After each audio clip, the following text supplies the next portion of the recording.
privacy for the weak. True balance is the thing that we all seek. International DeFi Day. The freedom to transact is the only way. Code is law and we are free. Breaking walls with cryptography.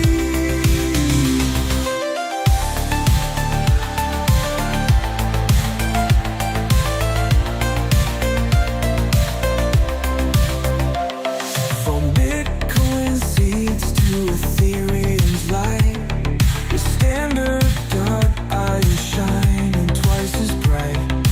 Yield keeps rolling in each day, while zero interest loans lead the way. International DeFi Day. The freedom to transact is the only way. Code is law and we are free. Breaking walls with cryptography.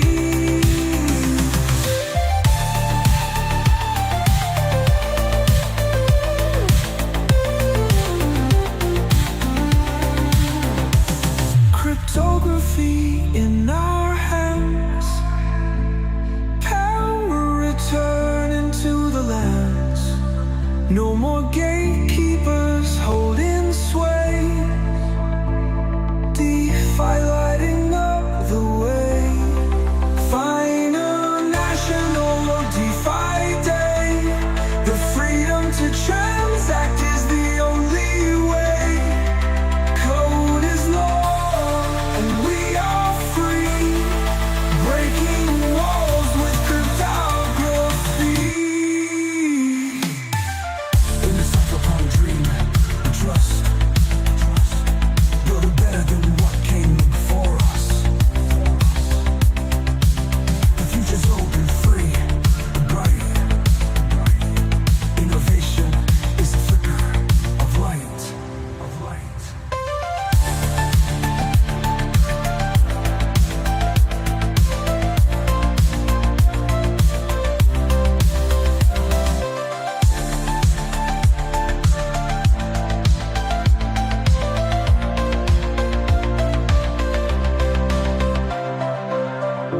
In the cypherpunk dream we trust.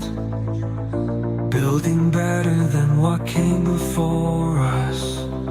The future's open, free and bright. Innovation is a flicker of light.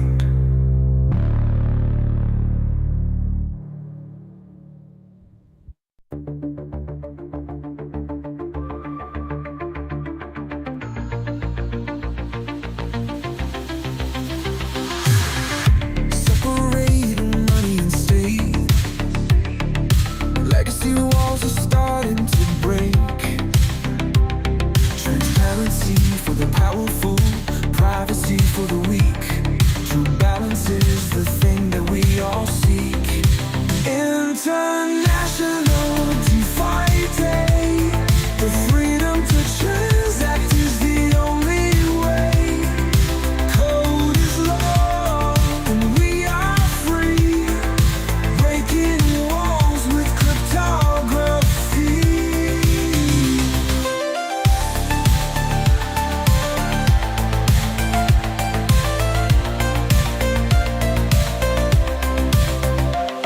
From Bitcoin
building better than what came before us.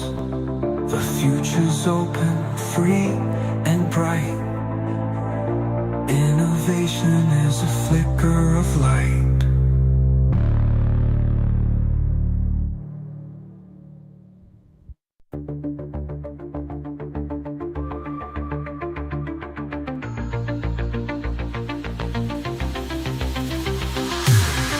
Separating money and state, legacy walls are starting to break.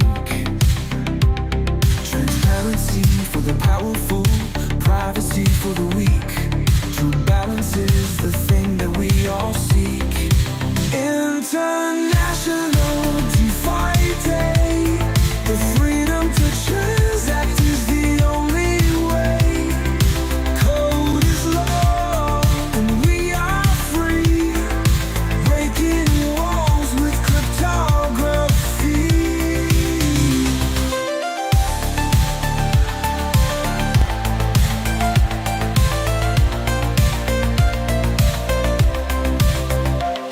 From Bitcoin seeds to Ethereum's light, the standard.io shining twice as bright. Yield keeps rolling in each day, while zero interest loans lead the way. International DeFi Day, the freedom to transact is the only way. Code is law and we are free, breaking walls with cryptography.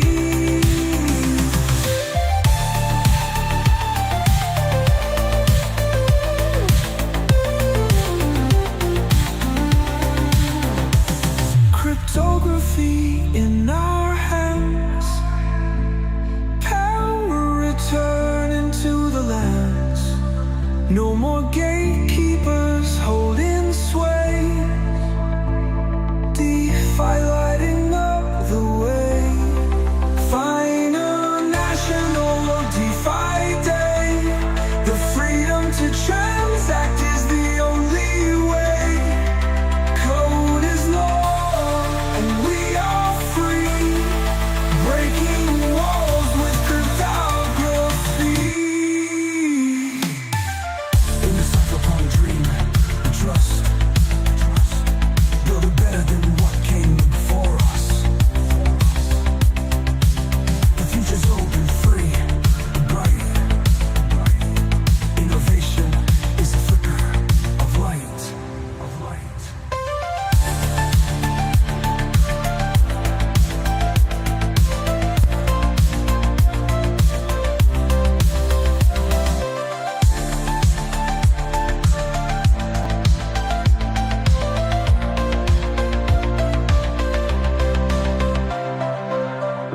In the cypherpunk.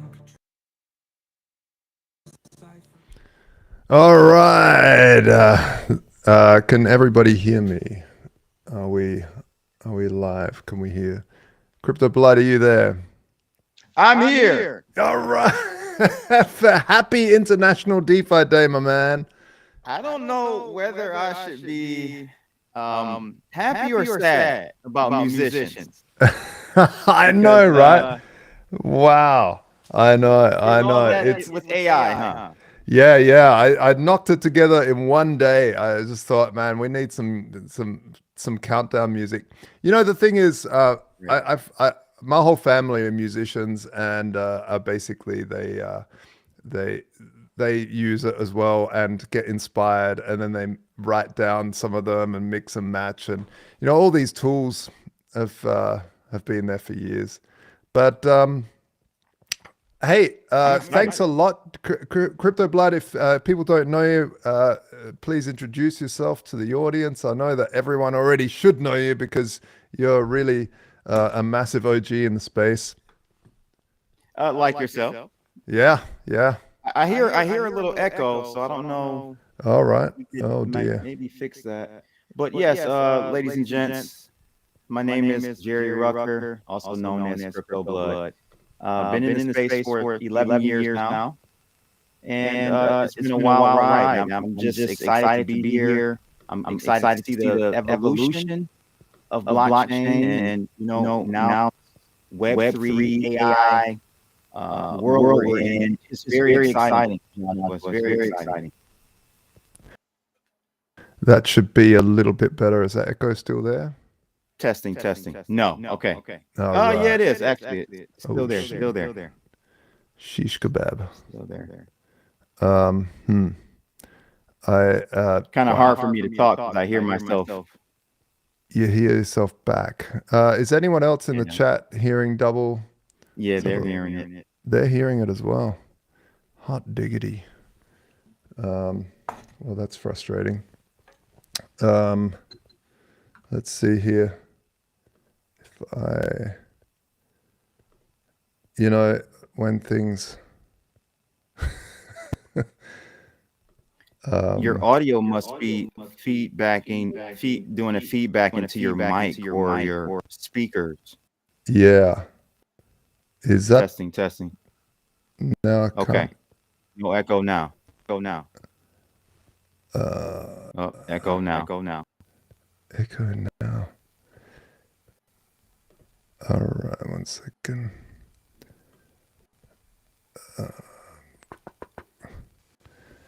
You know what? Well, while we figure this out, guys, hit that like button, share this stream, and we are. What about if I just use the Thanks, Mac Gary. mic instead of this? Is that still happening? Testing. I still hear it. Still hear it. See, I have my earpiece in.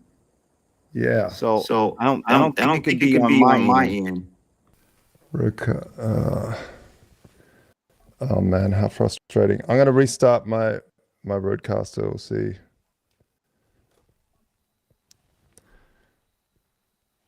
One second.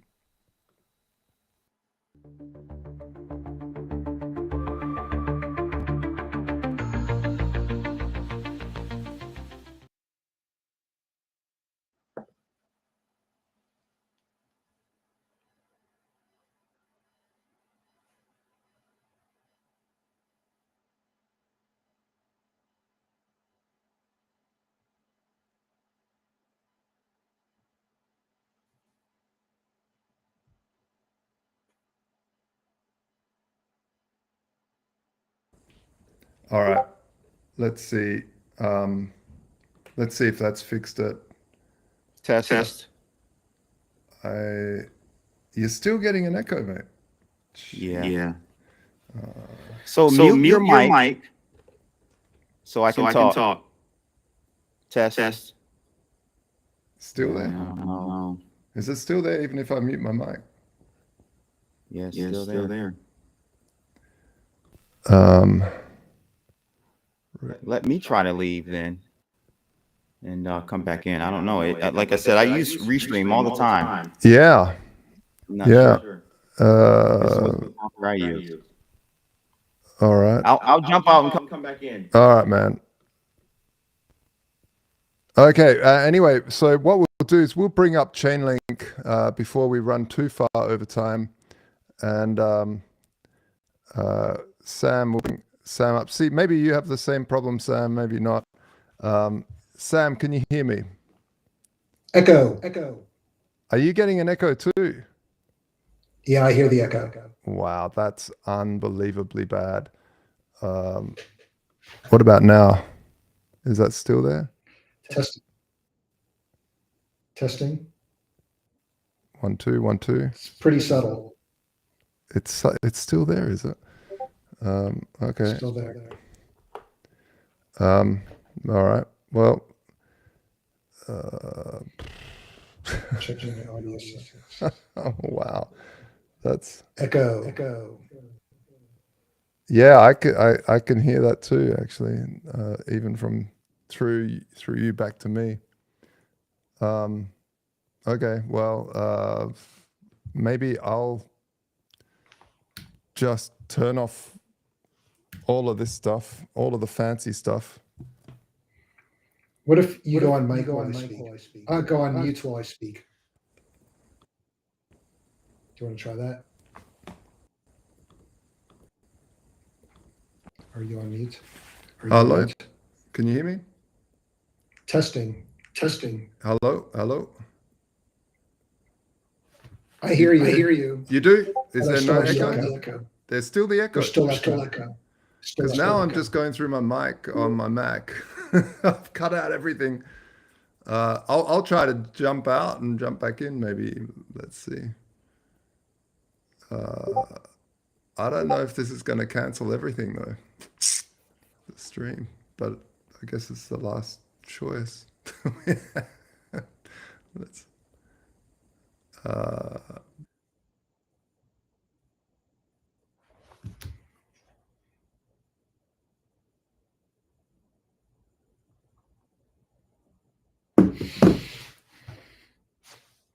Hey guys.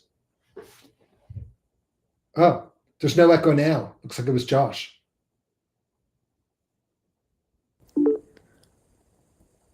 all right. Hey Josh. Hey, is this working yet? I think it's working now. It is. No. Shoot.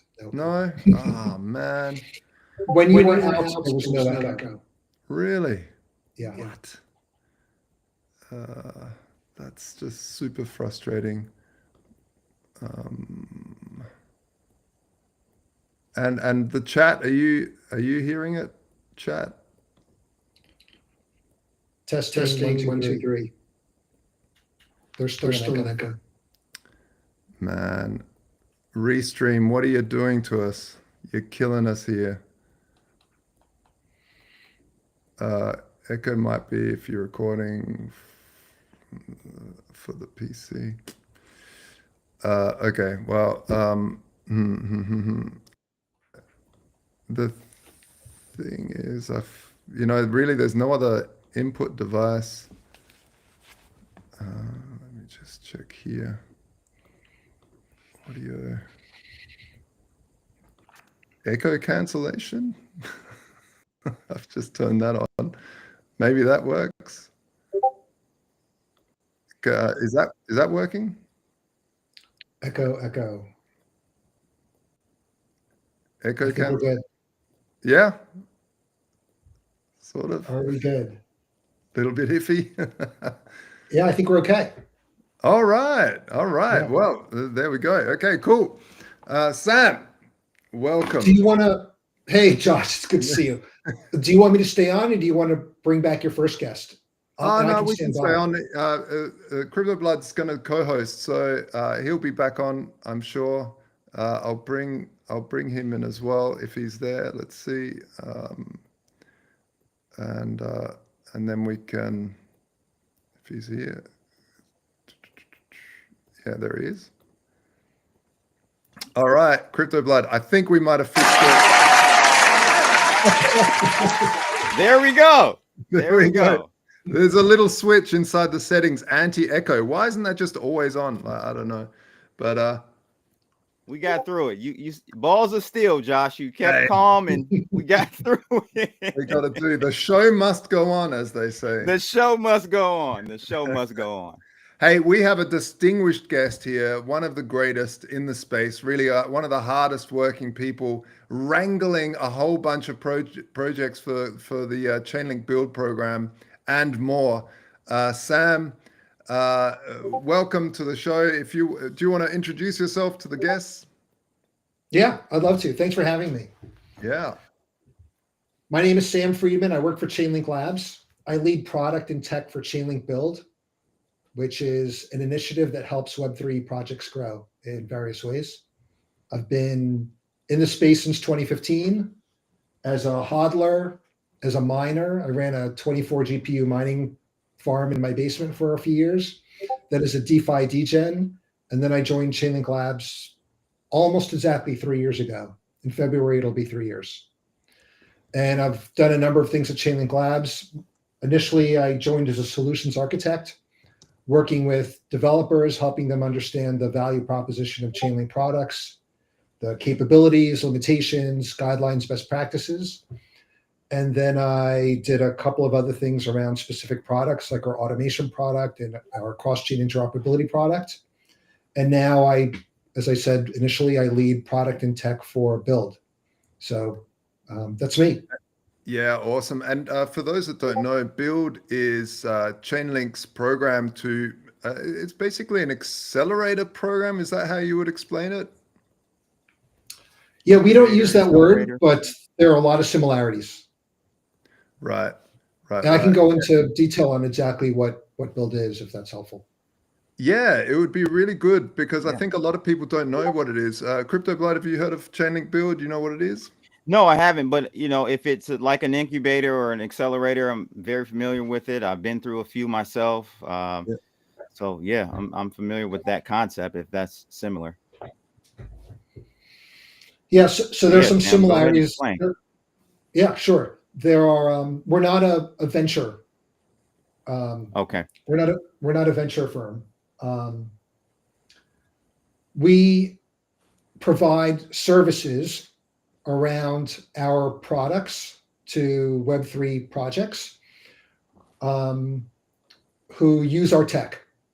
And the premise is, or our vision is, that if there's a project that uses Chainlink technology or Chainlink product in some fundamental way, maybe to unlock a compelling use case or to solve an important problem like a value securing use case, then we want to showcase those projects to our community being Web3 native projects, as well as banking and capital markets users that are adopting our tech like CCIP, and to the ecosystem at large. And if we can showcase these projects as good examples of Web3 startups solving important problems, then they should gain adoption. And that adoption might be developers if they see themselves as a platform. It might be end users. It might be token holders or stakers, active community members. And that increased adoption for the project should turn into adoption for us, since these projects are using our tech.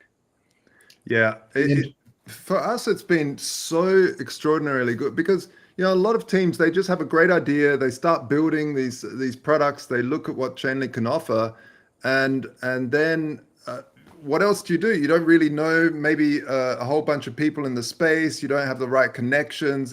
And becoming part of the Chainlink Build team program really allowed us to instantly have access to a lot more network and understand the tools better behind Chainlink, because the stuff that you guys offer now in terms of tool sets and infrastructure is quite vast, and you don't know what you don't know. And so some of the best things that has come out of our relationship is at TheStandard is, hey, we want to do this wacky idea. And Sam, you're like, hey, have you thought about Chainlink functions? And I'm like, oh, wow, look into that. That's perfect. Exactly what we need for this thing that we want to do. So Sam, out of curiosity, is there a reason why you guys went with that approach instead of, an incubator or an accelerator type program? What was the premise behind going that approach versus actually giving these startups some capital to kind of develop? A good question. So the program has evolved. Initially, there were some investments many years ago. Okay. Then we did something like a token swap. But what we're doing now seems to be the most successful. We've found projects that are on the same trajectory, have the same goals as us. We can align through technology. We can align our communities and achieve the same goals, which is solve real world problems with these centralized systems. Yeah, awesome. What have you got planned for 2025 that people can get excited about over at Chainlink, as well as through the Build program? Yeah, there's a lot. So product-wise, CCIP has been very strategic for us and a big focus for us. So for those initially launched with cross-chain stuff where people, it's really a protocol level cross-chain interoperability thing, which is fantastic. Exactly. Cross-chain interoperability protocol. It enables an account on one chain to send a message to an account on another chain. Those messages can include tokens or data, or both tokens and data for programmable token transfer. And the accounts can be EOAs or smart contracts, and the chains can be L1s, L2s, public chains, private chains. Yeah, awesome. So how many blockchains are you guys connected to? It depends on how you count. So if you just look at mainnets on our docs, on our documents page, I think we have somewhere around 34 that have been announced in our documentation. And there are many more under development or in various stages of integration, maybe even integrated and not announced. So Josh, you asked about what to expect in 2025. Yeah. A lot more chains, L1s, L2s, app chains, bank chains, public chains, all of the above. Nice. Various stages. Load up on chains. Load up on chains. Yeah. And how are you seeing that like, how are you deciding which ones are worthy of that move? Is that purely a volume thing, or is that tech stack, or L2s mainly, not L1s? Yeah, there are a couple paths to a CCIP integration, and this is probably true for any of our products. We don't own or operate the infrastructure, the Chainlink infrastructure. Yeah. Or at least the organization I'm employed by, Chainlink Labs. We write the software for the Chainlink Foundation. Yep. But the Chainlink tech runs on systems that are independently owned and operated. So we have a community of node operators. These node operators need to be profitable. So we pick chains where there's enough demand for our products that it makes sense for the node operators to run services. That's one way. And that would explain chains like Ethereum. But there are other chains that are in an early stage and they're bootstrapping, and they may want Chainlink services on their chain to attract developers. Maybe they want DeFi protocols to launch on their chain, and the DeFi protocols need Chainlink data streams or data feeds or automation or functions or CCIP.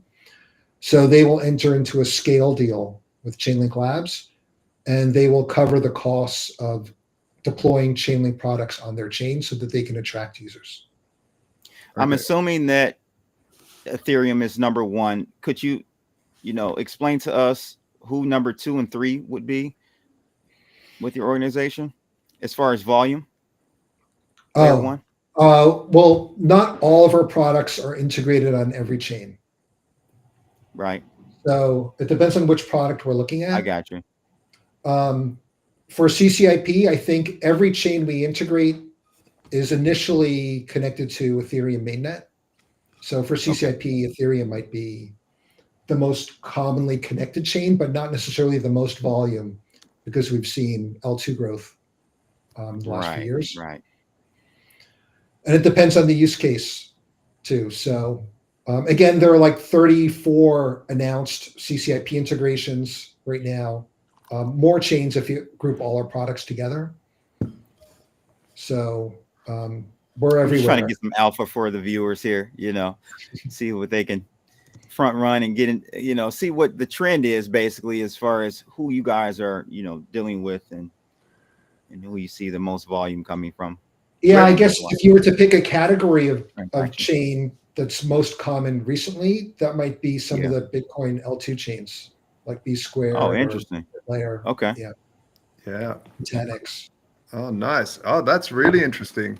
Oh, you heard it here first, folks. This is the Nancy Pelosi drop right there. It's all in our docs. It's not really alpha, but it might be in our docs only as of the last 24 hours or so. So that's funny. Almost alpha. Yeah. Excellent. That's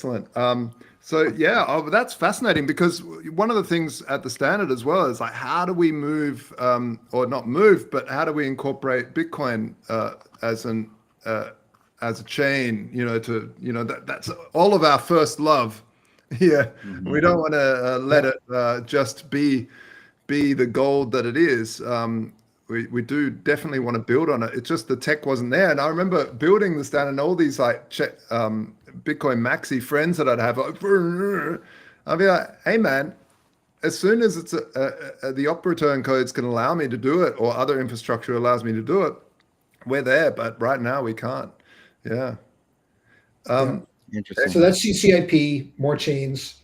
Then data streams is growing very quickly as derivatives protocols start to spread out and grow on chain. They need low latency, high fidelity price oracles, and data streams is rapidly becoming the standard across multiple chains. Yeah. So you should see more of that, more data streams on more chains and more feeds available or more data points available. Awesome. So right now there's like weighted bid and ask and midpoint, and soon you'll see other data types available, if not already, on data streams.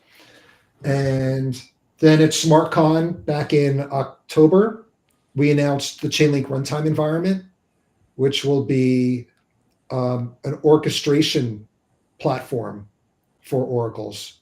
So a developer can write one job that does the work of what is today multiple different products.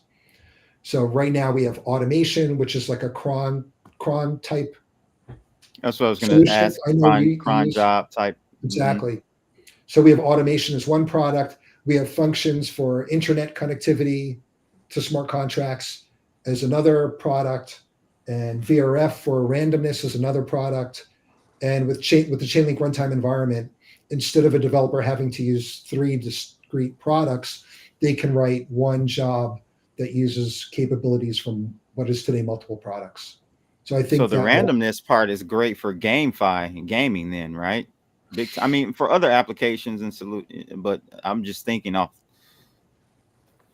Randomness is a fun one.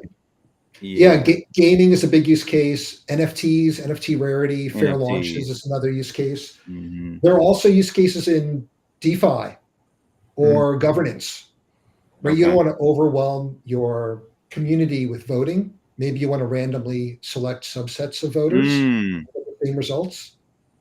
Yeah. Or if you're making adjudications, judgments, then maybe you want to randomly select jurors or other participants. Amazing. And VRF is pretty interesting. Do you see that in terms of randomness, can you look back and see that it was provably fair? Or how does that? Yeah. So using cryptography, we can prove that the random number was generated from the request, seeded by the request. So it wasn't cherry picked or generated under some other premise or reused. The request for randomness, we can prove that the request for randomness was used to generate the number. Man, that is so cool. It's so awesome. I think that's one of the least appreciated parts of crypto, is that you can do these provably fair mechanisms that are just so needed, specifically in gaming, like CryptoBlood said. Like, I mean, what else? How are you meant to prove any of fairness if you don't have these technologies? And it's always in the back of your mind. If you're a team launching an NFT and you want your teammates to participate, or your teammates want to participate in their own project, how can you allow them to participate if you can't prove that it was a fair launch? Yeah, fascinating. Hey, thank you so much, Sam, for jumping on and celebrating International DeFi Day with us here.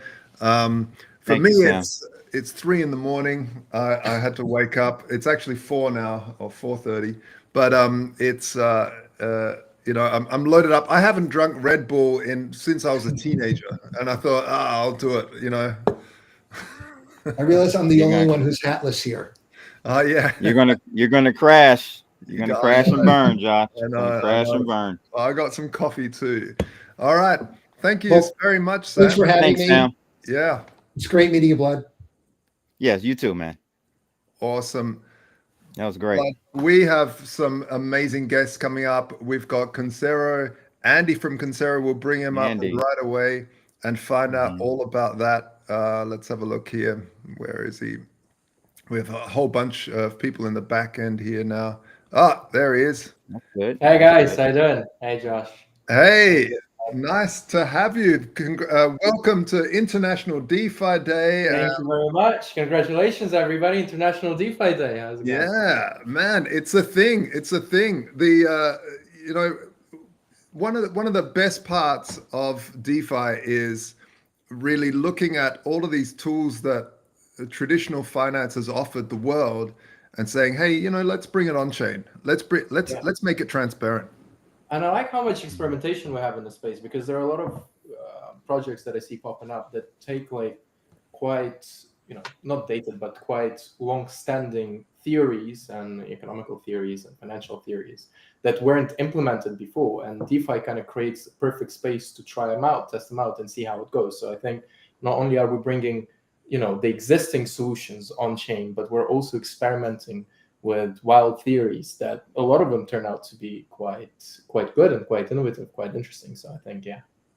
Excellent. Hey, let's drop to the crowd what Concero is, and is that how you pronounce it? And Yes, it is. It is. It is. Oh, we have so much confusion about pronunciation. I've heard them all. I've heard concerto, I've heard conchero, and all that, but it's Concero.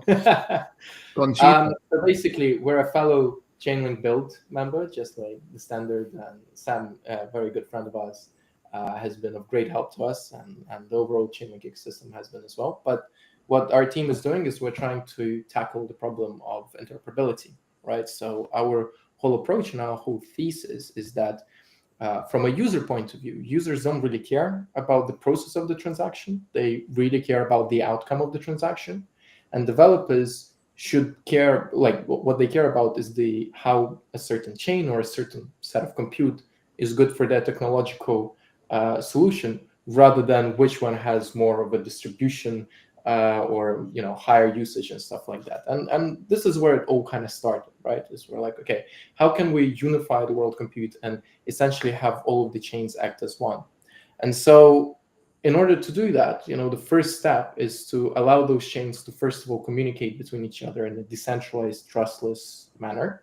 Second of all, we have to make it super scalable, because as we see, the environment in which we're in, the status quo has changed from, say, the last cycle.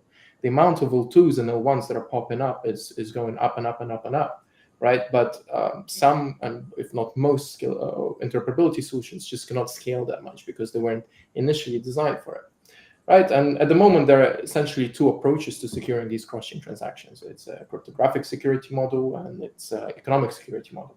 Each has its upsides and downsides, and not to get into too much detail, but cryptographic security is very secure, but it struggles with scaling, because to add a new chain, you need to convince a bunch of your node operators to start indexing the chain. For that, they need to, increase their hardware and stuff like that. So it's quite a long and, an expensive process. But the economic security, although it is much more scalable, at the same time, it requires a lot of delegated stake. And, and the golden middle between the two is, I think, where we should be aiming at. And this is how we designed Concero V2, right? Is we took the decentralized off-chain decentralized compute of Chainlink, and that will validate transactions and certain things happening on the source chain. And then we use economically secured nodes to deliver a cryptographic report of a certain action happening to the destination chain, where that decentralized off-chain compute cannot reach quite yet.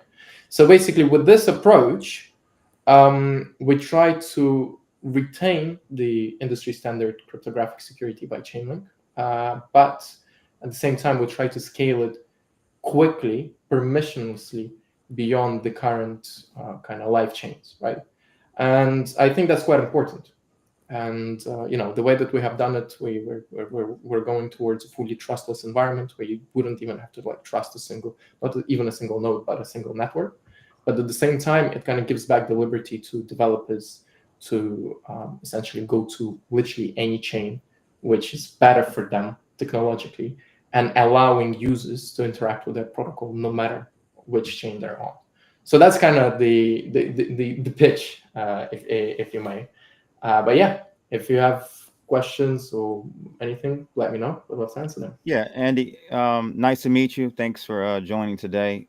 How long have you guys been live, and what's your active monthly user? So we've been with Concero V1, which is essentially two sets of Chainlink functions. It was like our MVP. We have been live since September. The application of it was Lanka is actually our user-facing application that does bridging. It utilizes Chainlink CCAP to settle transactions, and our this is my co-founder Oliver, and our and Chainlink functions in order to fast track those transactions. Concero V2 is going into testnet. Hopefully, not hopefully, but it's going into testnet next week. Oleg is currently actively testing it and stuff like that. So we're very close to it. We've actually spoken about it at SmartCon as well this year, but we're very lucky for Chainlink to invite us. But yeah, with regards to daily active users, we're currently on the app averaging about 1,500 daily active users, closing in at about 4,000 transactions a day. With V2, we hope that will grow. What so the question on everybody's lips, they're burning their heart. It's like they've just eaten a whole bunch of chili and they're sort of, you know, they want to get it out. How do they take part in what you're doing in terms of maybe holding a token or following or helping out, or, you know, look, we don't have a token, right? We're very far away from that, but our community is quite good. I think since we started about 2 years ago, like what we focused on initially, how we actually arrived at this solution and at tackling this problem is, for the first, I would say, about 6 to 9 months of us existing, all we did is we used third-party SDKs to put together quick MVPs and push it to users to start understanding what the user requirements are, right? We have a database of over 100,000 feedback forms that have been filled out over the years.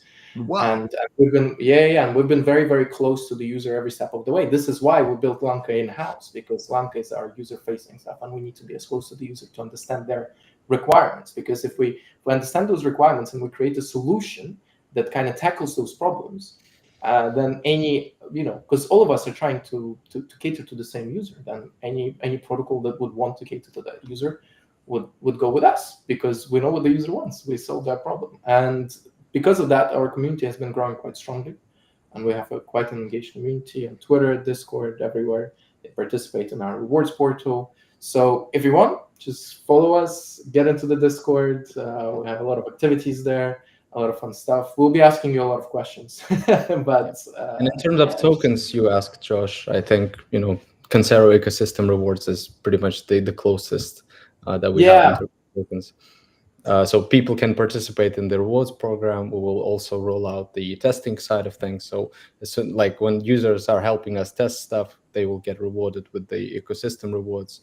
And then, later down the line, they will be redeemed into actual on-chain tokens. At the moment, we're just internally kind of giving them away. So yeah, that's probably the token side of things for us.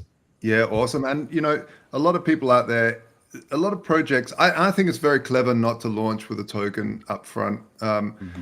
Blood, you've probably seen this as well. I agree.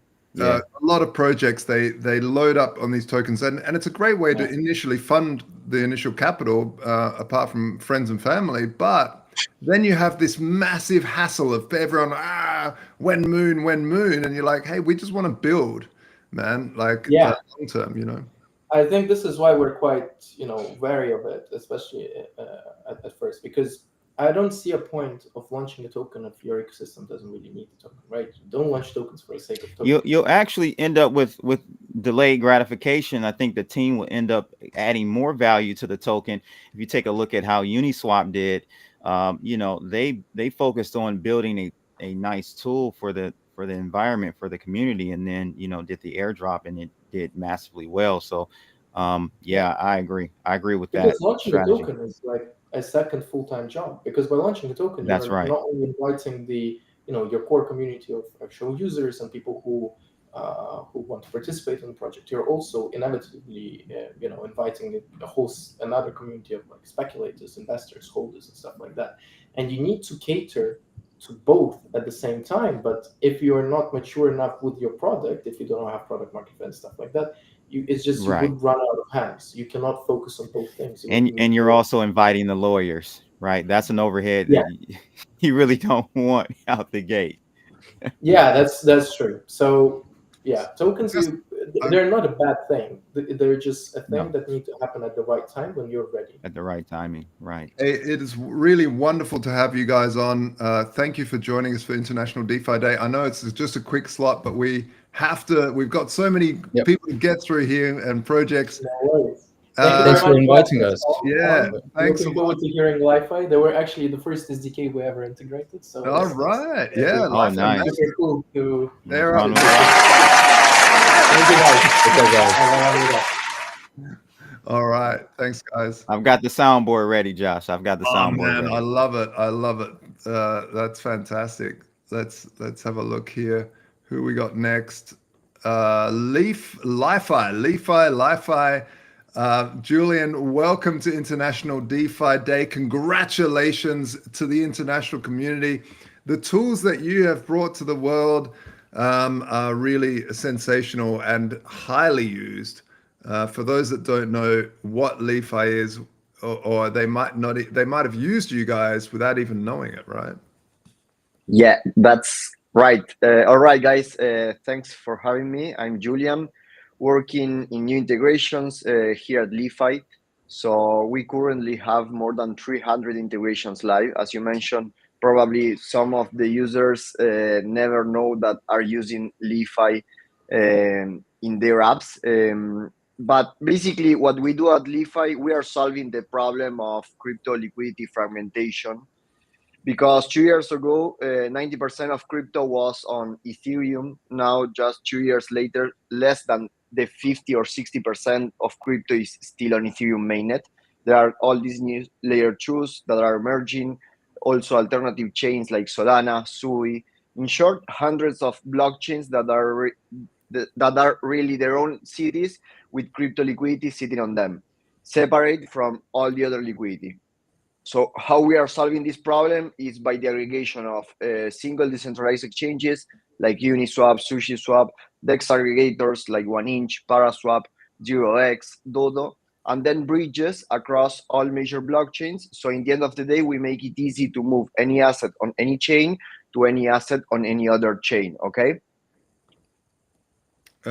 Amazing. And Blood, have you used Li-Fi stuff before? Not to my knowledge. Ah. I might have. Well, it's sensational. It's so easy to use. We incorporated it into the standard.io interface as a widget. Oh, nice. Because basically, if you've got a project and you need a certain token or certain tokens work with your dApp, a lot of people don't have the liquidity on that chain in that token, right? Li-Fi is basically like a Uniswap interface. It's just has, instead of just from this token to that token, it has another field which is from which chain, which token, to which chain, which token. So you can get like Pol on Polygon and move it to Ethereum on Arbitrum. And you just click go and it'll do the swap, the trade, the bridge, everything, and boom, there it is in your wallet in one click. It's sensational. It just saves so much headaches. And this is the North Star I think we should all face, is ease of use and interoperability. Yep. Interoperability, yeah. Because if we can get that down pack, we can scale much faster. Yeah, and you don't get fear. I think that this idea that people have of these butterflies in the stomach, when you're sending a crypto transaction, like those have long gone with me because I know what I'm doing. But they're still they're a little bit, I guess, sometimes. But especially newbies, they're like, "Oh, Joe, I don't know." They're always calling me. Can you just walk me through this transaction? Just hit send. You've done everything right. But yeah, those butterflies before hitting send, that's what we should get rid of in the industry. And I think this is one massive step towards that, is what Li-Fi have built. So someone in the audience is asking about your token, the Li-Fi token. When are you guys planning on dropping that? Yeah, we don't have any plan yet to drop a token, to be honest. There's, as I think it was Andy mentioning before, that when there's no need to drop a token, I mean, why would we launch a token? Probably in the future, there will be a need for that. But nowadays, I mean, LeFi is completely focused on solving this liquidity fragmentation issue and helping partners like Rabby, Phantom, Robinhood Wallet, MetaMask, and many others, and being their swap provider. So you guys work with Phantom Wallet? Yeah, and Robinhood Wallet as well. Yeah. Yeah, that's Josh. You asked me, and I think I've seen a swap I've done using LeFi. So yeah, there you go. And I think even in MetaMask, right? You guys were or still are. Yes, 8 of the top 10 wallets are using LeFi for their cross-chain needs. So yes, basically you can think of LeFi as a Google Flights for tokens. Because we recommend the best route aggregator almost type. Exactly. We are a cross-chain aggregator, aggregating multiple liquidity sources and bridges on top of that. Yeah. And look, for those people that think, I really want to have be part of that or own some of that token and they don't have a token yet. Look, I would just say go and use these things, because a lot of the time that projects don't have a token, they look at the users that have been there, and when they do release one, there might be something there. I'm not saying there is or whatever, but this is how you support projects in the spaces. Use their products, go and use them. And give them feedback. Hey, we didn't like this, or we loved that, or hey, I've got a new your logo sucks. Here's a new logo because I'm a graphic designer, or whatever. Add to the community is how we should all interact. Yeah. Yeah, I see one from Faye. I think Faye in the Garden said, "Yeah, I did a swap recently on Crow DeFi wallet, and it used LeFi and gave me the best price by a significant amount." So. Yeah, the crypto.com wallet. The crypto.com DeFi wallet. So that's great, man. Exactly. Great. Yeah, good stuff. Yes. Yeah, and I think there are many things that we are working on, and 2025 is going to be a great year for interoperability, token standard, intent-based bridges, and well, we are completely focused on this. Also, if you guys want to know more about the interoperability industry, I recommend you to follow the LeFi social medias, because our research team is great. To be honest, they have released very good reports in the last couple of months. So I would recommend you to take a look at them if you are interested in knowing more about interoperability industry. So how does your team? I know we got to run, Josh, but out of curiosity, how does your team actually make revenue from this? Is it part of the spread, or are you just focused on scaling right now and figuring out how to make some revenue later, monetize it later? Exactly. We are scaling right now and trying to improve the volume every month. And then, yes, this is a problem for the future. Typical Crypto Valley. The Silicon Valley. Yes. Yes, exactly. And then figure it out afterwards. Revenue later. Yes, I mean, the idea is to achieve the massive adoption, and we are the underlying infrastructure for all these applications, all these wallets. So that's basically the idea. And I think there is a lot of upside yet to be covered. So I think there will be enough time to make money later. Well, thank you so much, Julian. What are you doing for the rest of International DeFi Day? Are you blowing up balloons and celebrating how you? For sure. Good to hear. Good to hear. All right, guys. It's been a pleasure. Thanks a lot. Thanks, Julian. Bye-bye. Hey, Blood, I tell you, we have some guests coming up. It's fantastic. Next up, we have Quant AMM. Automated market maker, I'm sure. Quant All AM. right, I'm excited. I hear anytime I hear Quant, I'm excited. You're in. Hello. You're all. I'm in. Balls deep. All right. Quant AMM, Christian, how are you? Not bad. How are you? I'm fantastic. Congratulations on International DeFi Day. It is probably the most important day in DeFi. Yeah. So Yeah. I'm pumped. I'm pumped. Yeah. We had when we were coming up with the name Quant AMM, like we are like a quantitative like AMM, but we always kind of liked the pun on quantum. But I think most people are sticking with Quant AMM. So yeah, we're all good. But No, that's clever. I like we're absolutely psyched.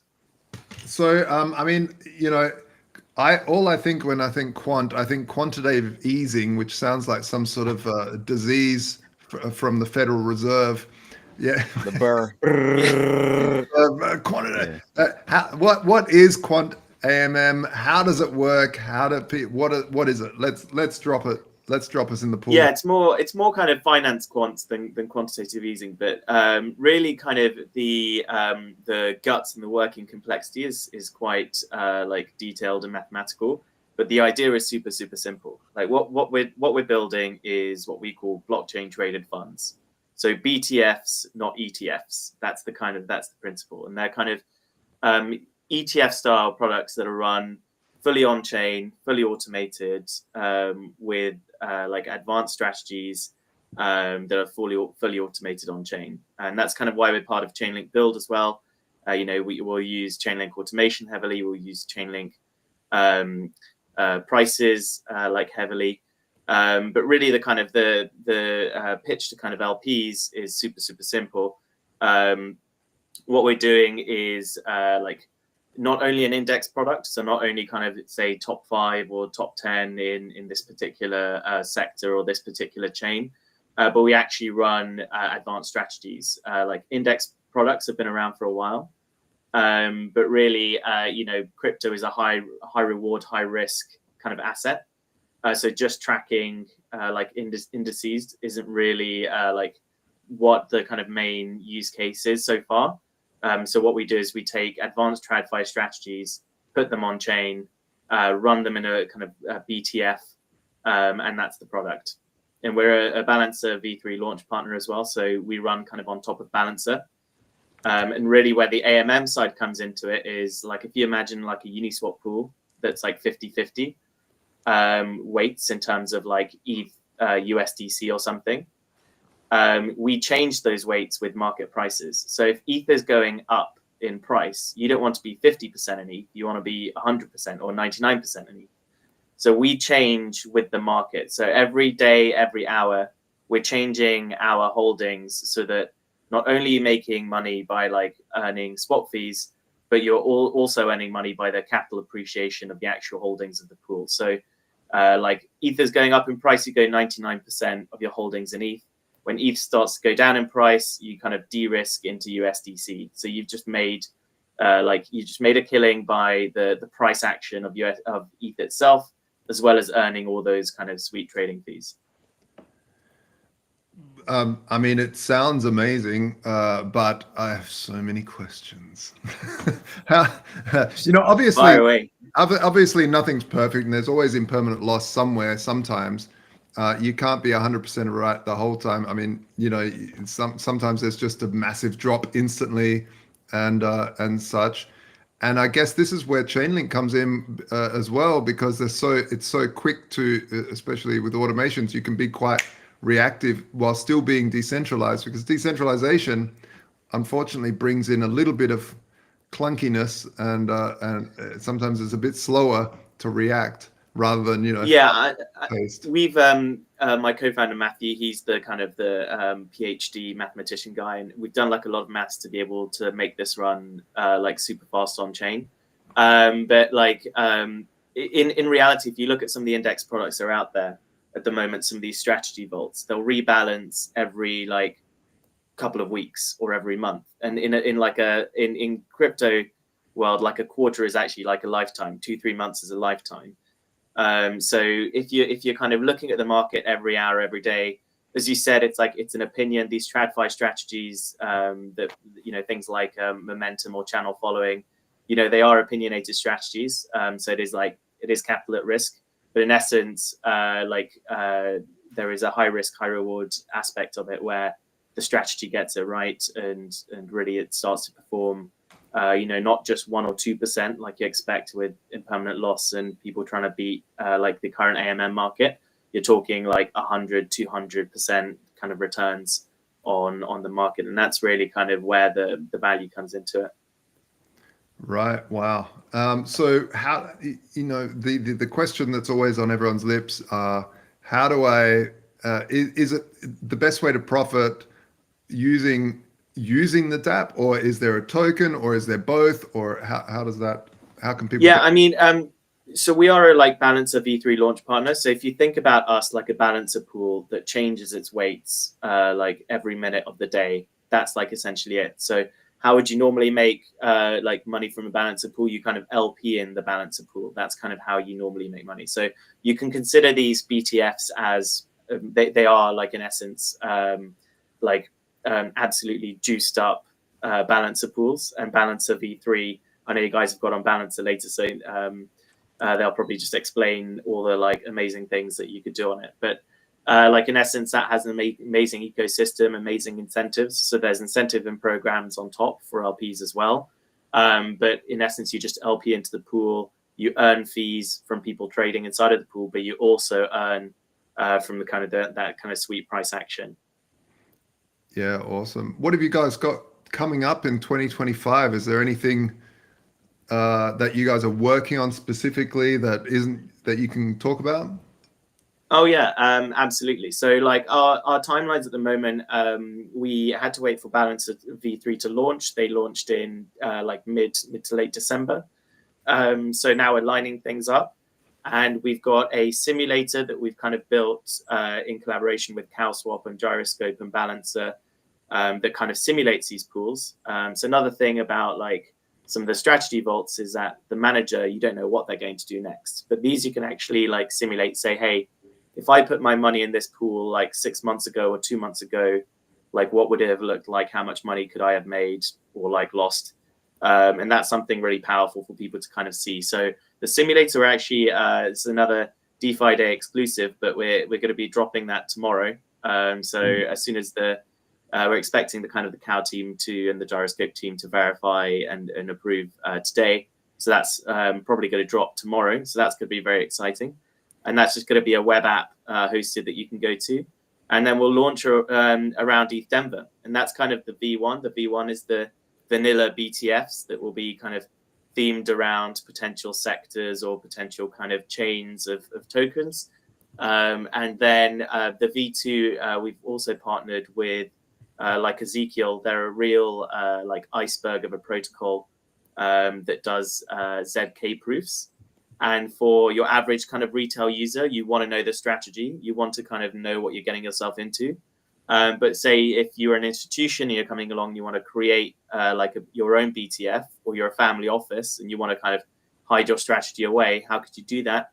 You kind of run it off chain and then you publish a ZK proof saying, hey, I am running like the same strategy. I'm not just going to like ape into my friend's like meme coin tomorrow. I'm running a verified strategy, but I'm not going to tell you what it is. So Ezekiel, they're running 300K proofs a day. They're an absolute beast on kind of Halo 2 and ZK. And like, if you're in the ZK world, you know a lot about them. But like, in essence, ZK strategies are what's coming next in 2025 after the launch towards the end of Feb, early March this year. So watch out for the early launch, then watch out for ZK. And yeah, we will be launching a token as well. But like all the teams have currently said, we're not going to tie the protocol launch to the token launch. Fair enough.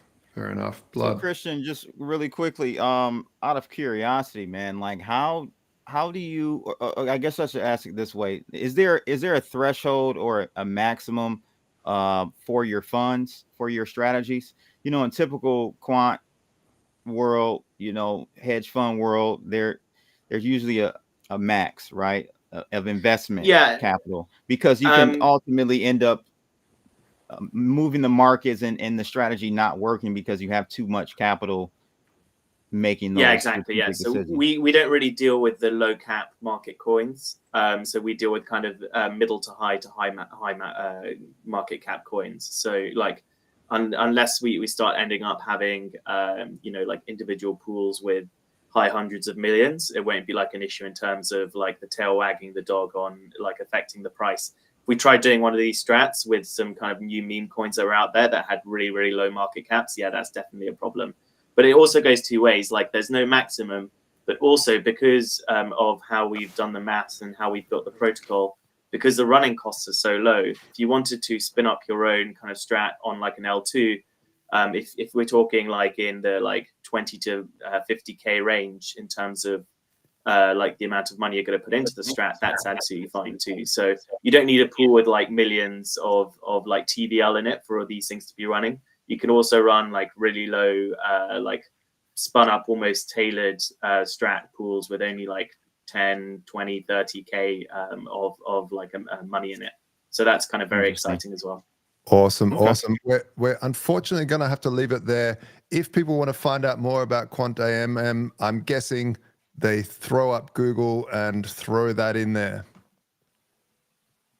Absolutely. And check out the Twitter for tomorrow's simulator release. Oh, yeah. Nice. Yeah. By the way, before we go, what chains mainly? All of them or some? So we're like EVM compatible. We'll do like all the big L2s, but really also because of the like super efficient running cost, like we can run on mainnet whilst other people can't. So we're going to be launching on Ethereum mainnet as well. No. But yeah, big L2 EVM L2s and EVM mainnet. Excellent. Well, thank you so much, Christian. And yeah, looking forward to that simulator. See, thanks for the opportunity. Thanks. So, Blood, this is a marathon we have going on here at International DeFi Day. Next up, we have Folks Finance. Josh, we need one of those marathon backpacks where the water, we can just sip it and keep going. So well, this is the good thing about having a co-host like yourself, is that I can, I can have a toilet break and you can. Yes. I'm excited about Folks though. Let's bring up Folks. Yeah, Folks, are you there? Finance. You might need to turn on your camera to be up here. I've brought you up. Of course, guys. Hello. Hello. Alrighty. Welcome. Celebrations. Yeah, hopefully where you are, it's not too early. It's too early for me for beer, so I've gone for Red Bull instead to celebrate. This is my first Red Bull. Yeah. Forever. It's midday. I'm on the east coast of the U.S., so I guess I could crack open a beer if I wanted to. Oh, it's past gentleman's hour. That's okay. All right. But I think I'm gonna wait maybe another couple hours and I'll dive in after that. Good stuff. Still kind of trickling down the coffee. Yeah. Well. Yeah. Same here. Yeah. I've got a whole thermos flask of coffee for me. It's 3 a.m. here in Australia. It's the arse end of every time zone. I know you guys got it bad. We got it bad, man. We got it bad. So folks finance, you got 318 million staked. That's a lot of folks. But it's not. Go ahead. Sorry. No, tell us about your platform. So yeah, he's you're referring to, for the audience, he's referring to the amount of TVL we have, which I guess today it's about $318 million. So there's a couple things that I'm gonna tell you about. So Folks is a cross-chain lending hub, also with other DeFi tools, currently live on Base, Arbitrum, ETH, BNB, and Avalanche.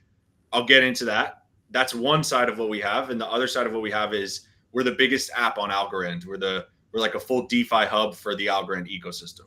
So a couple of years ago, actually almost 3 years ago, we launched on Algorand, April 2022. This was back when, it was all about ETH competitors, Algorand being in the mix with Solana, AVAX, Polygon, Cardano, XRP, the list goes on, of course.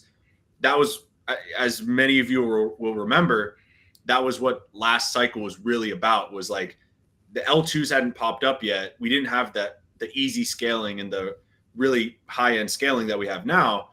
It was really just ETH mainnet versus what else is there, right? And so Algo was in that race.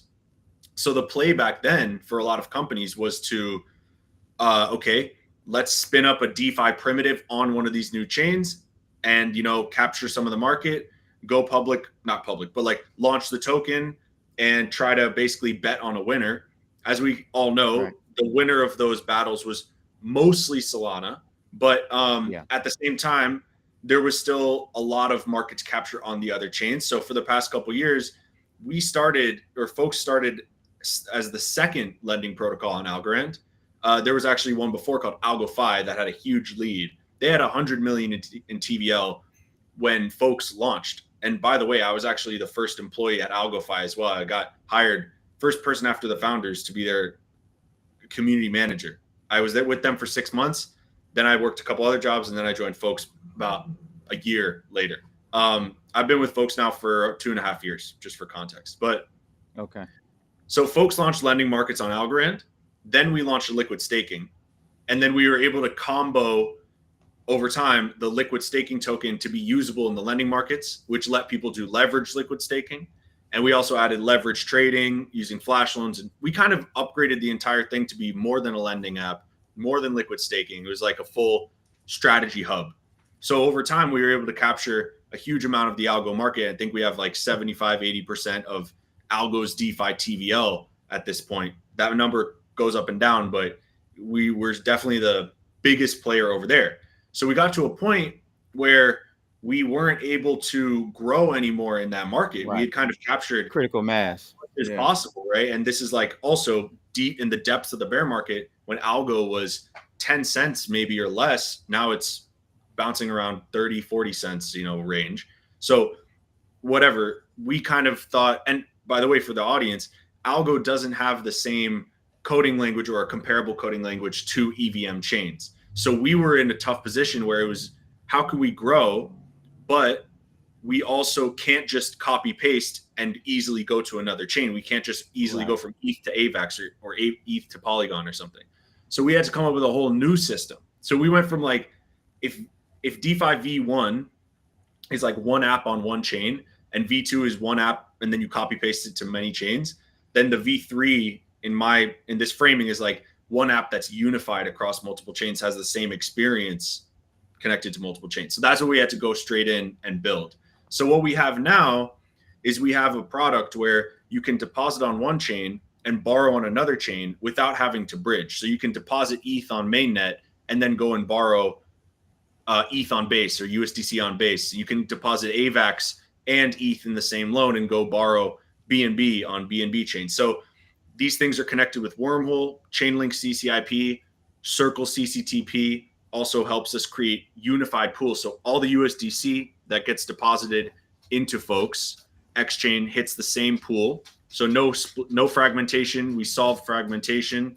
The more tokens that get enabled with cross-chain solutions like Solve BTC uses Chainlink CCIP. Shiba uses Chainlink CCIP now. Those are tokens that we can unify markets with as well. So with the long-term vision, it's like fix fragmentation, fix the splitting issues between chains, and basically create folks as like a hub that you can deposit from any chain and use it kind of like as your home base for deployment, right? So ideally you come in, you deposit funds there, they're going to earn yield. And then, let me go borrow some AVAX and trade some AVAX meme coins. I'm going to do that. And then I'll bring it back into folks. And then let me go borrow some ETH on base, trade around there, and then bring it back in. So hopefully folks becomes this like capital deployment hub that sits between multiple chains at the same time. So that's kind of what we're about. So do you guys have a native token? A token within the platform, or no? We do not have a token yet. We're gearing up for one this year, but we've actually, even though we've been live for almost 3 years, we still haven't dropped the token. Staying conservative. What sort of technology are you using in the back? Are you utilizing some of Chainlink's CCIP stuff, or have you built your own solutions? Yeah, so we work very closely with Chainlink. We use CCIP. We're in the Chainlink build program. We have been for maybe like a year and a half at this point. Yep. So, we have a close relationship with them. We get that early access and kind of personal guidance for how to build with these tools, and we're even able to give them feedback and sometimes request, oh, can you guys add this in for our use cases and this and that. We're one of the biggest users of CCIP technology in the market right now. Actually, last week, I think like for 4 out of 5 days, Folks was the app that was creating the most CCIP transactions per day. So I think all of the CCIP apps, we're the most cutting edge and like pushing the boundary for I don't want to say we're the most cutting edge. It's kind of that's a matter of opinion, but we are definitely one of the few apps that's really pushing the boundaries for cross-chain and really like built a cross-chain first protocol. But we use CCIP to send messages chain to chain. So we also use Wormhole, and I'll kind of briefly explain that for most of the assets on Folks, they stay on their native chains, except for the assets that are pure cross-chain assets like USDC using CCTP, right? So with CCTP from Circle, you can have USDC on one chain and USDC on another chain, and it's not a wrap version, right? It's the same type of USDC. It's all one thing. Now we're seeing other tokens like Solve BTC and Sheeb I mentioned before also get that compatibility. So if you take cross-chain token with the cross-chain lending, you create the true cross-chain experience of all those tokens are deposited together in one pool and borrowed from one pool instead of split amongst multiple chains and protocols. So what chains you guys have on the roadmap to integrate next?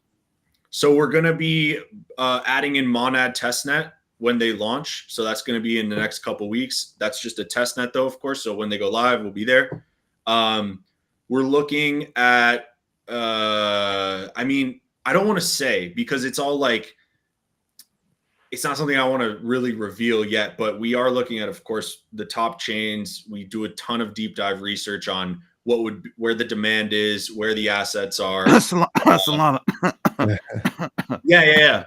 Well, obviously Solana is like super, super big target. It's just, there's a different thing because it's easy to get all the EVMs together. But then if you want to add in Solana, it's a whole different type of deving and bogging. And of course, we want to get those non-EVMs as well, because consider we have majority of TVL that's in both of our apps on Algorand. We want to fold Algorand in and make it one super app, right? We don't want two apps, but we're in this kind of middle ground right now where we just launched X-Chain back in September, right? So it's only been a couple months of that being live. And we're now in 2025, ideally going to gear up for a combo. How big is just out of curiosity, how big is your dev team? You guys seem like you're iterating pretty fast. It's actually not that big. It's maybe like 6 to 8 guys. Wow. I think it's definitely 10. It's less than 10. What'd you say? Sometimes it's fast to have smaller teams. No, it is. Yeah. It is. I was watching, I think Mark Andreessen or someone, they were talking about like 120 is like where you really start to fall off with efficiency with your dev team. If you have more than 120 for some reason, you just like you can't expand any. More than 120, you got to bring the sync in. You gotta bring the sync in. All right. I mean, we're a long way from 120, so I think we still have a lot of. You're good. No, you're good. You're good. Yeah. Awesome. Thank you so much, Ivo. If people want to out there want to find more about Folks Finance, where do they go? Check us out on on Twitter at Folks Finance. You'll be able to find the rest of our socials from there. And you can follow me on Twitter at IBUProd, IBUPROD. Obviously, I talk about Folks a lot. So yeah, both places. And then send me a DM if you have more questions for anybody in the audience. Happy to answer or guide you in the right direction. Thanks guys. A lot, Ivo. Thanks a lot. Thank you. All right. There we have International DeFi Day is rolling on. Blood. The guests. These are some great projects. I'm loving what I'm hearing so far. None of them, and there's no shade to anyone that's coming up next to follow these guys that do have a token. But so far, projects are committed. They're really got their heads down and they're building. Josh, they're building. Well, next up we have a really good project. We use them pretty much all the time. It's Cypher and Codehawks. Mark from Cypher and Codehawks. You'll have to stick your video on to join us. Here we are. Hello, Mark, Joshua. you know, Mark is one of these guys, just to let everyone know, that really is such a breadth and depth of knowledge in this space. He's going to need double the time slot then, Josh. I know, and tell we're you already what, running behind. You got to give him like double. this.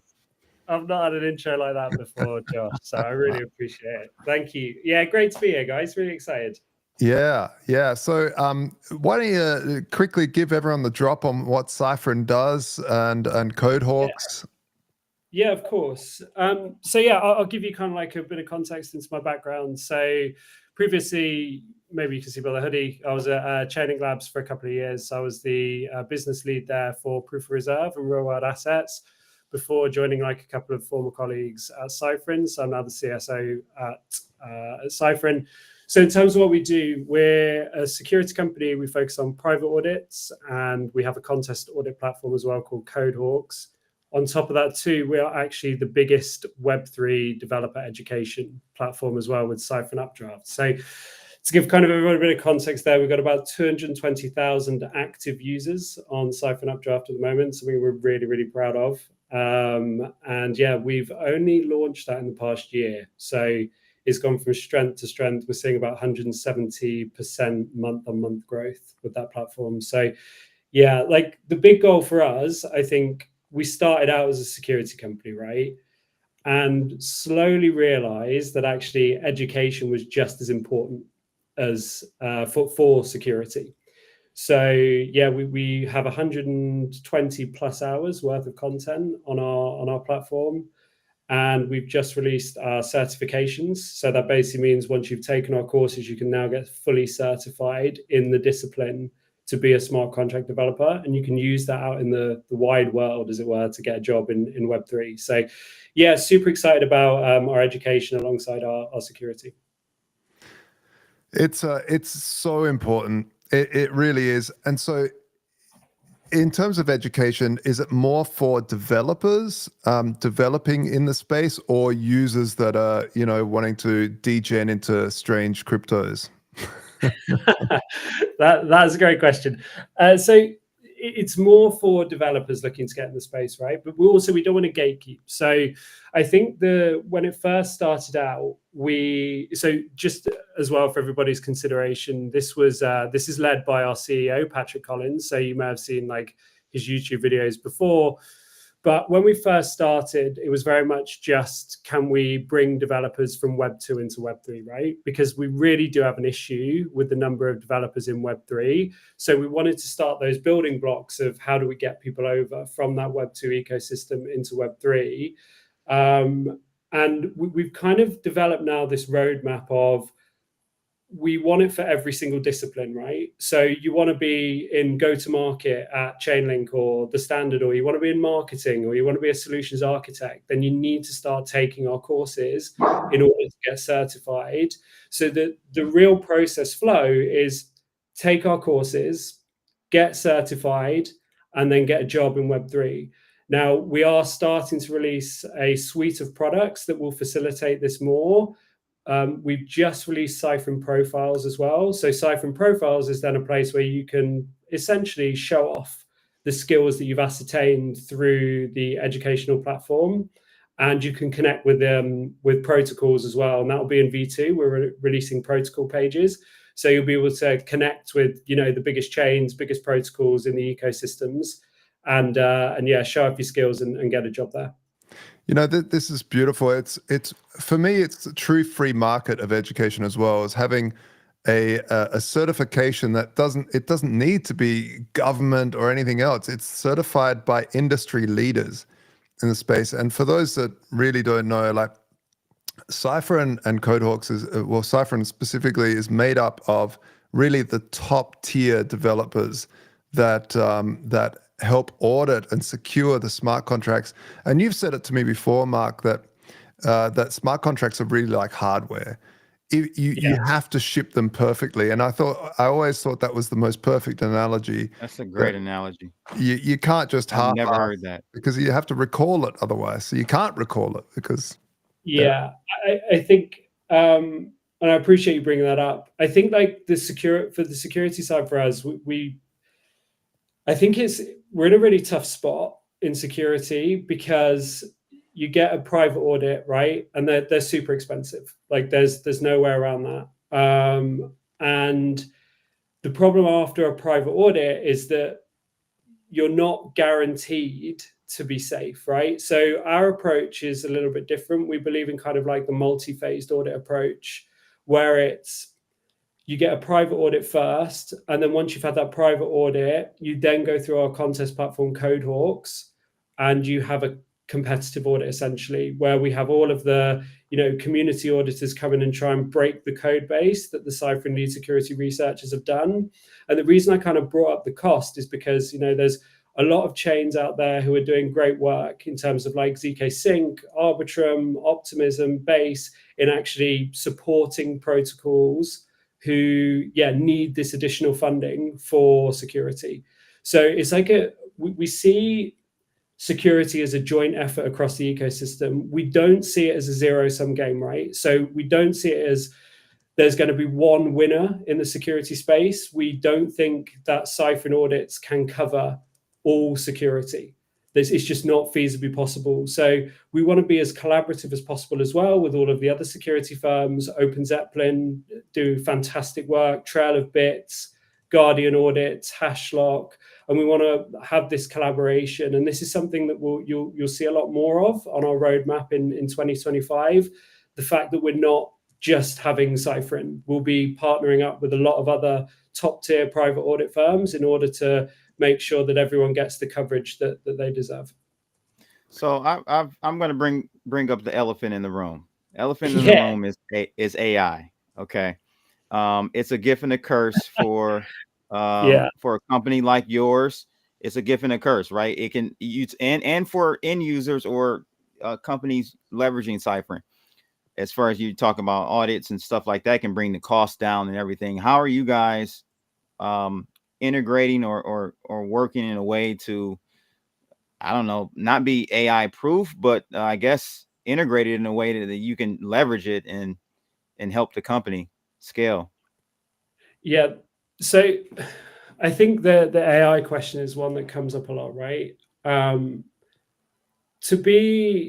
elucidate on this, I don't think we're there yet with AI, but it will inevitably get to a point where, it will scale and make things cheaper and more cost effective.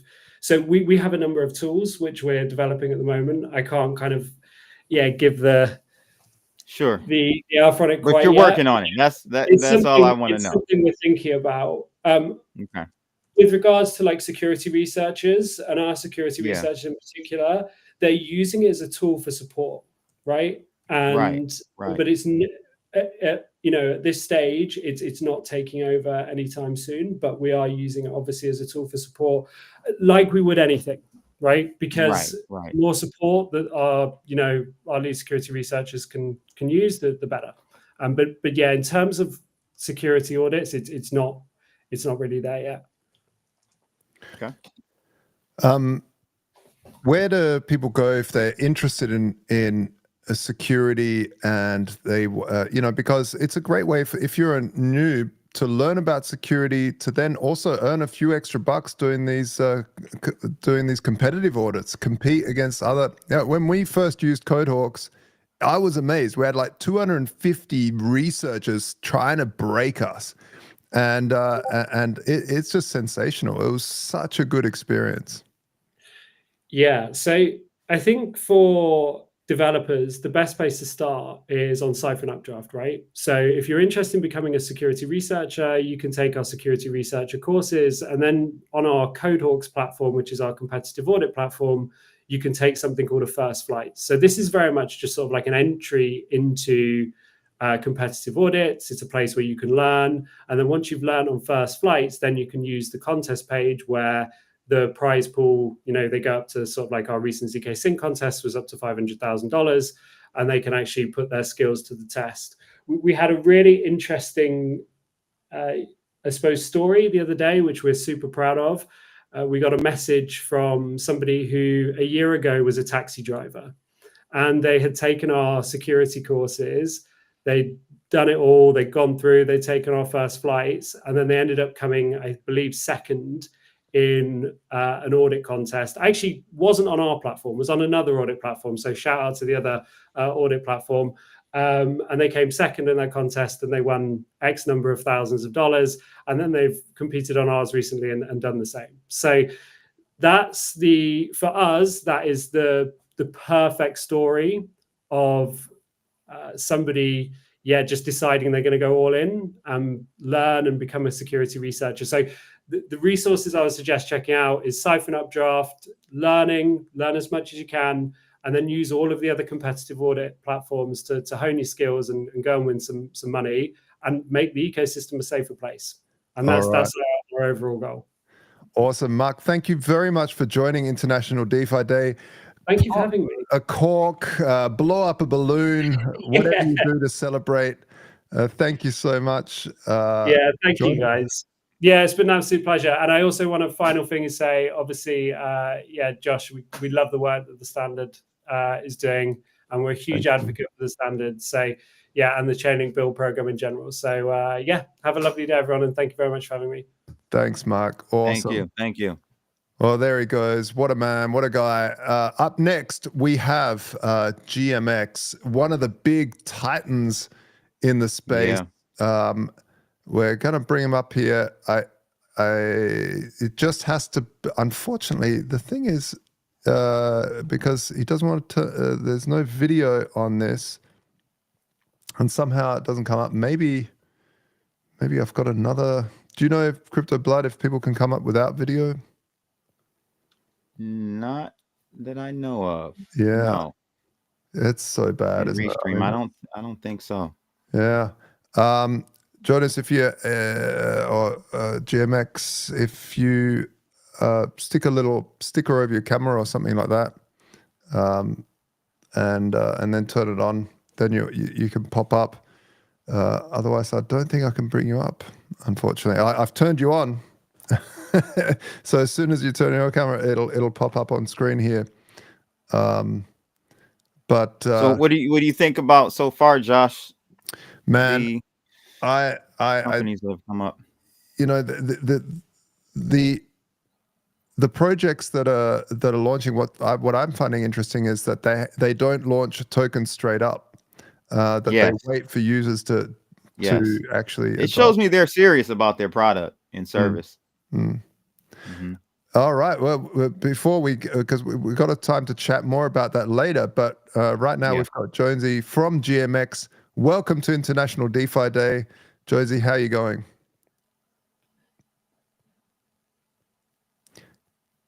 Can't hear anything. You there? Hello.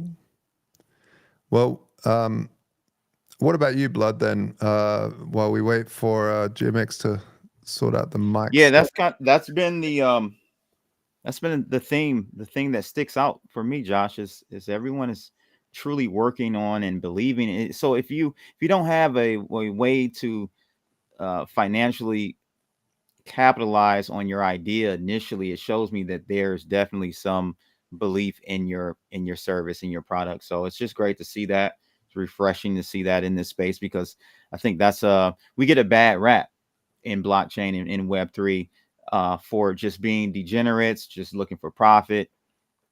And so it's great to see all of these projects really working with their heads down to make the whole entire ecosystem better for everyone. And if you can do that, I think you'll lead your way to profitability and revenue and all that good stuff. So I'm excited.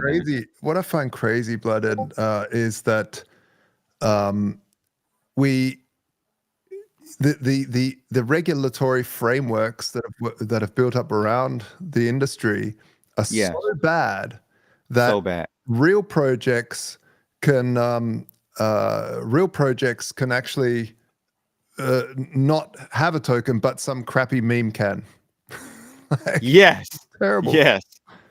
Maybe that's changing with our new president dropping a meme coin right before getting into office. So, round of applause. Maybe that's going to change the whole landscape for America, at least. Absolutely. He's setting the standard. No pun intended, Josh.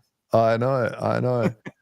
I think Jonesy, I think we have video now, but we don't have any audio from Jonesy. No, still not there. Okay. But yeah, it's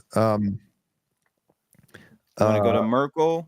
we next, can go to Merkle. Yep, let's Maybe go. come back to GMX. Yeah. Really want to hear from GMX. They have. Oh, yeah, I'd love to hear from GMX. They've honestly, they've done so good in the space. They've really brought up the lifted the game in terms of leverage. Merkle just dropped off as well. They were there a second ago and they dropped back out. You know, this is the thing with doing it live. With so many people, it does get a little bit tricky on the back end here. We are a very small team. We've got shout out to George as well, who organized all of this. Yeah, George, Pap, thanks, man. Yeah, he's doing well. But yeah, that about the regulation wise, that these serious projects that are really building infrastructure, really putting hard work, are scared to launch a token to help them either fund the space or whatever. Yet these meme coins can just launch anything on pump.fun and let's go, you know. I just saying like, man, I don't know. Maybe it's just the nature of the whole thing, because I mean, you look at here in the States, I can do an apples to apples comparison to, you know, our right to bear arms. And in many states, we, you know, well, in most states we can bear arms, but in many states we have to have a license to bear arms. And so we go through so many more loops and things we can't do, where we can't carry and everything. But the criminal, they just they can just get away with doing whatever they want. So yeah, it's asymmetrical for sure. It is. All right, let's bring up Pablo from Merkle. Hey guys, how are you doing? Can you hear me well? I can. Oh, look at that. It works with just audio. Fantastic. Oh, wow. Yeah, okay. If you want, I had issues with my microphone and with my network. So like, sorry for not putting the camera, guys. No worries. I didn't even think that was possible without the camera. So GMX, if you're listening, join back up and just turn your mic on, and we should be able to go. Yeah, man. How are you? Great. It's been but I guess like I'm not playing it originally, right? Like when saying it's been a busy day and busy start of the year for us. Been cooking a lot of different things across at Merkle, and we are glad to be here today. Like, thanks for having us, guys. Yeah, fantastic. Yeah, let's that's a good idea. I'll bring up your site. Thanks, Blood, for that. That's a great idea. But maybe you've got a question for Merkle. Maybe Pablo, you could drop just to what Merkle is for the audience first up. Be happy to do this. Yeah, Merkle, it's basically a service, a tool you can use if you're a protocol, a DAO, a chain, to run your incentive programs. We are an infrastructure provider, and we help people keep loyal users and attract liquidity towards their protocol by giving them the tools to track activities on-chain activities on their protocols, and accordingly reward their users based on their on-chain activities. So you can kind of view us as a liquidity mining as a service or points as a service type of solution. Nice. We have distributed close to 100 million worth of incentives from our partners over the year, last year. Lots of different protocols, chains that we support, and lots of new use cases that we are onboarding as well within Merkle. Awesome. I'm just trying to run that. So for those that still don't understand, it's very, very basic. We use Merkle over at TheStandard to distribute and to incentivize certain pools by dropping USDC. We also do ARB, and now we're just going to start doing TST on the USDC pool. So if you add to that pool, you can start earning rewards. And the cool thing about Merkle and the difference that I saw is that it's because you Merkleize this tree, you keep track of the rewards. There's the big problem that most staking pools have is that it's very fluid. Sometimes one day you might have certain amount of rewards, and sometimes you might not because other people come in and then claim before you.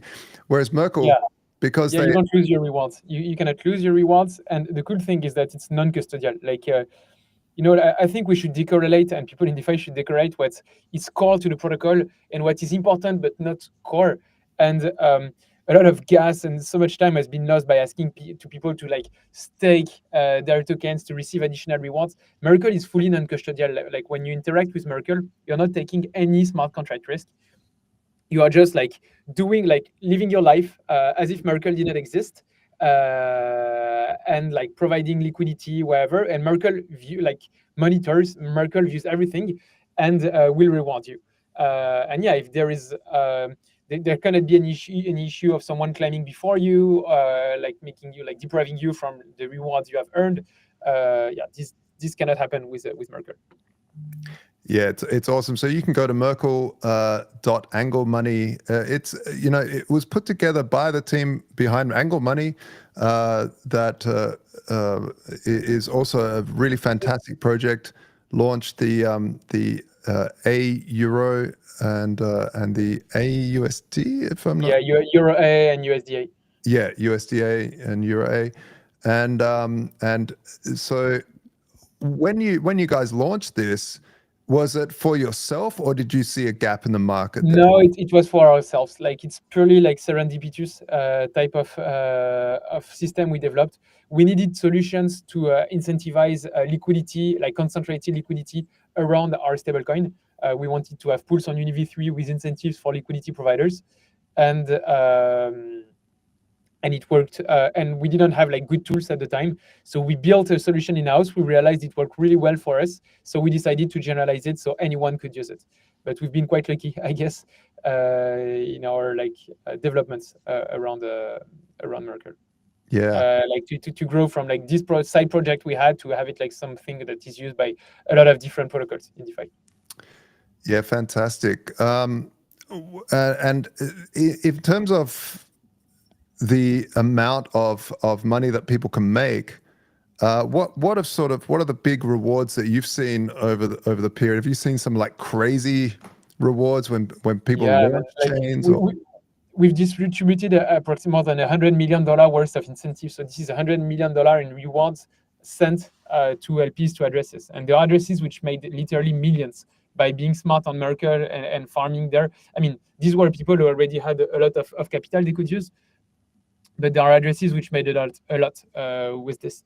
And I'm always impressed to see like the amount of smart capital in DeFi, like people seeing whenever there is an incentive, then boom, taking advantage of this. Like money flows and people understand how it goes. So whenever there is money to be made somewhere, like people would flow in. I'm not saying that markets are like super like perfectly efficient in DeFi. There are still a ton of inefficiencies, and that's why we do have like hedge funds, market makers and stuff. But when it comes to farming rewards, it could be made more efficient, but there are still some people who bring a lot of efficiency and who farm when it's farmable. Yeah, nice. So good. Blood. Oh no, I don't have any questions. That's excellent, man.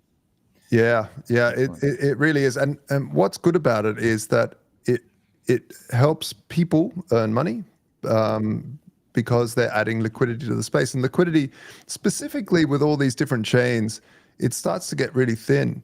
Like, where is the liquidity? Which chain? Yeah, that's the problem. You start getting more and more of these chains, and of course, imagine if there was just one chain, if it was just all on Ethereum, well, there'd be so much liquidity because it would be right there. But now we have hundreds of different chains, and so it starts to get spread really thin. So Merkle really allows you to say, hey, come here, because this is where the major rewards are. Yeah, and our goal, like, it's cool for users, but I think it's mostly cool for teams which are running incentive campaigns. When you're a project, a protocol, you're launching your like DeFi system, it's like not core. It's important. It's important to be able to reward your users, have loyalty mechanisms, but it's not core. And usually in the Web2 world, this ends up being delegated because like teams prefer to focus on what's their unique differentiator element. They prefer to focus on their core product. And Merkle is about this. Like it's about freeing some development time for protocols to focus on what they do best, like building their unfair unique advantage. They do this while we handle the rest. Like we take care. Like they don't need to build a front end. They don't need to like compute APRs, TVLs, like all this complex stuff. I mean, not complex, but it depends on the various levels of complexity here. But they don't need to invest time doing so because Merkle can handle this. And so I believe like we can provide quite some we can enable you to save quite a lot of dev time, so you can focus on building a unique advantage. Awesome. All right. Well, thank you so much for joining International DeFi Day from where you are in the world. I'm guessing it's in France. Yeah, my accent betrays myself all the time. Thanks for having us. The accent. Yeah, wonderful. Thank you for joining. Yeah. Thank you guys. Bye-bye. There we have it. There's so many cool things. Which project perks your ears there, Blood? I'm hearing a lot about HydraNet. A lot of people excited about that app. Yeah. So yeah, I think that's coming up on the list. I'm looking forward to hearing from those guys. It is absolutely. All right, we've got Jonesy from GMX. Can you say something? Let's see if it works. Say hi.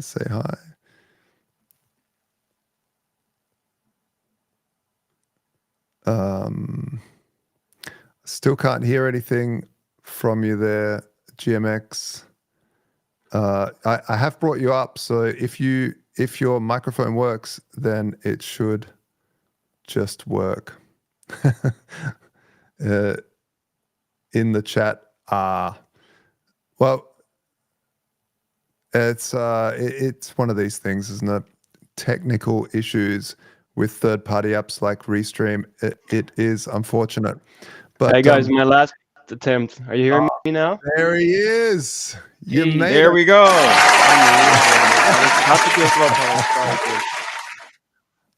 All good.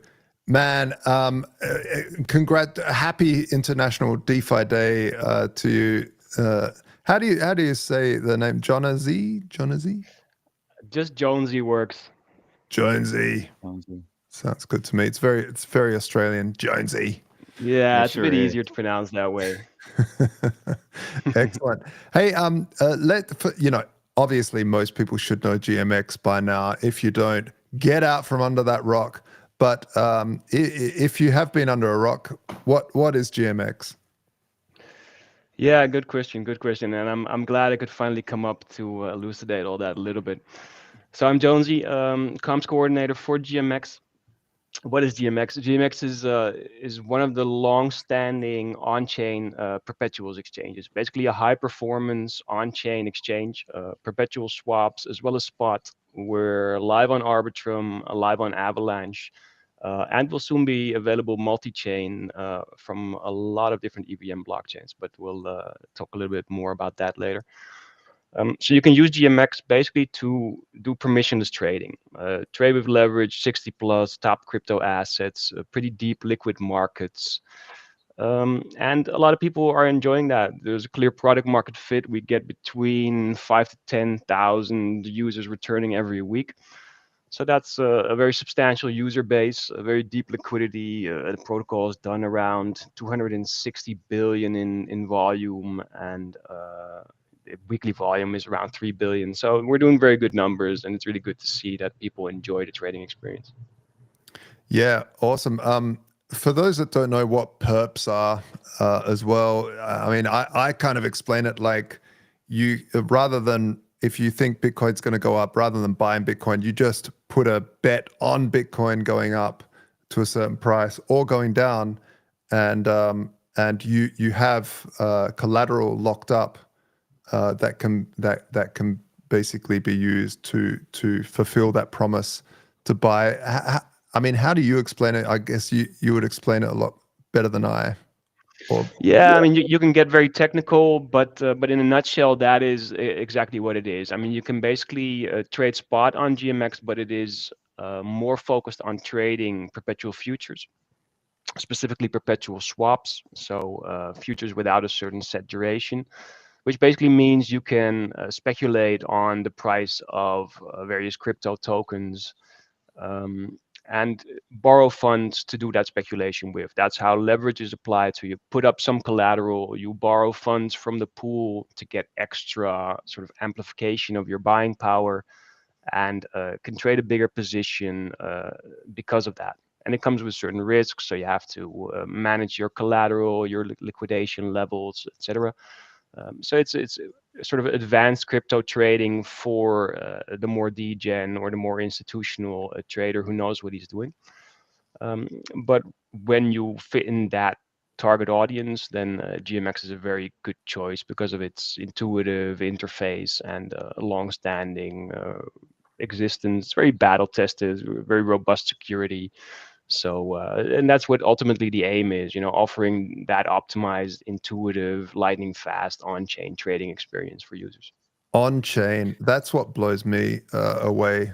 Blood, what do you reckon? Yes. So, Josh, this is our first project that has a token. Not only one token, they have four. They have 4 tokens. A round of applause. Yeah.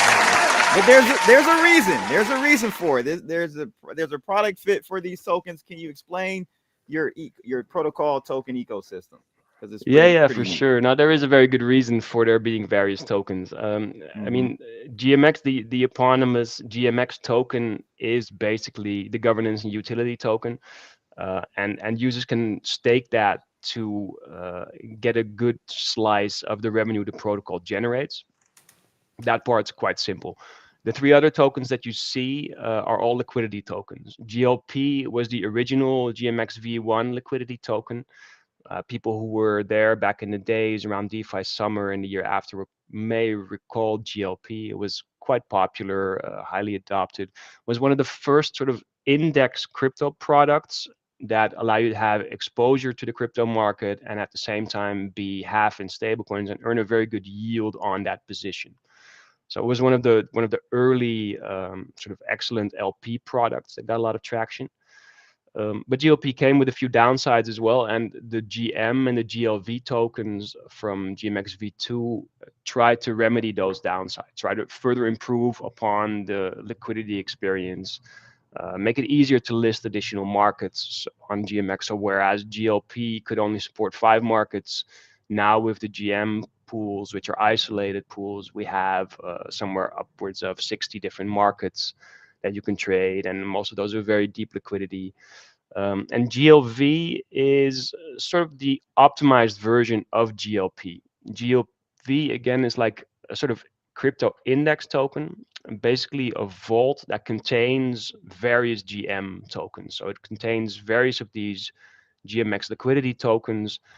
And what makes it special is that it automatically allocates the liquidity in that vault to the highest performant GM markets. So whichever market on the exchange gets a lot of utilization, gets a lot of demand from traders, GLV will dynamically route liquidity there to make sure that traders have access to the liquidity that they want.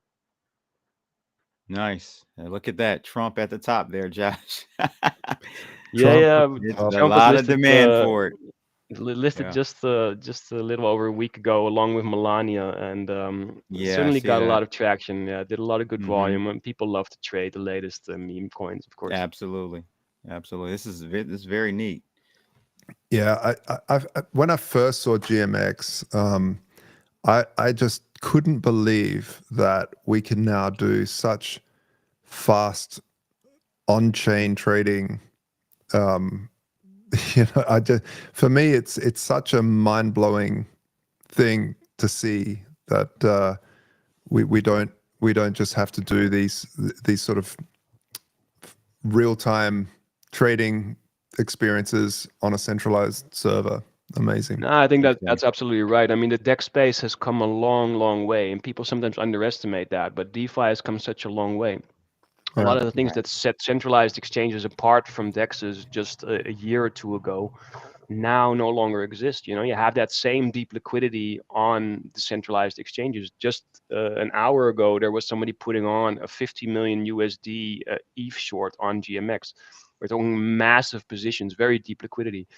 Execution speeds have tremendously increased, whether it's Arbitrum's own execution speed, which is under a second, the fees, which are around 10 cents or less, the execution speed of GMX itself, where we've put a lot of effort into optimizing the DApp, have come down tremendously. So everything feels more seamless, more streamlined, it's fluent, and it's getting ever closer to that centralized exchange trading experience. Of course, that's what we're trying to agree. Yeah, what are the stats on your market saturation, or you know, like how are you guys growing as far as the trend of taking more volume, more trading volume, I should say, away from centralized exchanges? Is that in an upward trajectory, or I'm assuming it is, but like what is the pace of growth from year to year? Long term, that trend is generally positive. We do see the DeFi space take ever more share from the centralized exchange space, which is of course a slow year-long process.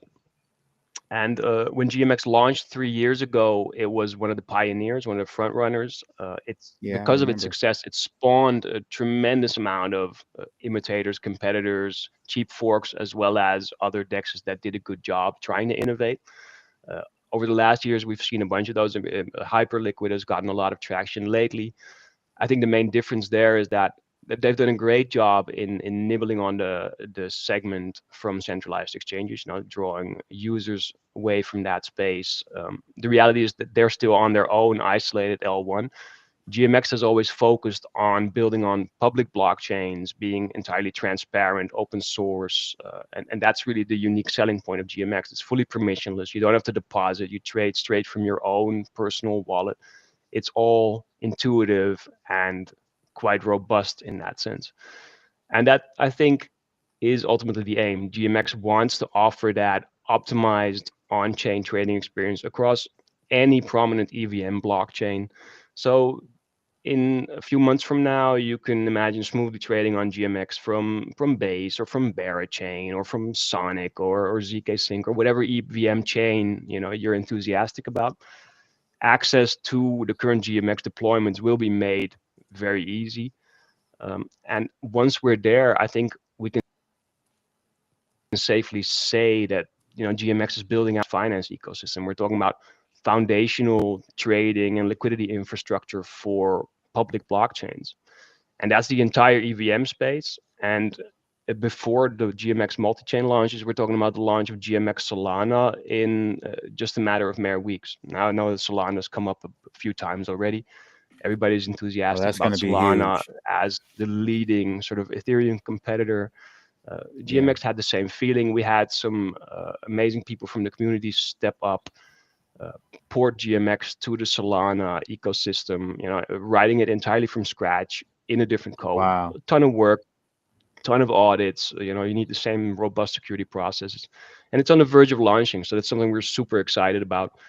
And I think that once that's going to be huge, Solana because your fees are going to come down greatly as well. Yeah. Well, I mean, the reality is, fees nowadays on Arbitrum are quite similar to Solana. On Solana it's a few cents. On Arbitrum it may be 5 or 10 cents. If you're a serious trader, it's pretty much the same thing. Avalanche, which a lot of people didn't really pick up on, but Avalanche had its major upgrade with Avalanche 9000, is now also doing fees at around 2-3 cents per transaction. So again, super low level. A lot of the advantages that Solana had, there are a bunch of EVM chains that can rival those. And I think that with GMX being available on all those main EVM chains, as well as being being accessible on Solana for users there, which is of course a very large user community, doesn't have a lot of overlap with some of the EVM communities. So we're making sure that we cater to all those audiences and make this excellent trading and liquidity infrastructure available to everybody. That's great. No, that's really important stuff. You heard it here first, folks. over on Solana. Well, I don't know if it was first, but it was pretty. Like I'm just amazed that is happening so quickly, because it isn't easy to port. Like specifically, you have to start then, really incentivizing liquidity and all of the rest of the stuff. So it's not something you just do. You need to really plan it out. For sure, and I mean, a lot of thought has gone into that. There's a system set up where it's basically launching along with a system that is a sort of trade to earn the GT token, which will power GMX Solana, give early users incentives to commit, trade, become stakeholders in the protocol, and thereby get that flywheel going. It's too technical to take a deep dive into that now in a few minutes that we have, but rest assured, for those people who want to be early to GMX Solana and want to be able to profit from what's going to be possible there, it's very much worth checking out the GMX Solana Telegram group or their recent Medium article in which they announced the exact details of this. I think that's an area where it really has gone under the radar, and I think early adopters of GMX Solana are going to tremendously profit from that. Yeah, great, wonderful. Thank you so much for joining, Jonesy. It's always good. If people want to find out more, I'm guessing that Telegram is the way to go. Yeah, Telegram and Discord community is where we always welcome users. If you just want to experiment with trading, then just go to app.gmx.io. It should be self-explanatory. You just connect whatever your personal private wallet is, and you're good to go. All right, awesome. Thank you so much for joining. Thanks, Jonesy. Yeah. Glad I managed to in the end, and really appreciate the opportunity.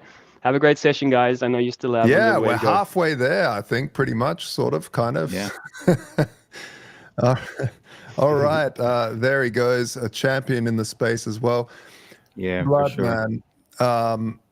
Up next, we have Balancer. Balancer is just a titan in the space as well. Really innovator in terms of dexes. Yes. So I'll bring Lipman up from Balancer. Lipman, are you there? What's up, guys? What's up? How you doing? Can you hear me? Yeah. Sure can. Man, I think when I first delved away from being totally just Bitcoin, I thought, Ethereum, everyone keeps going on and on and on about it. Let's have a look. And Balancer was one of the first things that really blew my mind, because the way that you guys, dexes in general, because the cypherpunk dream was always, hey, hold your own private keys. We don't need these centralized authorities anymore. And what I didn't like about the maxi space was like, no one else, everything else is just, every other chain is a scam. And hold your own private keys. Don't keep them. And I was like, well, how do you, surely. Mutually exclusive. They don't have to be. Yeah. Yeah. Let's balance this out. And Balancer was one of the very, very early, if not, correct me if I'm wrong here, was it Balancer before Uniswap? Back in 2020. Yeah, back in 2020. Yep. Yeah. Amazing. So for those that don't know, Balancer, a far cry from the old days of Ether Delta, I tell you that much. We still look at those days fondly. Yeah. So what's new with Balancer, or what's old for those that don't know Balancer, because maybe they've just still been under that rock for a while? Yeah, sure. Yeah. Sure. So just a bit of just quick context about me. I help with BD at Balancer. I've been doing so since last January, kind of full-time in the space since early 21. But a lot of the credit building and foundational stuff that you're referring to, Josh, predates me by a couple of years. So I certainly can't take credit for that. For those that aren't familiar with Balancer, in a nutshell, what Balancer is it's a decentralized AMM.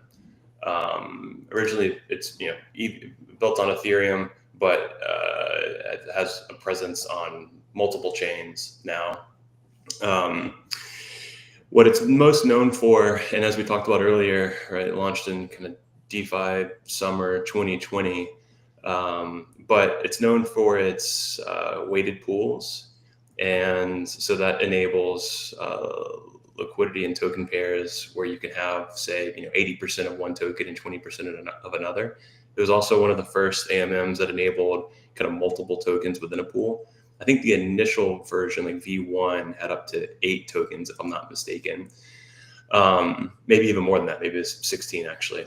But us, along with Curve, are known for our stable swaps. So those are pools that contain tokens that are meant to trade more one-to-one with each other. And as of today, we have about a little over a billion of TVL, are integrated with like all of the major aggregators, of course. Typically on any given day have over $100 million of volume coming through our pools. And as Josh alluded to, have become one of the kind of foundational layers of DeFi with a bunch of different integrations. And one of the things that's maybe most interesting about Balancer as well is it really is kind of that infrastructure layer for AMMs and other builders. And so I know you guys had Quant AMM on earlier, but they're a great example of another team that's actually building on top of Balancer. Because the benefit that you have is you don't have to, I'm sure the Quant AMM guys talked about this. I had a conflict, so wasn't able to be here for their presentation, but they don't have to start from scratch, right? They don't have to build their own AMM logic. They don't have to think about kind of, integrations with different aggregate, all the different things you have to do if you're just going to go build out your own decks. They don't have to do that. They can think about the innovative, new features that they want to build on top. And so there's a bunch of different examples like Gyroscope and others of teams that are built on top of Balancer. Do you want me to jump into some of the stuff that's new? Man, I know that's what everyone wants, the new stuff. We want the new stuff. Yeah. Well, so I actually have this. I can talk through it, but I have a slide or two if you want me to screen share. Let's see. Sure. How do I do that? Let's go here. Yeah. So. 1 second, I'll just get you up. Let me know when you're. Yeah, you do that. I can give a voiceover here as you're getting it up on the screen. So Balancer V3 launched in December, mid-December, right before the holidays.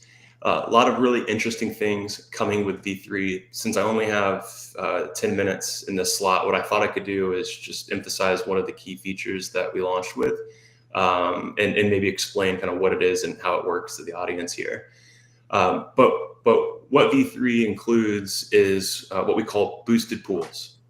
And boosted pools is another way of saying the ability for liquidity inside of Balancer pools to be redeposited into lending markets. So Aave or Morpho, for example. We have other integrations coming with Euler and Gearbox and several other lending markets too. But out of the box right now, we have Aave and Morpho. And so basically what this screen shows, guys, is an example of kind of how this user flow would work. And so you as a user, you'd come in and let's just take an Aave boosted pool as an example. And let's say that it's the USDC, USDT pool on Balancer, okay? So you come in and you LP USDC and USDT. Of course, you're earning swap fees like you would on any volume to that pool. So that's normal, no difference there. What is different is that USDC and USDT is then being sent or deposited to Aave. And you as an LP in the Balancer pool are getting the benefit of a USDC and a USDT yield.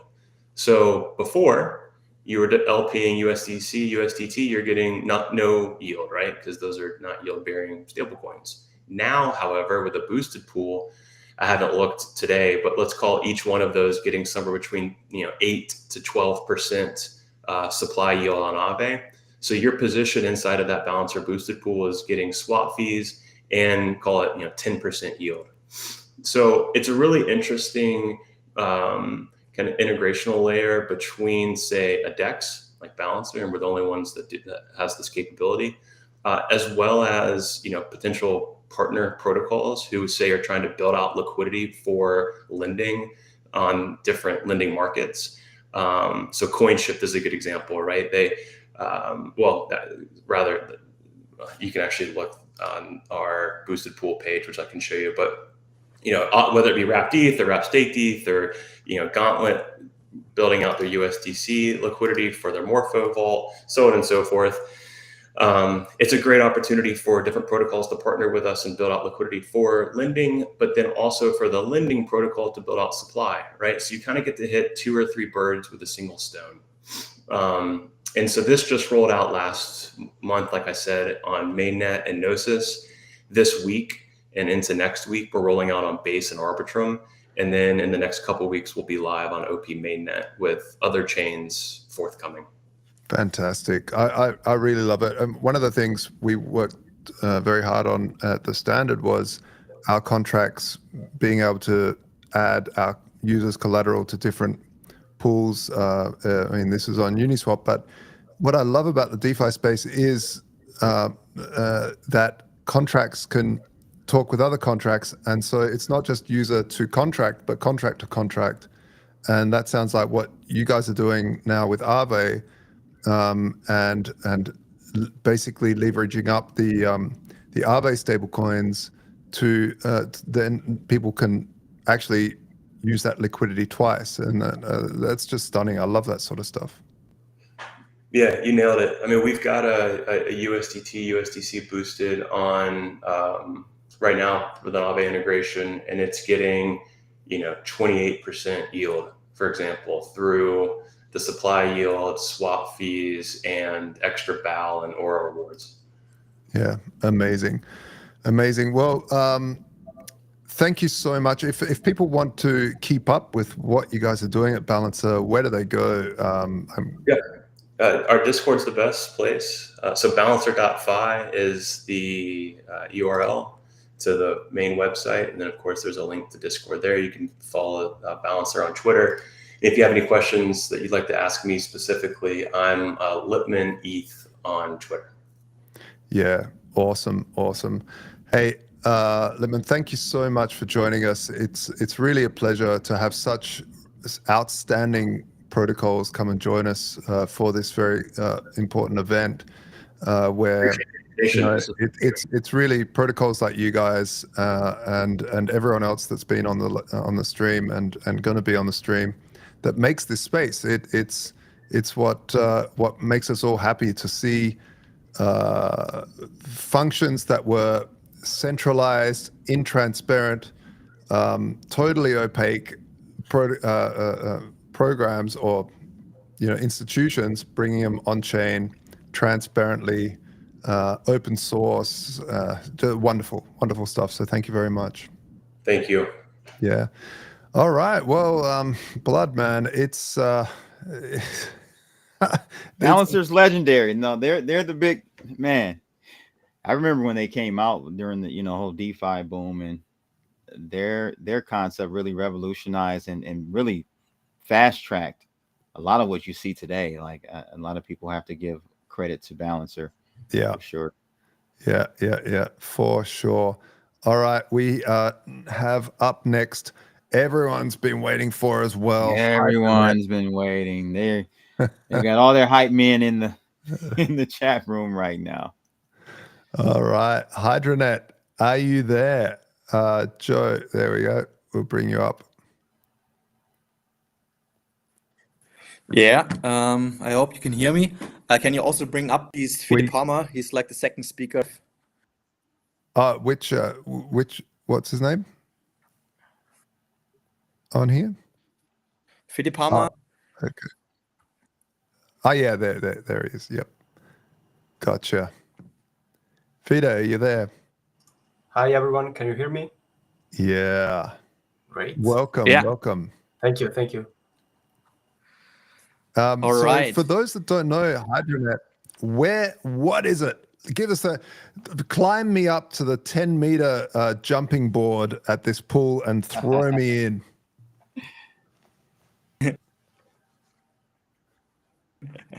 Yeah, I'll do our best in the next 10 minutes. Yeah, hello everyone. Thanks for the invitation. I'm Tor from Hydronet. Today I'm joined by Fede, our main backend developer and basically the mastermind. But yeah, Fede, please give a short introduction about your own. Yeah, hi everyone. I'm Federico from Italy. And as Joe already mentioned, I'm one of the backend developers for the Hydronet project. And me and the other developers cooperated at designing, building, and developing all the logic, the protocols, and the infrastructure behind our main product, that is the Hydronet decentralized exchange. So Joe can give you a short introduction about what our project is about, and then maybe if we have time, we can showcase you with a short demo to show you what we achieved so far.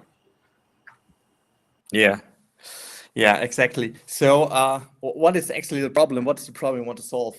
And yeah, I need to dig in a bit deeper, but basically Hydronet started with the vision of creating a trading platform with the same capabilities of a popular centralized exchanges like Binance, FTX, but in a completely decentralized and trustless manner. The truth is that close to 90, recently 85% of all crypto trading is taking place in centralized exchanges, which unfortunately, as you've already mentioned, is a bit against the core principle of crypto, like with self-custodial, the Cypherpunk manifesto, stuff like this. And don't get me wrong, I mean, centralized exchanges aren't all bad. The later trade without network or gas fees, instant trade confirmation, that's of course quite convenient. Also, you don't run the risk of being front run by bots scanning the mempool, or you don't have to wait many minutes, you just find out it actually was failing. But there are also huge negative sides. Your privacy by doing KYC, and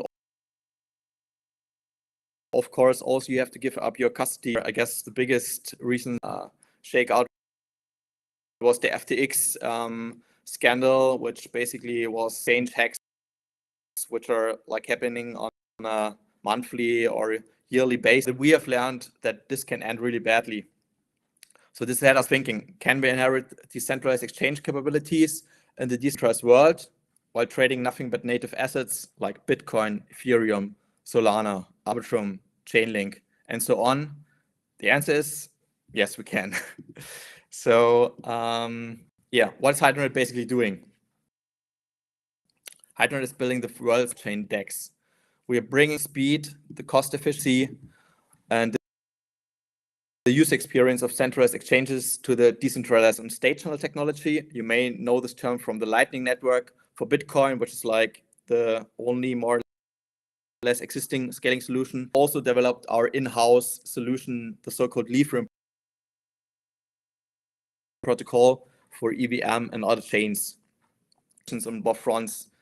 Maybe there's now a bit many tech terms like off-chain isn't that like spread in the DeFi space, I guess. So to bring it down, so what does it mean for the end user? For the users, trading off-chain means gas-free trading, so no blockchain fees when trading off-chain. You have instant confirmations of the trades, because when state channels are set up, the trades will be finalized, and also you can have order book trading, just like as you would have on a centralized exchange. You can set limit orders, you can set market orders, you can set buy and sell ranges of certain prices, like you just know might from Binance or FTX or Maxi, whatever. And also the nice thing we're using, which is the atomic swaps, that you don't need to trust your counterparty or any other intermediary for the trade to go through. Either the trade is successful or not, and then just keep the part of the trade you wanted to do. And I guess one of the biggest unique selling points is the cross-chain swaps. You can do Bitcoin to Ethereum to Arbitrum and more. And our DEX doesn't really care about blockchain borders, and especially Bitcoin, which is the biggest asset we have in crypto. It's quite isolated so far from all the other nice things are going on in the DeFi space with Ethereum and also, of course, Arbitrum and Solana. So I guess, in my opinion, our opinion is really important. And last but not least, given that we are off-chain, you also have kind of a MVV protection, because no sandwich attacks or front running are possible, because the trades are not executed on-chain, they're executed off-chain. So they are not placed in any mempool waiting for blockchain confirmation. And I guess maybe this sounds a lot of tech stuff, and you maybe don't know what this actually look like. So we hope it works. I don't want to jinx it, but Fede is hopefully able to give you a live demo.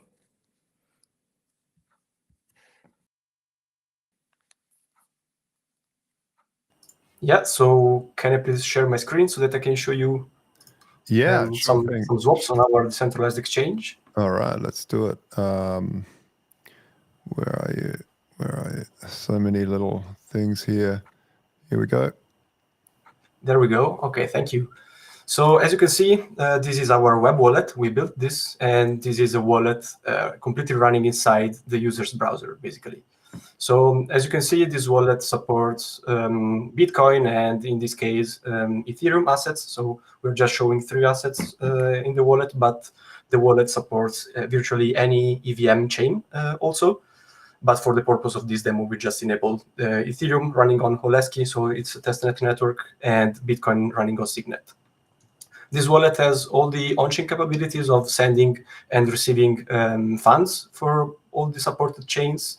But the nice thing is that it also has off-chain capabilities. So we support the Lightning Network on Bitcoin.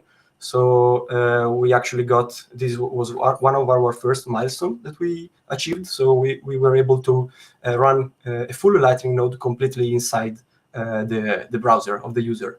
So without having the user to run any server or any Raspberry Pis or desktop PC running a Lightning node, we were able to just run the Lightning node completely inside the browser of the user. So the user can send and receive off-chain payments through Lightning channels for Bitcoin, and they can also send and receive payments on EVM channels using the Lithium protocol. That is basically a protocol that we built ourselves from scratch, that is very similar to the Lightning Network in the way it works. So it's a payment channel solution that can work on any EVM chain. So we wrote and deployed the smart contracts for the EVM chains. For now, as you can see, we're using it on Holesky for this demo. But the nice thing is that this Lithium protocol is actually blockchain agnostic. So it can also support any other blockchain that has smart contract capabilities, and that is not even EVM compatible. So we might expand the protocol to Solana, for example. So as you can see, I already did set up some channels. So this is a Lightning channel, then it's already balanced. So it has enough can send and can receive capacity. And we also have a channel on Ethereum Holesky with some USDC and some Ethereum in it, so that we can send and receive both of them. So all the payments that are going through these channels are basically instantaneous. So they took milliseconds to finalize, and they are and you don't have, as they are not broadcasted on the blockchain, you don't have to pay any on-chain gas costs or fees. And so I'm just what? This is amazing. This is truly phenomenal. Just to casually drop this like it ain't no thing is crazy. Like, this is amazing. Wow. Yeah, thank you. I really hope that we can impress you. But so what's as you can security layer, like in terms of, because you're saying it's off chain, how does the security work? So the security is actually, the security is inside the protocol themselves. So in case of Bitcoin, I'm pretty sure that you're familiar with the Lightning Network. Yeah. So, for example, to open a Lightning channel, you're broadcasting actually an on-chain transaction. So the security layer is basically the layer 1. So, for example, we can see here in the transaction history this channel opening transaction for Bitcoin. And so if you go to the details, we can explore this transaction, and this is just a channel opening transaction on the Bitcoin Signet chain. That was done 3 hours ago when I did set up this wallet. And regarding Lithium, it's basically the same. So we're using a smart contract that we deployed on Ethereum Molesky, and we just opened the channel with a transaction that is calling. Oops, sorry, I will shrink this a bit. That is just calling a function to open a channel using our contract that we deployed. And so chat's asking for a swap. Can we see a swap? Yeah, sure, we can see it. So let's try. So, for example, as already mentioned, we have both the Ethereum and Bitcoin channels set up. So we can try, for example, to sell some ETH for BTC. This will hopefully match some liquidity on our order book if other users did set it up. So let's try to sell some Ethereum for Bitcoin. As you can see, this is basically polling the order book to get the current value. And so let's just click swap, and I'm pretty sure that you will be impressed with the speed of this swap. So let's try it. Confirm swap. Your swap is underway. Your swap is complete, and so your swap was completed in under 2 seconds. Sorry, I'm just fixing up my chair. I fell off my chair. Hang on, let me. Crazy. So we just swapped Ethereum for Bitcoin in under 2 seconds, and we can just see that effectively we did send some Ethereum off-chain using the Lithium protocol and received some Bitcoin off-chain using the Lightning protocol. So this is a cross-chain swap that costed basically 0 fees and was just instantaneous. That's and amazing. done So there's a question in the chat room about who covers the fees. Like how? Okay, so basically, you pay the fees only when you do on-chain transactions. Okay, the blockchain fees. So when you open the channels, then you are paying the regular on-chain fees. But after your funds are inside the channel, then all the payments are basically feeless. You just pay like the smaller routing fee in case the payment has to go through multiple nodes in the path of the Lightning network or of the Lithium network. But that is just basically Satoshis in case of Bitcoin and small units in case of the Lithium protocol. Regarding the exchange fees, the order book provider that is called a hub basically can charge a small fee to allow the trading, so the swap. So he will charge a very small fee, and we collect a small fee from the 2 payments that are going through its node. And so that is the only fee that actually the user are paying basically. Amazing. Absolutely stunning. So 2025, we're here. It looks like you guys are already so far ahead. Like you guys are living in like 2027 already, but let's see what's happening in 2025 for you guys. What's up next? How do people get involved? Is there a token? Is there what's the plan? Yeah, so maybe I can go back to the presentation and so that we can show you the roadmap. And maybe Joe can continue the speech. Yeah, I tried to take over. I hope my Wi-Fi connection is good enough. Let's see. I will try to talk a bit slower. Nothing is getting lost. I tried to answer the questions. So what's next?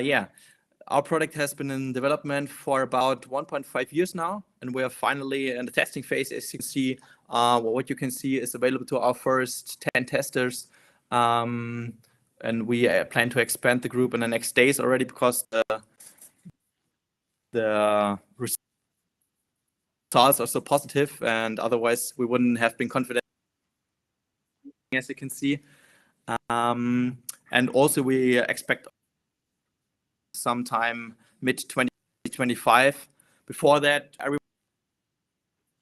can test it. Right now it's onboarded.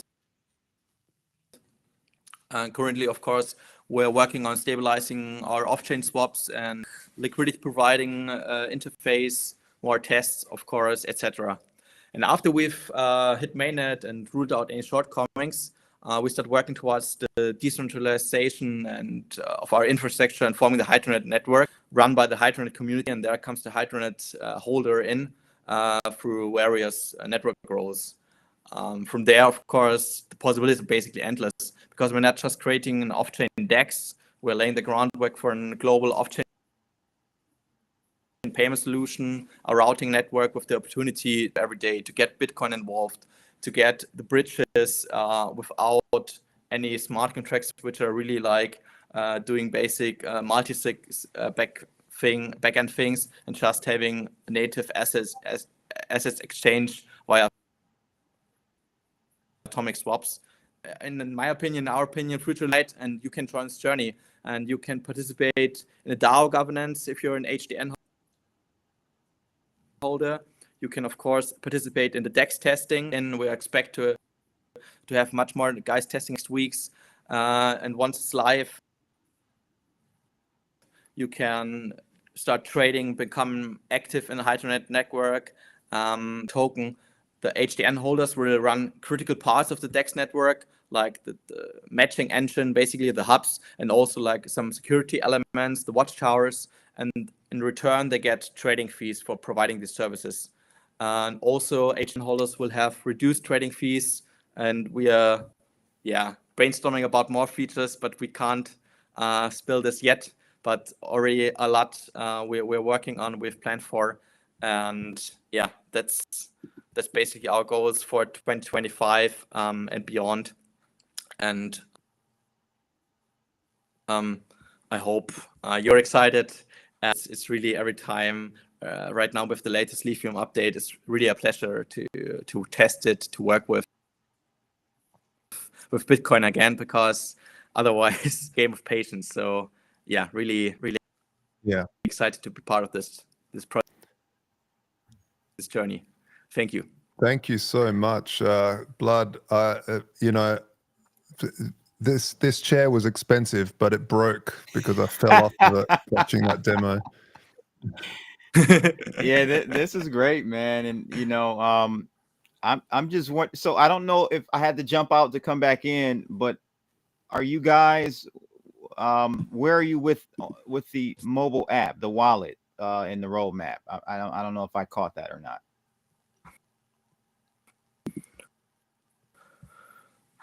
So it's available on mobile right now. We're also working in a way that in the future we can have it rolled out as like an application you can download quite easily. But there's nothing we work right now with big focus. We just have it in mind. But you can still, like on my iPhone, I can already wake up and do a Bitcoin for Ethereum swap in my bed if I'm up to. So already live and going. Took us some time, but we're there. We're getting there. Awesome. Great. So where do people go to join the alpha wait list? Yeah, I guess, Fide, if you can pull up the next slide, just reach out with the links, I guess, still up. We did the waitlist thing, especially in December, and now just rolling it out. But you can join us on Discord, of course. We are the most active there, I guess. Always on Twitter, but also, of course, on Telegram, Instagram, you name it. There's always at least one or two guys around for the team to help you out with questions to get you in. And I'd like to take this chance to thank you, everyone, for inviting you, especially, of course, and also for everyone from the community who joined and who was taking the time and listened to us. Thank you. Awesome. Thank you very much. I also want to take a moment to just thank all of our viewers across all the different channels. There are thousands of you across all the different channels on Twitter, on X. Sorry, don't want to dead shame here. On X and everywhere else. It's phenomenal, and thank you so much for all the new subscribers around the place. It's amazing. It's amazing. I couldn't be happier with this outcome. Yeah, this is great. Rocky start, but persistence. Work through it. Gotta go. I know. Rocky start as always. So up next we have by the way, hit like, share, subscribe, all that stuff. I gotta say that. I know I hate hearing it, but gonna say it. I'm gonna say Gotta it. remind people. Gotta remind people. It's free. We're sponsored by one sponsor, and that's the like button. There you go. All right. So yeah, up next we have Parafi. We're looking for Parafi if he's joined in the green room here. I can't see Danny, him. I see Danny.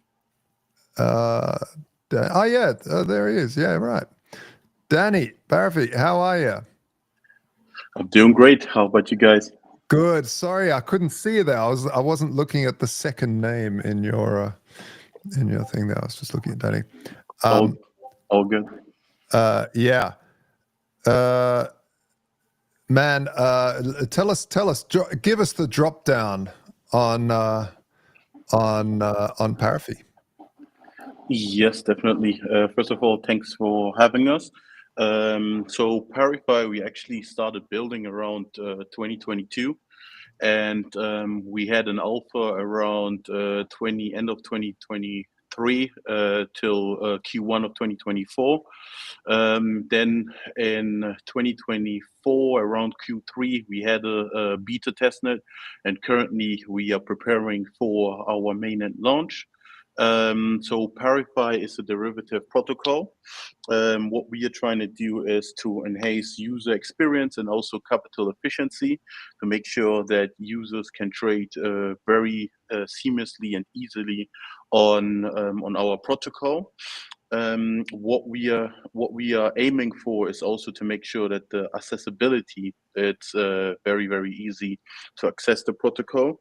So we are heavily focusing on account abstraction, which means, for example, we make the possibility for users that are from Web2 easy to access the protocol with their Gmail account, for example, or even log in with other email addresses as well.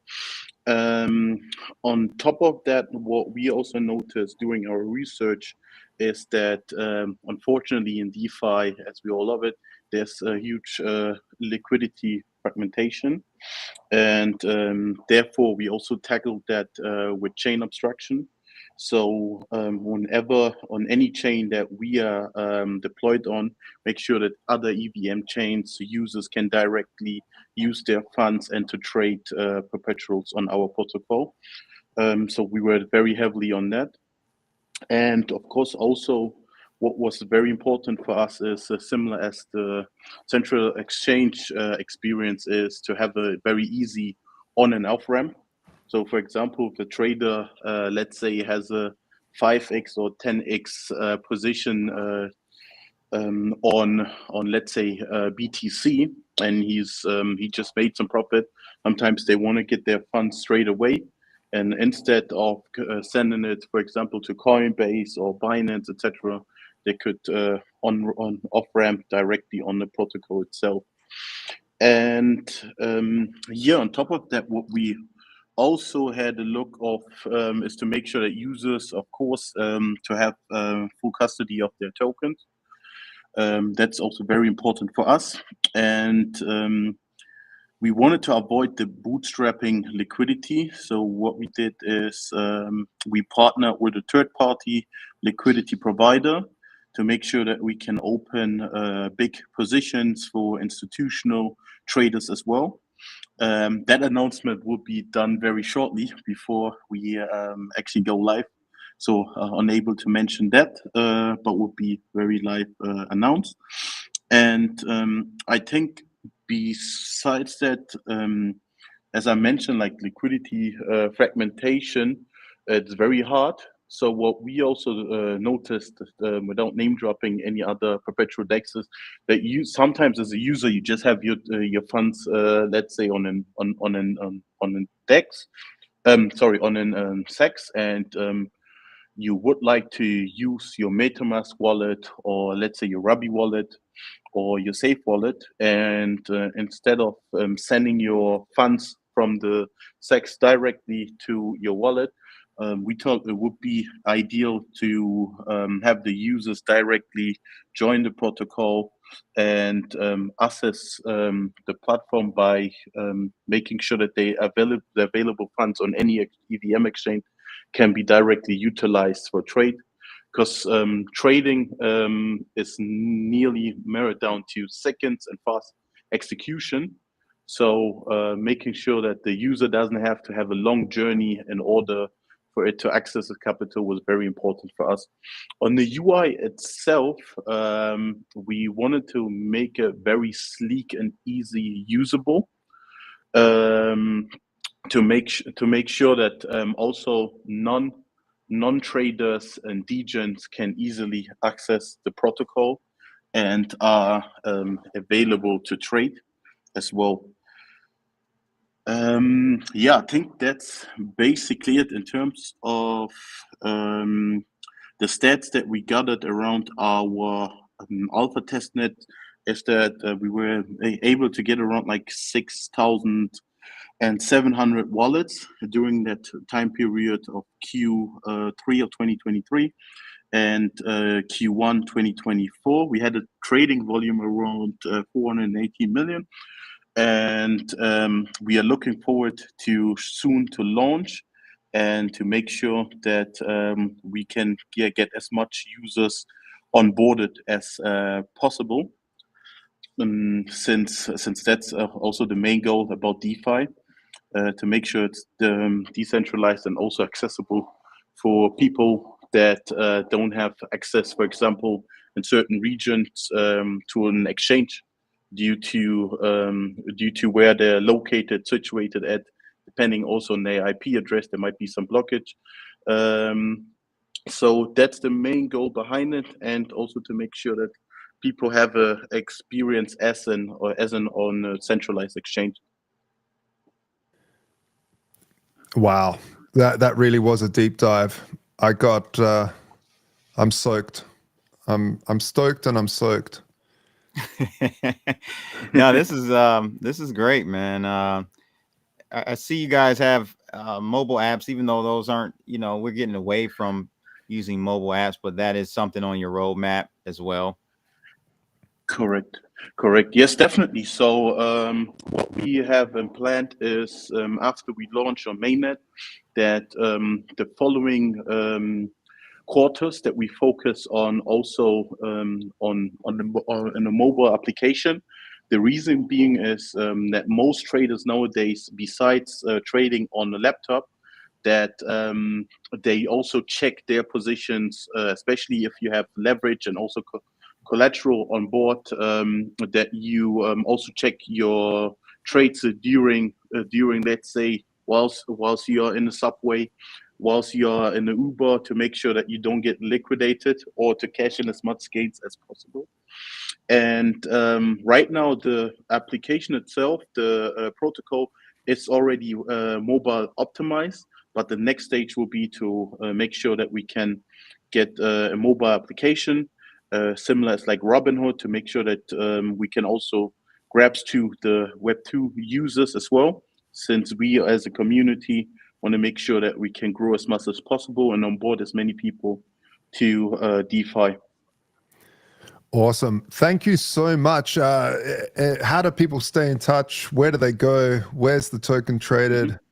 All that juicy stuff.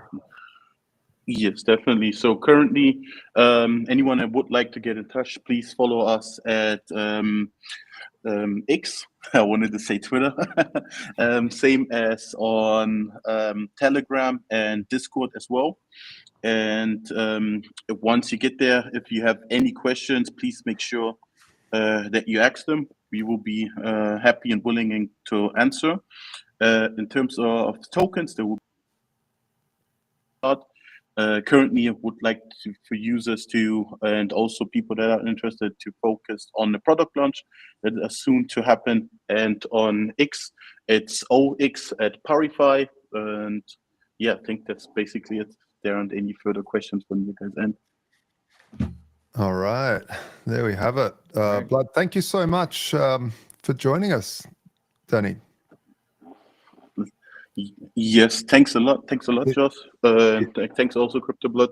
And yeah, it was amazing listening to all the other conversations as well, and also just to see how far DeFi has gone over the few years. And yeah, can't wait to hear the other speakers as well. It's amazing. It is amazing. And thank you very much. Enjoy the rest of International DeFi Day, Danny. Well, if there's one guest that I really love is, well, it's all of the guests, of course, but one that I just find fantastic, Trader Joe. And they've just recently rebranded to the best rebrand I think I've ever seen, which is from Trader Joe, which obviously had some IP conflicts there, to Let's Fucking Joe. LFJ. Love the rebrand. You gotta love it. You gotta love it. Yeah. Welcome, David, to International DeFi Day. Oh, thank you very much. Yes, excited to be here. Also, we're going to get Uncertain on stage later on. So let me introduce LFJ and what we are doing today and what we've been doing in the past. As you all have heard, we have been known in the past cycle 21 and 22 as Trader Joe, formerly Trader Joe now, and now fully rebranded as LFJ. Let's fucking go. We are a decentralized exchange on Avalanche and Arbitrum.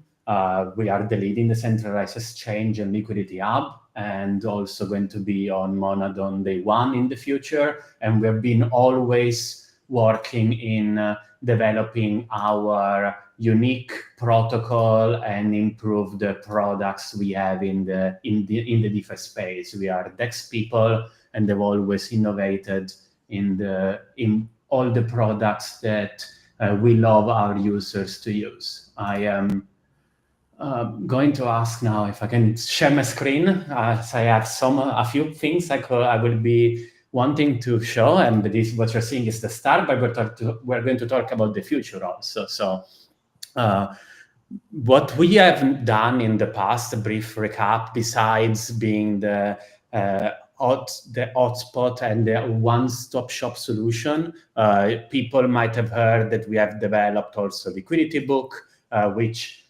Liquidity Book was actually the first concentrated liquidity protocol based on liquidity beans. Now, when people see this interface, they might think, oh, wait, that actually reminds me of Meteora DLMM. Actually, DLMM it's actively inspired by what we have built with Liquidity Book in 2023, and is our novel protocol. So each bean of liquidity is a reserve of liquidity and allows for very concentrated liquidity management, which we have invented and kept innovating over the past years. And this, which was our V2 version, the concentrated liquidity, has now been going to see a V4 that we're going to release as a limit order book that we will release on Monad first. But we have just released in beta our latest product, which is Token Mill. So I'm going to talk about just quickly before you can you scroll down a bit? This is so extraordinary just to see this. If you scroll down a bit, just to see that spread along the order book that you had just before, you had pretty much talking about the individual pools. You had like the left and the right side of the buy and the sell. There. I mean, just seeing that is so extraordinary, because to try to find that on any other DEX is really tricky. Like, not only we created this type of architecture, we have also created a volatility oracle at the time, which before even Uniswap had any type of mention of volatility oracle, we actually had created this concept of a volatility adjusted protocol that basically when volatility is quite high, it increases dynamically the fee from the base fee to a maximum fee that we cap, so that this way, when there is very high volatility, liquidity providers are compensated to keep providing liquidity in those times where impermanent loss could actually be tricky. So we really thought about this protocol a lot and very hardly. And we created for the world these ideas and made them open source for everyone to read, and are very happy that now they're starting to pick up steam with the Trump coin being deployed on a protocol that was inspired and based on the technology we have invented. Let's fucking Joe. Fantastic. Keep on going. What you were saying before. Fantastic. Yes. So just checking that we can now move forward. If I know that there were some nice messages, but let's talk about what we have been building right now as our V3. Everyone started talking in the past year about token launches, and we wanted to make sure that we could build something unique also for the space, which is called Token Mill, which is our own flavor of Launchpad. We had started working on Token Mill way before Pump Fund was actually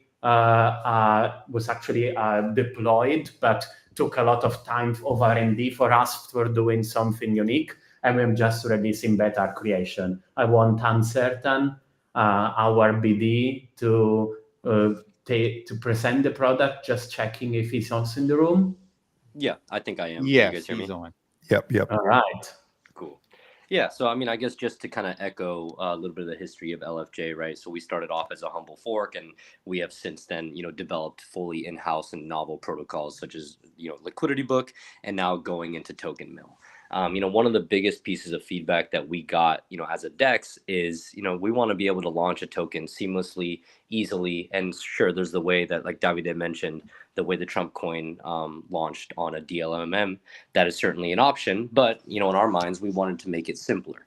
And so just for the comparison purposes, not for anything else, Token Mill is a token launcher and is a bonding curve AMM. So what I mean by that is essentially Pump Fund and Radium combined. So it's a self-sustained protocol, self-sustained DEX. It launches tokens. It also allows for trading of tokens in perpetuity. There is no quote unquote graduation that then relies on a third-party protocol.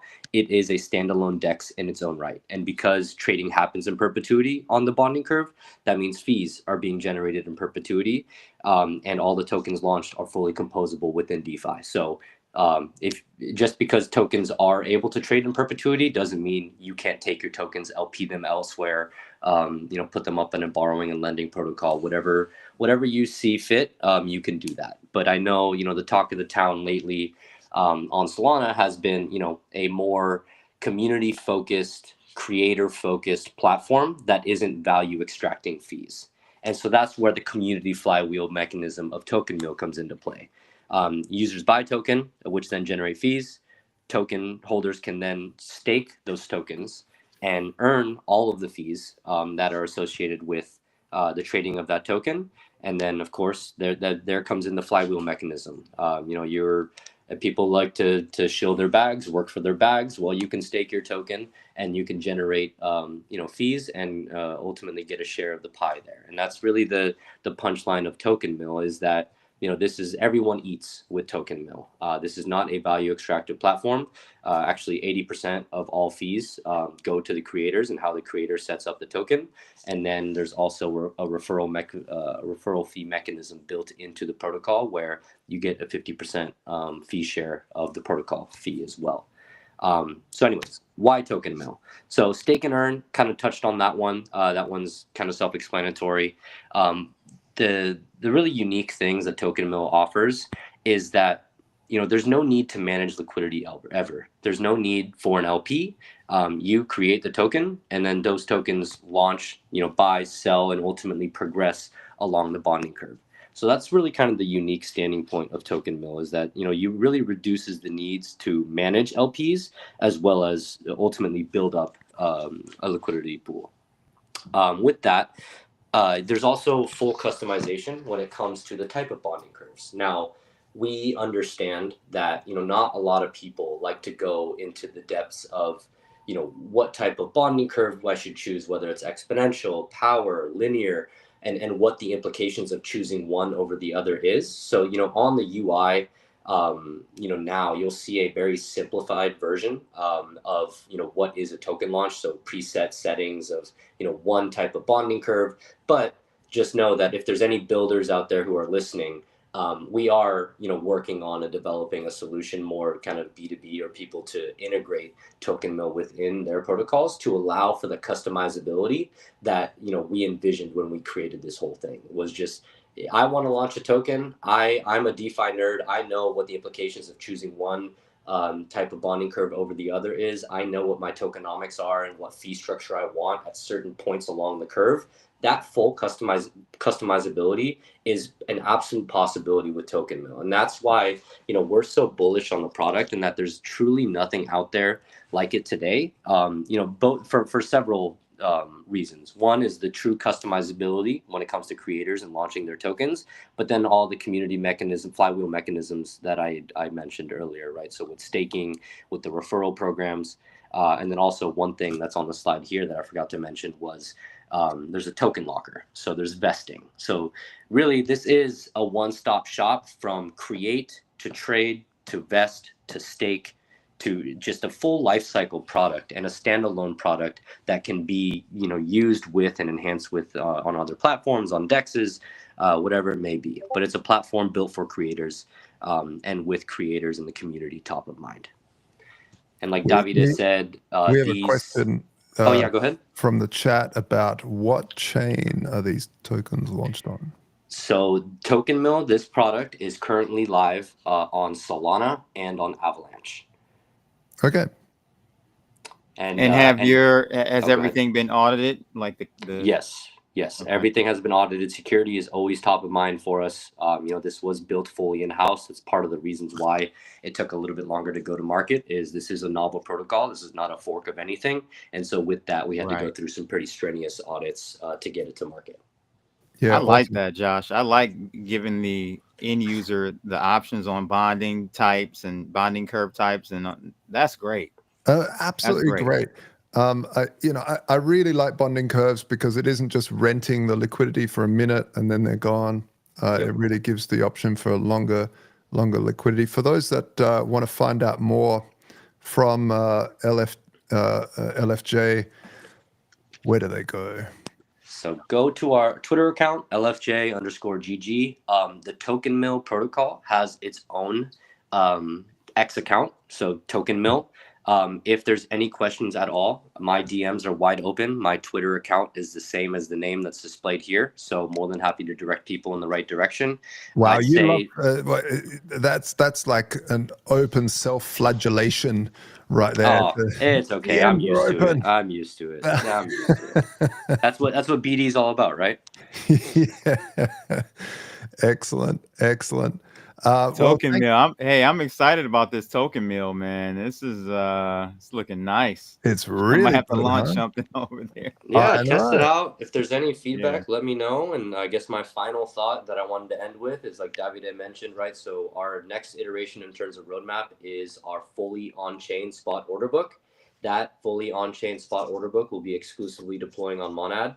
And with the order book, and once Monad mainnet comes, we will be launching our entire product suite on Monad as well. So that includes the DEX, that includes our aggregator of aggregators, that includes Token Mill, and that includes the fully on-chain spot order book.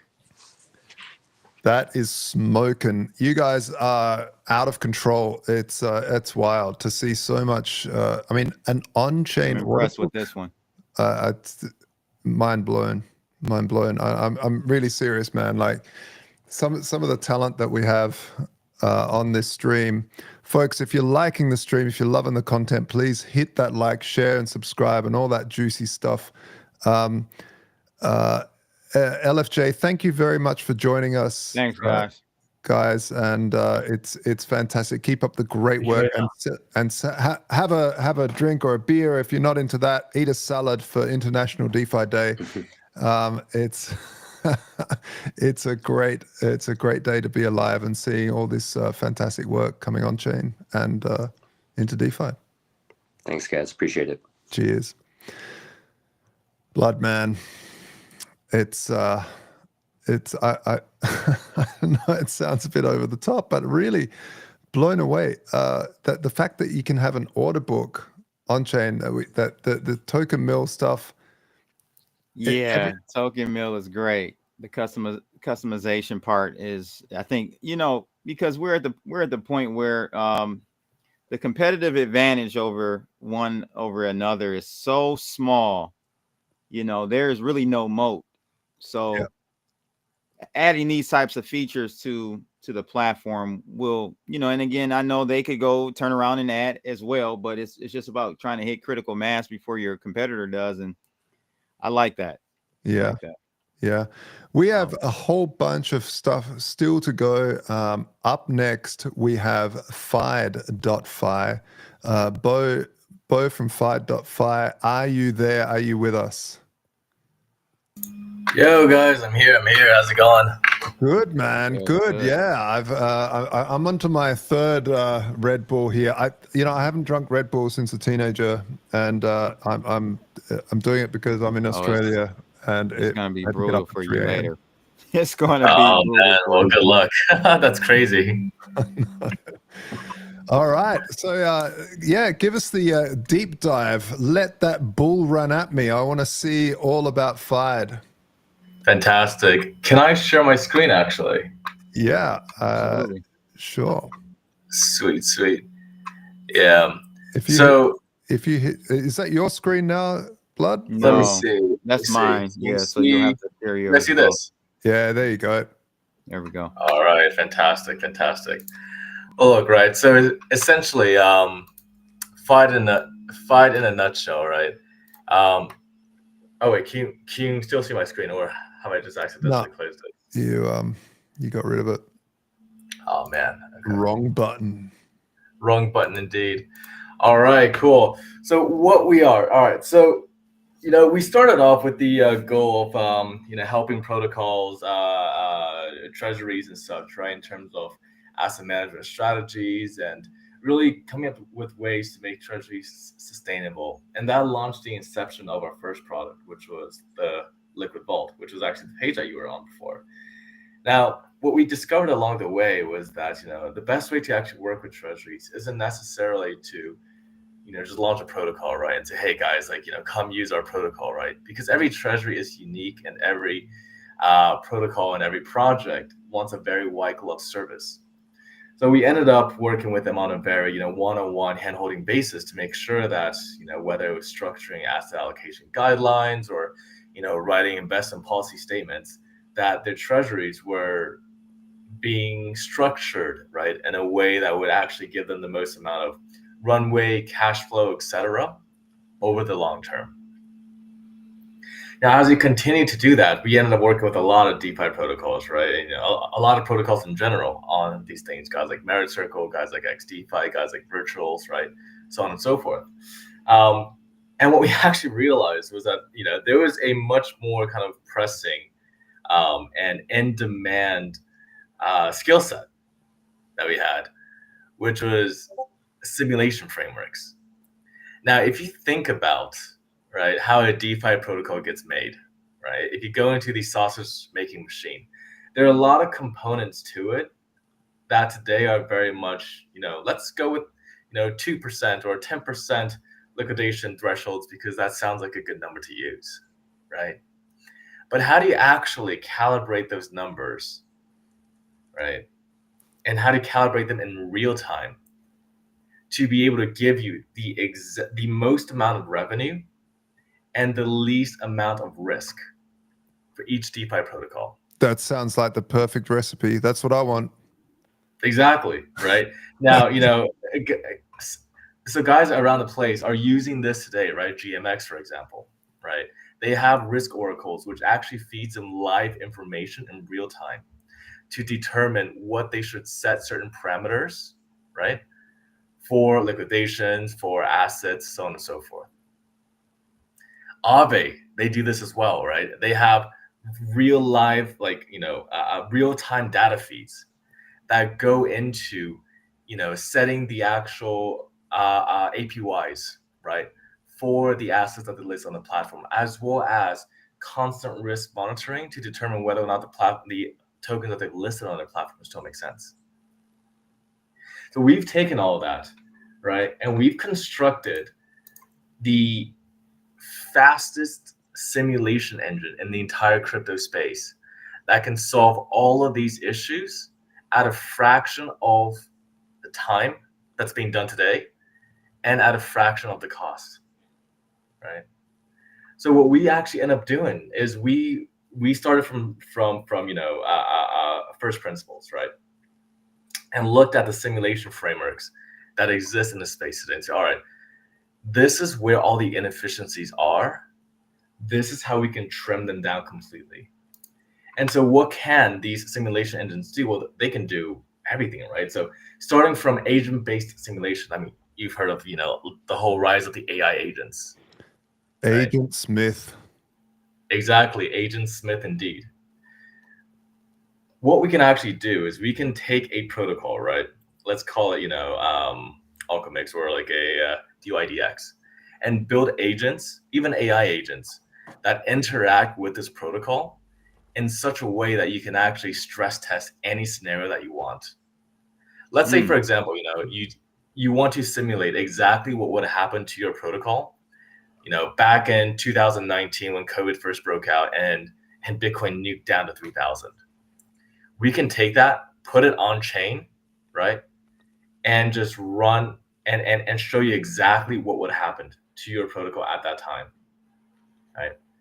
What this also means is that, we can simulate protocol interactions at your protocol tied to Aave, tied to, DYDX, tied to, GMX, tied to, and if there are any cascading risks, right? And so if you think about as DeFi protocols get more and more complicated, and as, the need for smarter ways to calibrate them come through, this sort of stuff becomes incredibly more, incredibly more pertinent, right? So how did we build crypto's fastest agent-based simulation engine? Right. So high level, we're calling it RACE, right? RACE RS, Rust Agent-Based Chain Emulator. It's a platform for simulating transaction bundles, protocol interactions, user behavior on any EVM-based chain. So one of the main major bottlenecks for node interactions on EVM-based chains is actually overcoming something called the client-server barrier, right? When you submit requests through RPC or any other type. Now, this type of network latency can actually be reduced quite easily, right? By just placing your requests from the same server that runs your node. So this already, we've cut down on time by quite a bit, right? But it's still quite far from optimal. Can I quickly just interject? Like, who's the main client for this product? Yeah, I was wondering the same thing. Is this like a B2B thing or? Yeah. So any DeFi protocol that exists today can use this product. Yeah. Right. So like Aave, GMX, Balancer, TheStandard. Yeah. Yeah, TheStandard, exactly. I can definitely see how right? we would use. That's what I was thinking. Yeah. No, but actually though, and here, for example, right, like the use case I'm showing right now is arbitrage, right? Is actually finding out arbitrage pathways across 3-4 different decentralized exchanges at once. One of the protocols that we're working with actually right now, their main issue is they're worried that if they create a balancer pool, it's going to mess up the arbitrage flow of their token on chain, right? Yeah, interesting. So, right. So now you're getting to the heavy duty, liquidity provision stuff, right? Like now you're diving into the deep end of the pool, right? So instead of actually letting MEV bots farm that arbitrage, what a protocol can do is use RaceRS to build their own arbitrage agent that constantly arbitrages the gap closed, and they make the revenue from it. And our arbitrage bot, because of the way that this engine is compiled, is the fastest in the space, right? So it's beating most of the other arbitrage bots out there to the punch. And if you're a protocol that's providing liquidity on a DEX, right, and you're providing liquidity on like, 4 or 5 different dexes, you can now arbitrage that gap yourself without having to lose that, right, revenue to MEV bots or yield farmers. Yeah, that's great. amazing. And for those that are still, are just brand new to DeFi, arbitrage basically when there's 2 different prices on different exchanges, and you need to, hey, there's something cheaper over there, the more expensive over here. I can buy it cheap and sell it over there expensive, and make that difference. And that is the base layer of how the price stays the same on every exchange. Exactly, right. And to give you some context around the speeds, right? So providers today, right, like Alchemy, Infura, etc., right? When you run like a node call and then like you assemble a few contracts, right? A process that takes them, and these are the leading providers today, right? A process that takes them 1.3 seconds takes us 15 milliseconds. Nice. That is 100x faster speeds than what you're seeing in the space today. So if you're simulating any sort of thing in real time, if your protocol is getting attacked, right? If you want to arbitrage like pathways for your DEX liquidity, right? And you want to adjust things in real time, this is the fastest way in the crypto space today to do it. Excellent. And what about for the end user? I know you guys are more B2B sort of solution. Exactly. But for the end user, is there something that's exciting for them if they're listening to this thinking, wow, this is really cool? How do I get involved? Is there some way I can invest in what you're doing, or join the team, or is it, No, of course, man, of course. And I'm super glad that you asked, right? Because right now, where we're at is, obviously we're working with clients one-on-one, right? We just worked with a perp DEX. Right now, we're working with like a top, like an L1 that's in the top 30 by market cap, right?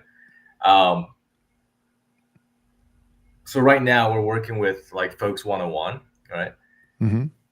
Where we're going to be later this year is we're actually going to take this and we're going to open source it. We're going to open this up to anyone and everyone. So what that means is that if you're like a retail user, for example, right, you can buy the FI token, you can come onto this platform and you can burn it for quote unquote like a simulation space, right? Now there will be a few different presets, right, of our bots, of systematic trading strategies, right, that you can deploy right out the gate. But the more sophisticated users will be able to write their own code base on top of this and build entire DeFi products, right, and DeFi ecosystems using this Race RS engine as the foundation for it. And what that means is a much faster and a much more secure DeFi ecosystem, right, where anyone can, measure all of the risks that they're taking without having to guess. All right. Well, if people want to start reading up on it, where do they go?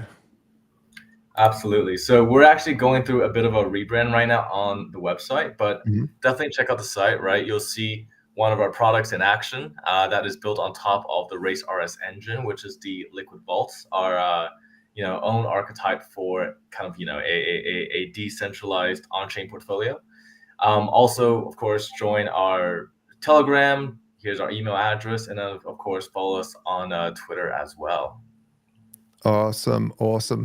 Thank you so much for joining us on this amazing day of the year. It happens once a year where we celebrate all things DeFi, all things like this.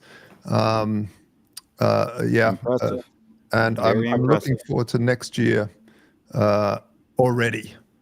How's that? Thank you so much, guys. I appreciate you guys having us on. It's a blast to hear all the other projects, and it's a cool thing that you guys are doing.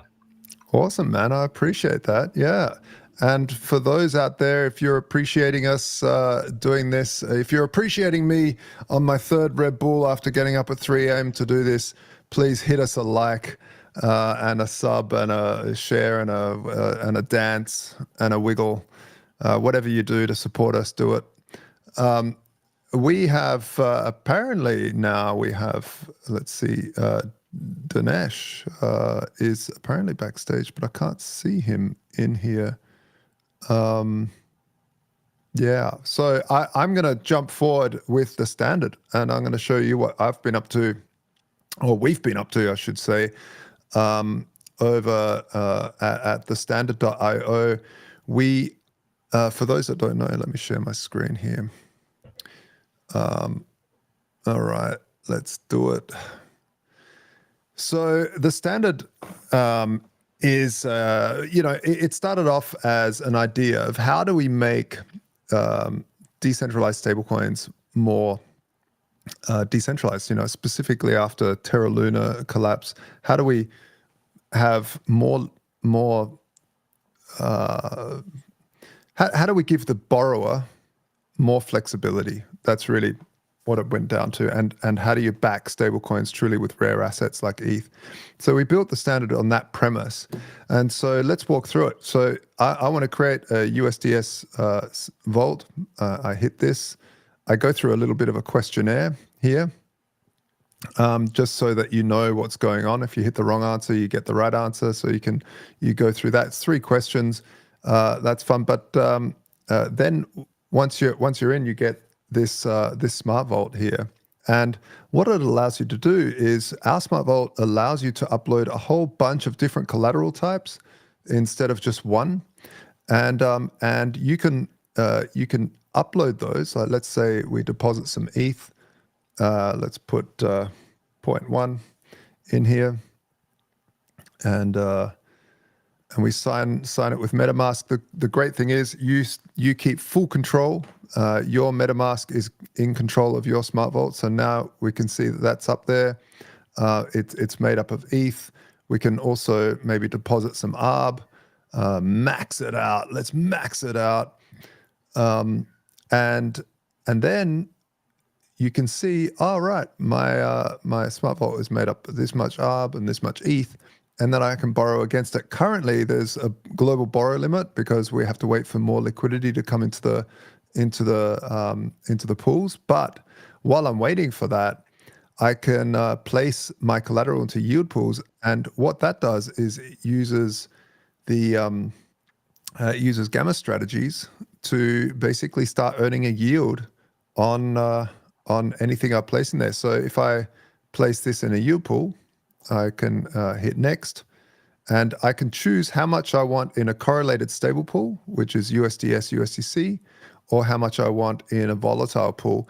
I like doing 50-50 because volatile pools kind of suck when it turns to earning a yield, because you're earning a yield and suddenly the collateral drops. Price of the collateral, right? And in value on the market, and I'm like, oh, that you basically miss out, even though you're still stacking those fees from the trading fees. That impermanent loss makes it really difficult. Whereas stable pools, you don't get the capital gains maybe of the underlying collateral that you've got, but you get consistent yield. Plus, we're about to start incentivizing the heck out of USDC in this pool. So I'm going to go 50-50, and you hit go, and it's a couple of MetaMask confirmations, and boom, it's done. It's over there. Within about a minute, it'll pop up here, and we can show you that later. But we also have Merkle rewards. So if you have some yield earning in that, and I can show you that in another vault here. This is one I prepared earlier. You can see the different yield pools and how much they're earning. You can have a look here, what they're earning, and check out the graphs and the fun. Here you can see on the USDC, USDS pool, the position growing over 90 days rather than just holding the underlying asset. So it's really awesome. I'm super proud of the team. And the cool thing is, when you borrow, let's say there's $1 to borrow there, so I can chuck that in just to show you. So I borrow a little bit, a buck, borrow a buck. The thing is, as soon as borrowing liquidity comes up, it's gone. Like people, it's so popular, this product, because you're borrowing at 0% interest. There's no interest. So obviously, as soon as there's 50 grand up to be borrowed, it's gone within minutes. So people have to really keep a eagle eye, or stay in the community, and the community lets each other know straight away as soon as there's liquidity up to be borrowed. But yeah, what I was going to say is, even though I've borrowed against this, I can still swap my collateral around. So if let's say, let's go back to the other vault here. Let's say I have some ARB, and I'm thinking, I wouldn't mind some wrapped Bitcoin, because I think Michael Saylor is going to buy a heap next week. And I borrowed against it, so I can't withdraw it, but I can swap it. So I can just go over here and say, you know what, I'm going to put all of that, or half of it. Let's put half of that ARB into wrapped Bitcoin, and boom, our smart contract then talks to Uniswap, does the trade, and comes back. So no custodianship, nobody controls your private keys except for you, and you've got control. So now we've done that swap, and now I'm holding some wrapped Bitcoin. And the other cool thing about the standard, and what we really focused on, is I can send this NFT here is basically your key to your smart vault. So the NFT, you can sell this smart vault with this much collateral, this much debt in there, and whoever buys this NFT then controls this smart vault. So you can send a whole bunch of assets. Let's say there's heaps of assets in here, and in the yield pool, you can actually send all of that in one transaction to somebody else. With an NFT. That's great. Yeah, it's really cool. In fact, there was a use case a little while ago now, but I thought maybe one of my seed phrases might have been compromised. It was pretty unlikely it was, but because I thought it might have been, I thought I would have to just, on that seed phrase, I had a bunch of different yield positions and this and that and the other. And it took me ages with every other protocol to move. I had to close the positions down. I lost some money closing positions and all this. With the standard, I didn't have to close anything. I didn't have to pay off any debts. I just basically took this NFT and hit this button here and said, send it to this new address. And it took everything in one package and sent it to the new address. And I thought, is there any other platform that's doing this? I don't think so. Not that I have not heard. Yeah, I've never. That's an awesome concept there, man. That needs to be definitely branded and pushed to the forefront. That's awesome. It's wild, right? And I've always said there's way more use cases for NFTs than just pictures of monkeys. You know, yeah, PFPs, yeah, it's really cool. So I'm really stoked. We're about to start incentivizing USDS, USDC pools really strongly with TST through Merkle, who we interviewed just before. Mm-hmm. Here, we can claim 0.13 ARB, and every day there's more to be claimed, and there's about to be a bunch of TST that's claimable. And not only that, you can claim the TST and instantly stake it, and you make TST starts attracting all of the fees that are collected across the entire network. So when people do a trade, like the little trade that I just did before, that swap, it uses Uniswap in the back end, but there's a 1% fee on that. A lot of people say, I'd rather pay the 1% fee than pay off my debt, pull out the collateral, and then do the trade. So people are happy to do that, and that 1% gets dropped onto TST stakers, as well as minting fee for debts and stuff like that. There's a bunch of little fees in here, and they all get dropped on. So if you like to collect passive incomes like that, that's a way to do it. And that's the standard in a nutshell.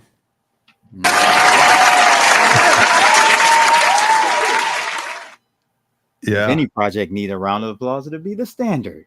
Hey, thank you so much, Blood. Thank you. Yeah, no problem, man. We've got some guys lined up here, huh? We do. Invest. Everyone's just chomping at the bit to get out of the gates and start running. We have who do we have up next? We've had Dinesh Positions. Is Dinesh here? Lendvest. Godleap. Let's see. Here we go, Josh. Hey, Josh, how are you from Lendvest? Yes. You're up. Great. Yeah. Thanks, Josh, for hosting this. And Crypto Blood, I've got some stuff for you here. Yeah. So Lendvest is also a lending protocol in DeFi, and we're laser focused on intrinsic fi or intrinsic finance, which is deriving the yields from the hard native assets in crypto, not looking at different incentives. So first looking at these yields and where that comes from. So in any context or any market, we're dealing with Aave as the leading DeFi lending platform, and we have to look like what's going on in DeFi, and the number one use case for Ethereum is staking Ethereum, and the number one use case in DeFi lending is leverage staking, which involves lending and borrowing. And so there's, I could actually share my screen for a presentation. Cool. Yep. Okay.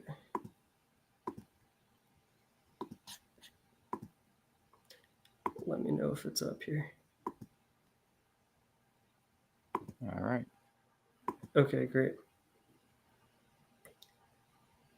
So we focus on the highest utilization rates to drive yields, and Lendvest has achieved higher lending rates and lower borrowing rates than Aave. The reason why we're able to do this is because Aave has a surplus of depositors or lenders, and that surplus of lenders, there's almost two times more lenders across Aave than borrowers. That creates a $4.2 billion market inefficiency. And Lendvest is able to capture that spread. So we match liquidity 1-to-1, and that keeps the utilization rate very high. And since we're fixed term loans, it's high utilization over time. And the way we solve for the shortage of borrowers on Aave is providing the lowest borrowing rates compared to Aave. Now, Josh just showed 0% borrowing rates, but we're hyper focused on Aave and winning the lending market in the context of Aave. So we matched the risk management of Aave. We started as a credit score dealing with risk management on DeFi lending protocols, and we're matching the asset pairs on Aave. So Aave's median deposit time is 14 days, and Lendvest believes that longer term loans should get better rates. So Aave's users value liquidity over better rates, meaning being able to deposit or withdraw whenever they'd like, while Lendvest users value better rates over higher liquidity. So if you just want higher lending rates over time, then come to Lendvest, and if you want lower borrowing rates, then come to Lendvest over Aave. So our go-to-market use case is capital-efficient leverage staking. Like I said, ETH's main use case is for staking, and with DeFi, the number one use case is leverage staking, which involves, as you can see here, once you stake your ETH to get staked ETH, you provide the staked ETH as collateral, and then you're able to borrow against that borrowing it from the lender, and then you stake it again, and it repeats. So with each time you cycle with leverage staking, you're repeating that spread, the 0.7 spread with Aave, and it's much tighter with Lendvest. So with this spread, there's some financial engineering involved, and we introduced something called a collateral lender. So the collateral lender, their role is to prevent liquidations for the borrower, because the longer the term of the loan, the higher the probability of liquidation. We've all seen it. Over time, the price moves up and down more. It's that simple. So, but you need the high borrow lend utilization to achieve the best rates.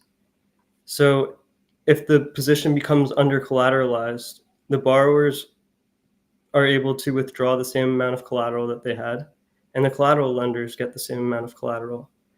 And similar to like DeFi Saver might undo your position, so remove you from the market. Well, this lets you stay in the market, which is a difference, because it sounds like DeFi Saver. But what if the borrower doesn't return the loan? Well, Lendvest whitelists certain strategies and automates the repayment with an immutable smart contract. Oh, nice. So we have this 0.7% spread, and from that, since there's excess lenders in the market, intrinsic yield comes from the lenders from this spread. You see it's 0.553% for the lender, and less than half of that goes to the collateral lender. And currently there's only 0.1% offered for staked ETH across DeFi lending markets. So what's intrinsic finance? It's anyone could launch a meme coin like we were talking about earlier to provide 200% APR for lending. But will that token be there in the long term? You want APR from hard DeFi native assets. And so you got to ask yourself, where's the yield coming from, and what is the utilization? What is the utilization on that lending platform, and what is the infrastructure system trade-offs to enable that utilization? So Lendvest, we started as almost like an API for DeFi lending to create an edge. Then we integrated with a lending market called Ajna, and we actually put $95,000 on chain during our private beta to prove the security and the yields. And I'll be sure, I have the on-chain transactions here in the case study. I'll share it in the private chat, and maybe we could get it to the community. So awesome, man. So what's next? Yeah, what's next? We're deploying so the collateral lender and we're deploying this collateral lender, and capital efficient staking for liquid restaking tokens is going to be the next thing for 2025, and Lendvest is going to be the most efficient infrastructure for liquid restaking tokens. So each chain will have their liquid restaking tokens. So we're launching a points program in on February 24th. So that's where the community could really be engaged. And since we deal a lot with regulations, Lendvest will actually be allowing users, or we're actually going to be giving users small amounts of money to use our protocol and just interact with it. And we're going to be logging their wallets on chain, and they can receive points for the engagement with the protocol itself. So we really want DeFi to be really welcoming, and so that anyone can interact with it, and that's how we're doing it. Awesome. People love points. I think it's a great way to get around a lot of the stuff, because points are, people know what points are. They collect them, and then they can hopefully trade them out later or get something else for them. So good to see, and I really like the idea of finding those inefficiencies in the lending markets and profiting off of them. It's really awesome. Right. I really wanted to build like an arbitrage strategy for the average user to use, and you really have to build out a lot of infrastructure to capture this inefficiency in Aave. It takes a long time, and this is a way that all users can interact with. Fantastic. Yeah. This is what's beautiful about the space is that people can come along and go, there's an inefficiency here, and then sit at their keyboard, create an app or a dApp and close that inefficiency up. Try doing that with, I don't know, Lehman Brothers. They're gone now, but Bear Stearns, Lehman Brothers. R.I.P. to all of them. Yeah, exactly. But yeah, like these centralized things, it's very difficult to jump in and find an inefficiency and fix it. Whereas with DeFi, most of it's free and open source, and you can plug into each contract and find these and offer a better service. So let me just say this, Josh. DeFi, I think we're literally still in like the infancy stage of this whole industry. Because if you take a look at what's going on here in the United States, Josh, we're just finding out that Bank of America, of all names, all companies, Bank of America has targeted conservatives and have been booting their accounts. Yeah, That and is then lying, insane. and then saying they haven't been as well. And then we can go on to other organizations like Wells Fargo. They're criminally, they're just the worst. Yeah. So it's great that we have these options, and I think again, the everyday consumer has not even touched any of this. Right. Well, that's why I got into the space here. I was at State Street Bank in their blockchain department. Oh, State Street. Okay. Yeah. And I couldn't even innovate with the infrastructure being inside the bank. And in DeFi, I have full access to each layer of the financial stack, and I'm able to really bring this to market. And so we didn't, we wanted to rush and launch our smart contracts on chain. Let's say I think it was about 5 months ago, and we just put our own money on chain, and put about $95,000 on chain with a few partners, and just prove the security with our own money. And so anyone from the public could have taken it, and we're able to just prove that, and we have the on-chain transaction hashes to show we did that. And now that's ground use for like a grant for a full audit and all of that. But like you really have full agency. It's exciting. Yeah, nothing shows bigger kahunas than putting up your own money into your own contract and saying, come and take it if you can. And that's like great. posting your own bug bounty. Your own... Wonderful. Hey, where do they go to find out more, Josh?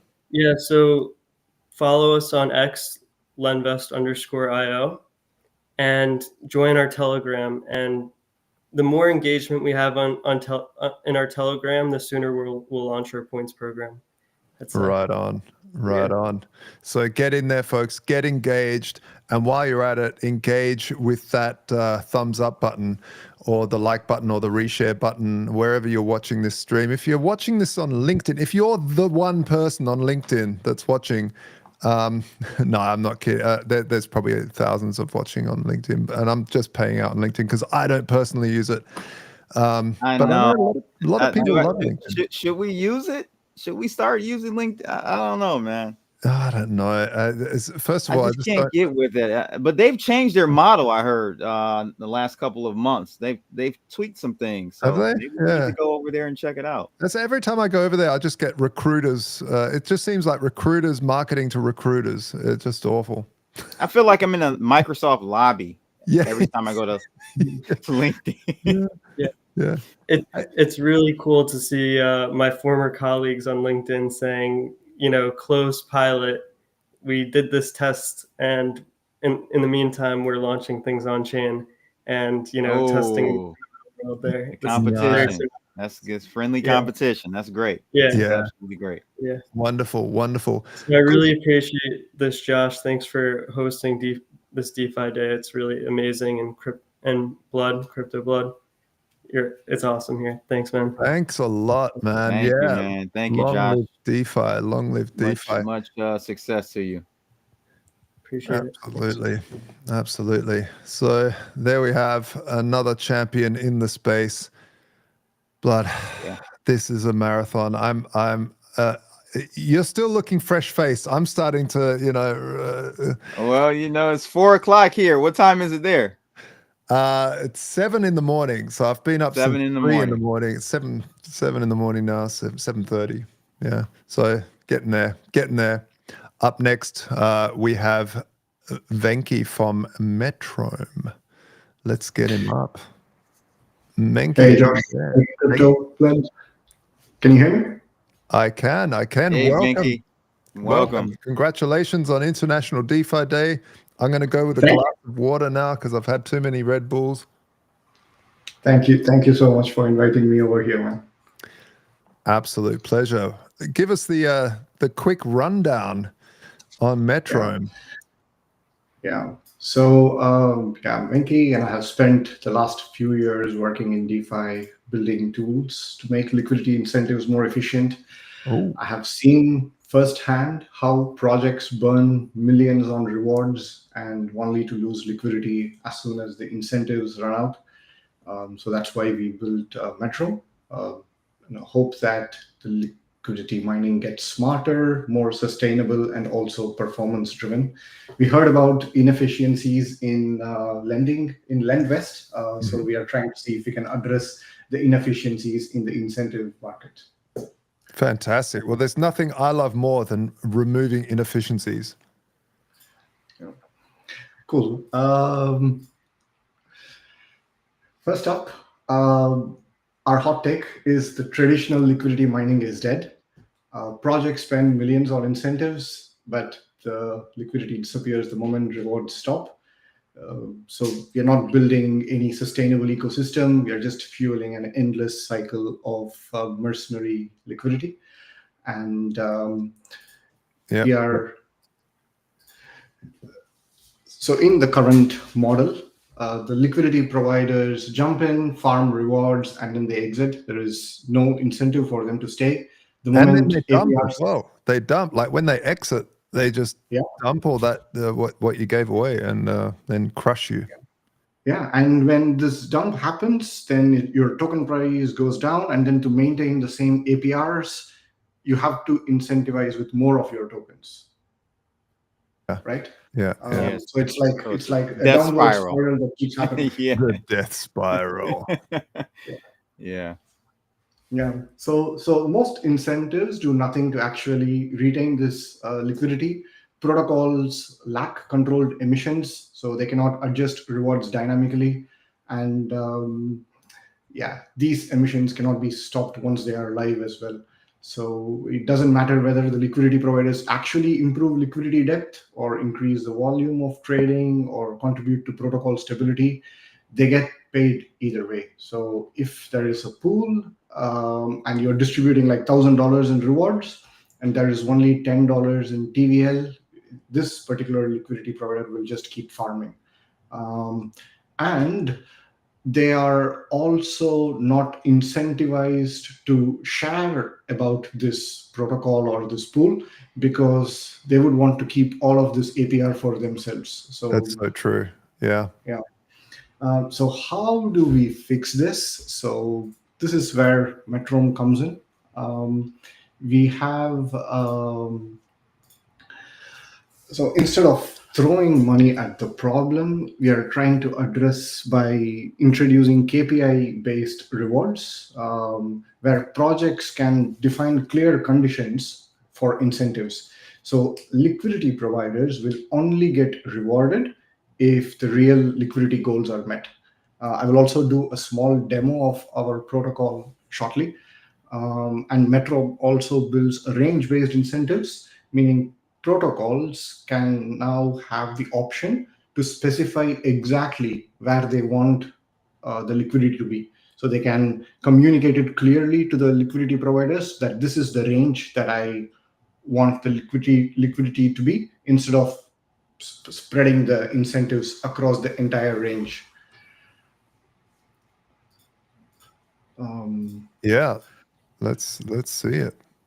Yeah. So KPI based solution is on the left. We have the traditional liquidity mining, and on the right we have the Metrom's model.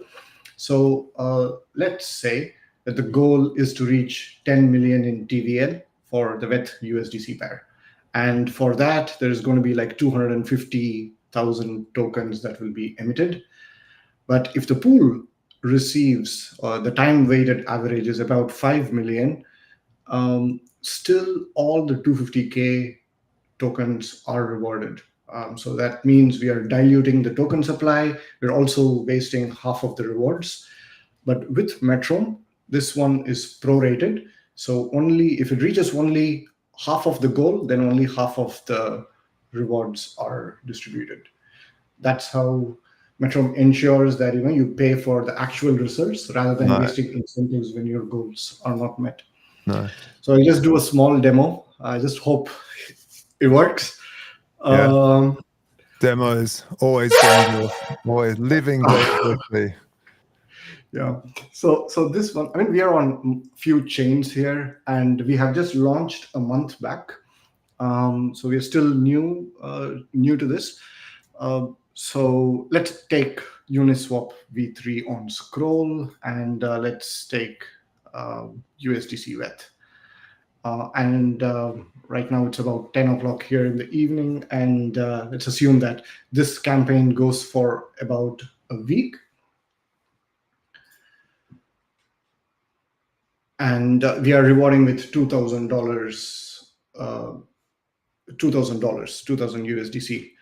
So this is how a normal campaign looks like. So when this campaign starts, regardless of how much liquidity is there in the pool, this $2,000 goes to all the liquidity providers. Yeah. But instead, whenever a campaign is created like this, as a campaign creator, you would always assume that, okay, I'm paying $2,000. I am hoping that there will be 200K in TVL for doing these rewards. But that doesn't normally happen. Mercenary farmers jump in to capture the high APR, and then as soon as they see this APR dropping, they pull the liquidity and move on. So the way that we are trying to solve is you can choose a goal here. So let's say that we talked about 200,000. So you set 200,000 as the upper TVL. So this is the goal that you are setting for the community to reach. And if there is only $58,000 in the pool, then only the rewards, it's a prorated amount of rewards will be distributed. I'm guessing that this is about 25%, 26%. Only 26% of the rewards will be distributed. And we do calculation block by block. So it's also not possible to game, where we do calculations block by block, and then we distribute after every snapshot, and the snapshot is like once in 4 hours or so. Yeah, sweet. That's really cool. That's really, and for anybody that's running a protocol that's needs to do this, needs to lift liquidity, they'll know how hard it is. So this is great. Yeah. You can also mix and match with certain things. So for instance, you can mix this with a minimum payout, which works like traditional incentives. So if you do 99%, this is how the traditional incentive campaigns work, paying to all liquidity providers. So you can also do like a mix and match, like 50% you pay it out to to all liquidity providers, regardless of the KPI being met. Yeah. And then the other 50% you pay based on how much the KPI is met. You also can define a floor. where this means under 50K, there will be no incentives that are paid out.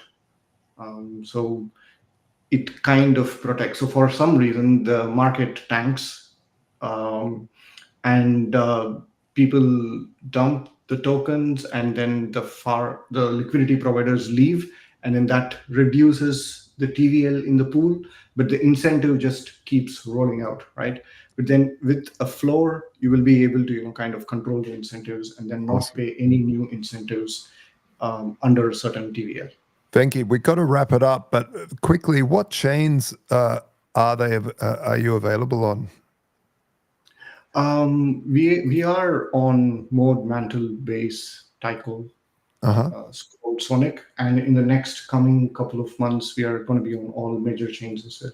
Yeah, I'd love to see it on Arbitrum. There's really cool stuff. I also love to see if you could say if people are using, let's say, Gamma, then the distribution will happen. If not, then it wouldn't. Stuff like that. It'd be really cool to see as well. ALMs are not supported at this point of time, but it's there in our roadmap, and we would start supporting the ALMs in the coming weeks, actually. Yeah, great, nice. For Blood, have you got any questions?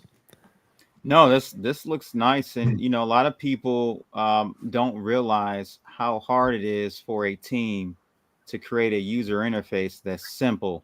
The simpler it is, the harder it actually is to develop and make it intuitive. So this looks very intuitive. I like the visual chart at the bottom there. Yeah. It looks like they put a lot of thought into the user interface and experience. So kudos to them. Yeah, totally. And a lot of the projects that you're seeing on International DeFi Day is to support crypto projects building in the space. So all of these tools are helpful for actual projects. So if you do know a project, because there's a lot of people up, that's the great thing about crypto. When you're part of a project and you own a token of a project, you're actually part owner of the project. So if you see something like this, it might not affect you directly, because Venki, correct me if I'm wrong here, but you don't have your own token, right, for this?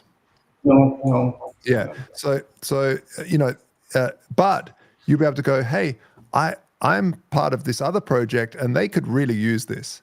And so this is why International DeFi Day is important to watch and to keep a lookout on, because we cover all of these sorts of things. And I think that liquidity provisioning is very, very important. If you get it wrong, at best, you lose, the whole project loses, and at worst, people blame you for rug pulling and all sorts of things, even though you didn't mean to. It just happened because you didn't know what you're doing and you didn't get enough liquidity into the project. Yeah. So, and the way that you set these incentives upfront during the first epochs or something, and if that goes wrong, then you're always playing a catch-up game on bringing the price of the token back up, just to make sure that you're not over incentivizing. So you're absolutely right. Right on. Thank you so much, Venki. And if people want to see you, it's over at metrome.xyz. Yes. So go and check them out. Yeah. Fantastic. Thank you very much for joining us on this wonderful, precious day. Thank you so much. Thanks for having me here. No worries. All right. Man, so many. Almost there, Josh. Almost there. Almost there. It's up next. We have Matthias from Stake.link. Right? Yeah. Welcome. Stake.link. Matthias. Hey guys. Hey, welcome to International DeFi Day. Have you got your balloons and streamers ready? Are you celebrating? Are you still sober? Oh, actually, I'm doing dry January. We went out east for conferences in October and November. It was DevCon, and what else was there? We went to a Sticky Rewards Summit. I got to see Vitalik talk on the last day. That was super exciting. So plenty of happy hours out there. Dry So I figured it'd be January. a good I'll time cheers to do, my water to dry that. January. That sounds good to me. Well, yeah, guys, I appreciate you having a good day so far. A lot of updates from teams that I've followed for a while, and updates that I haven't seen on my feed. I guess you get so bogged down in your own work, not all the time on social media, and learn about new teams. So yeah, good stuff so far. Tell me about it. I've learned a lot today, and I'm like, oh yeah, I got to get in touch with those guys. Yep, 100%, and that's not too long. You'll be able to get a nap here pretty soon, Josh. So thanks again for having us up. I'll just go over briefly, what stake.link is. It was super exciting to see that the first speaker, a good friend of mine, Sam Friedman. So he's at Chainlink Labs building the Chainlink infrastructure. We're working on securing the Chainlink infrastructure. So pretty much the biggest problem we solve right now is access to Link staking and liquidity for anybody who is staking Link. So right now, if you were to stake Link in the global community pool, it's about a 28-day cooldown period that you have to go through. With stake.link, it can be as quick as instantaneous through accessing the ST-Link link pool on Curve Finance. If there's enough liquidity in our holding zone known as the priority pool, this is where Link tokens are deposited and Chainlink automation upkeeps are performed to stake Link into open space. Whenever there is an opening, if there's liquidity in that holding zone, you can withdraw immediately from there. And then we're going live with native Link staking withdrawals here shortly, which will enable anybody to withdraw up to 500,000 Link every 7-day period. So pretty much the problem that we solve, that's it. Access to Link staking and liquid staking for the Chainlink network. We're the only entity that does that. If you scroll back up actually to the node operators just a little bit, yep, right there. Those are the node operators that make up stake.link. And I'm super proud to have some of these entities. Galaxy Digital is a $4-5 billion publicly traded company. Framework Ventures is one of the largest cryptocurrency VCs in the industry. Stakefish, Stakin, 0-1 Node, Peer 2, they all enable billions of dollars of staked assets through their platforms. Real privilege to have the team that we've got at stake.link. They collectively process about 57 to 58% of all job requests successfully published on chain in the Chainlink network any given day. So, DeFi really is, bolstered and secured by Chainlink. And those are the teams right there that are doing it. Man, amazing stuff. So first question that is on people's lips: where do the rewards come from that are getting rewarded to stakers? It's a great question, especially given in 2021 we did not ask where the rewards came from. We did not question where 20% reward rates came from on Terra Luna. So yeah, exactly. Yeah, it's a great question, and it's good to see people doing more due diligence this cycle as opposed to last cycle. What it comes from right now is just inflationary rewards from non-circulating wallets held by Chainlink Labs. So right now at the global community pool, it's about 4.32%. At stake.link, it's about 5.6% the last time I checked. We're able to offer a larger reward rate because there's two pools in Chainlink staking. One's the community pool, and the other is for node operators only. Not all node operators have fulfilled their allotment, so there's still a fixed amount of Link rewards that are sent to any node operators that are staking, so the reward rate is higher there. We offer auto compounding for the Link token. All rewards earned by the Link token, stake through stake.link as well. The base reward rate's higher in the node operator staking pool as well. So completely organic. And, as time goes on, Chainlink continues to see more and more adoption. Real world fees will slowly replace the inflation that we're seeing because there is only a fixed amount of Link. There's a billion Link. You can't ever exceed that. It's hard capped. So, with as much adoption as Link is seeing, GMX was on earlier. They have a 1.2% revenue sharing agreement with Chainlink. Eventually, that'll make its way to the Chainlink ecosystem. Really exciting stuff. Yeah, Link man. staking and a real world revenue generation. Absolutely. And also, the plan, I think, is to work with build program tokens as well, to have that as a distribution network or system later on, maybe as well. So I think. One of the key parts of this whole industry is Chainlink. I don't think they get enough credit to really, that people understand how much Chainlink is used as infrastructure to make this whole industry work across all of its IP or technology. It really is vast, and so I can't say enough about it, and so it's for me an absolute no-brainer to use the technology that you've just showcased in terms of staking this stuff, because as they've definitely gone, Chainlink's definitely gone with the Silicon Valley route of keep it as free as possible for as long as possible and gain that network effect, and after a while, like you said, the inflation stops being used and actual revenues start taking over from that.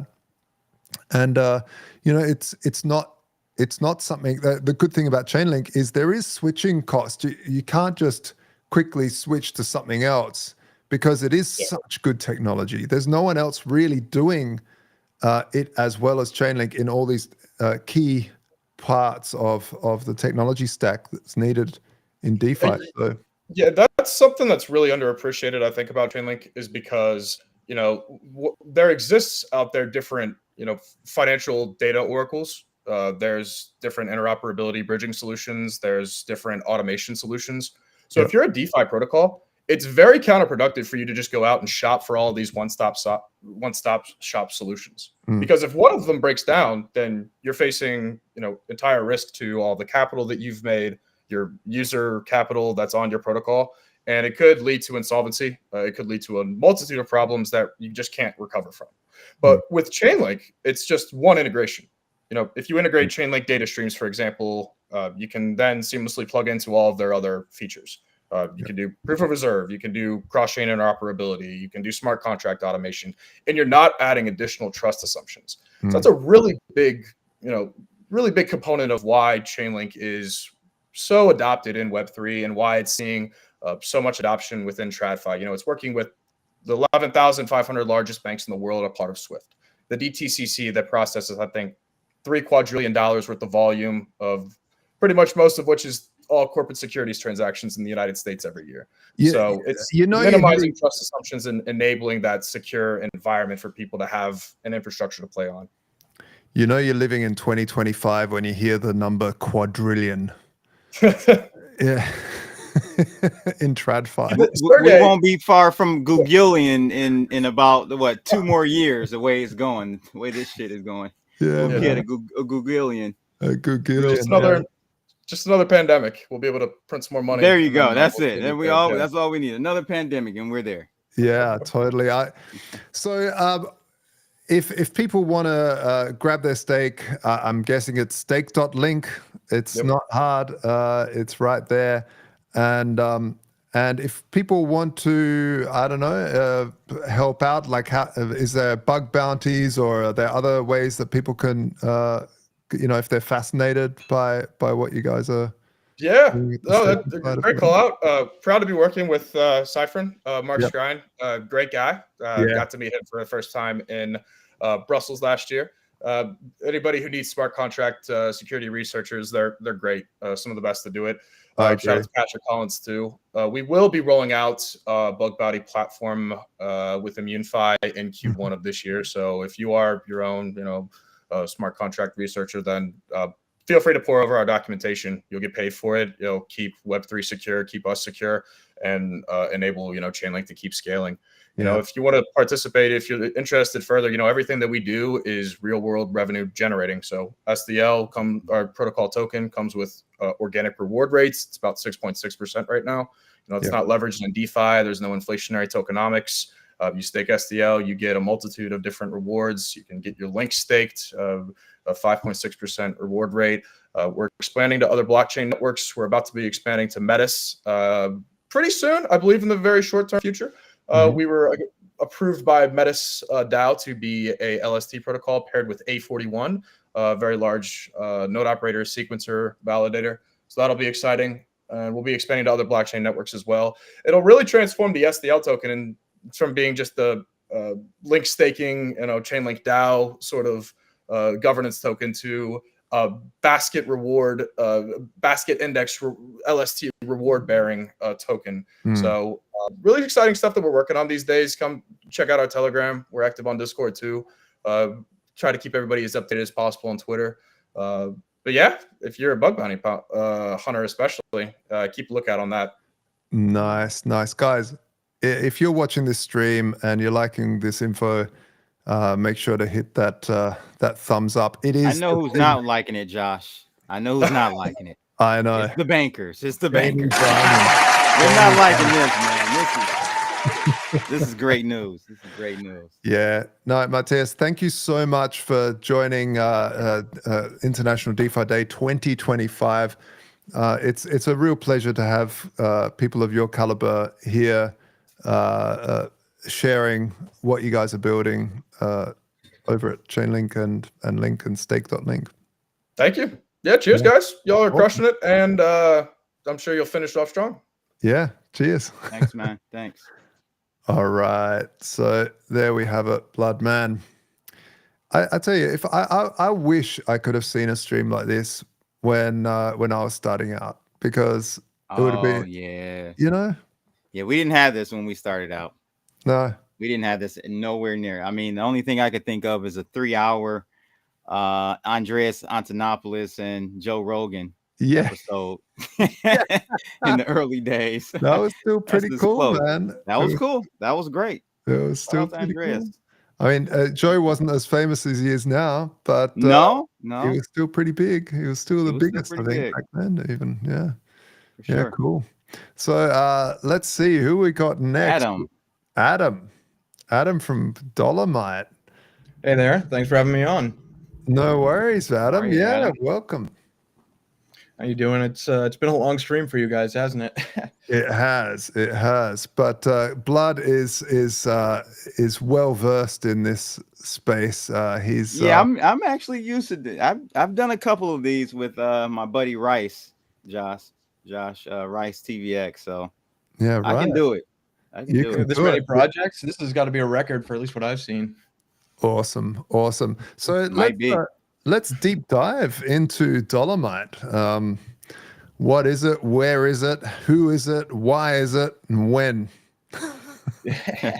Yeah. So let's. I guess we'll start with just what is it?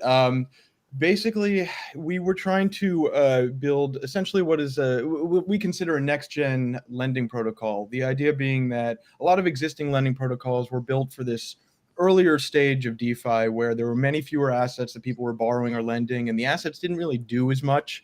And as a result, many lending protocols, they support a couple dozen assets, and you give up a lot of the ability to stake or vest or get rewards or many of the features that make DeFi so fantastic. So we built out Dolomite, which is built to support over 1,000 assets, to be able to support assets that no one else is able to support, to be able to let you continue to vest, stake, get rewards, vote, all the things that you love about your DeFi assets while also borrowing against them. So really that's the high level goal with it.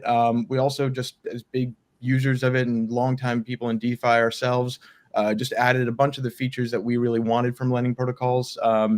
We have built in a Zap feature. It's our meta aggregator, aggregates DEX aggregators as well as direct protocol integrations to make it easy to swap between assets without having to go and track down the right page on any protocol you're working with, and also to do so with your borrowing. So if you want to loop up, you could do that in one click. If you want to switch out your collateral, one asset for another without having to repay your loan, you could do that. Swap out your debt.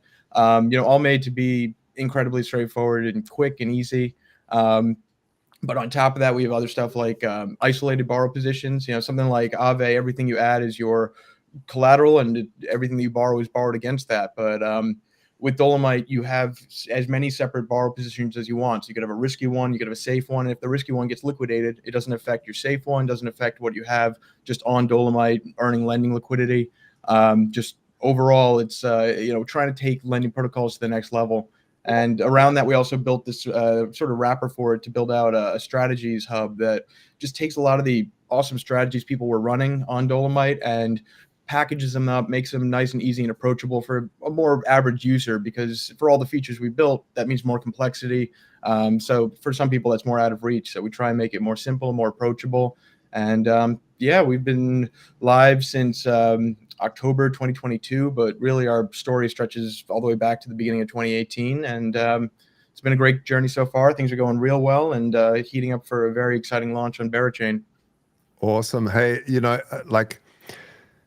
we when TheStandard launched, we also launched a long time ago, like 5 years ago, and it is like that. If you're building a true proper protocol, it takes time, because as you grow, you think, oh, there's a little thing that the users want, or the alignment doesn't actually work here. It's kind of like these trading card games or anything else. One card might be too powerful for another card, and then you notice all the players that have that card are winning. So it changes over time too. That was the thing when we launched originally. Like, we started Dolomite back at the start of 2018 because my co-founder and I, we just really like building. We started trading a lot in 2017, and we hated the centralized exchange experience. The hacks, the fraud, the just overall experience of using it. And we learned about decentralized exchanges, which at the time was Ether Delta, which was terrible to use, but the tech was cool. And we thought, we could build something better on that tech, just build a better exchange. And that's what we started building in 2018. We received an investment early 2018, and we're able to focus on that full time.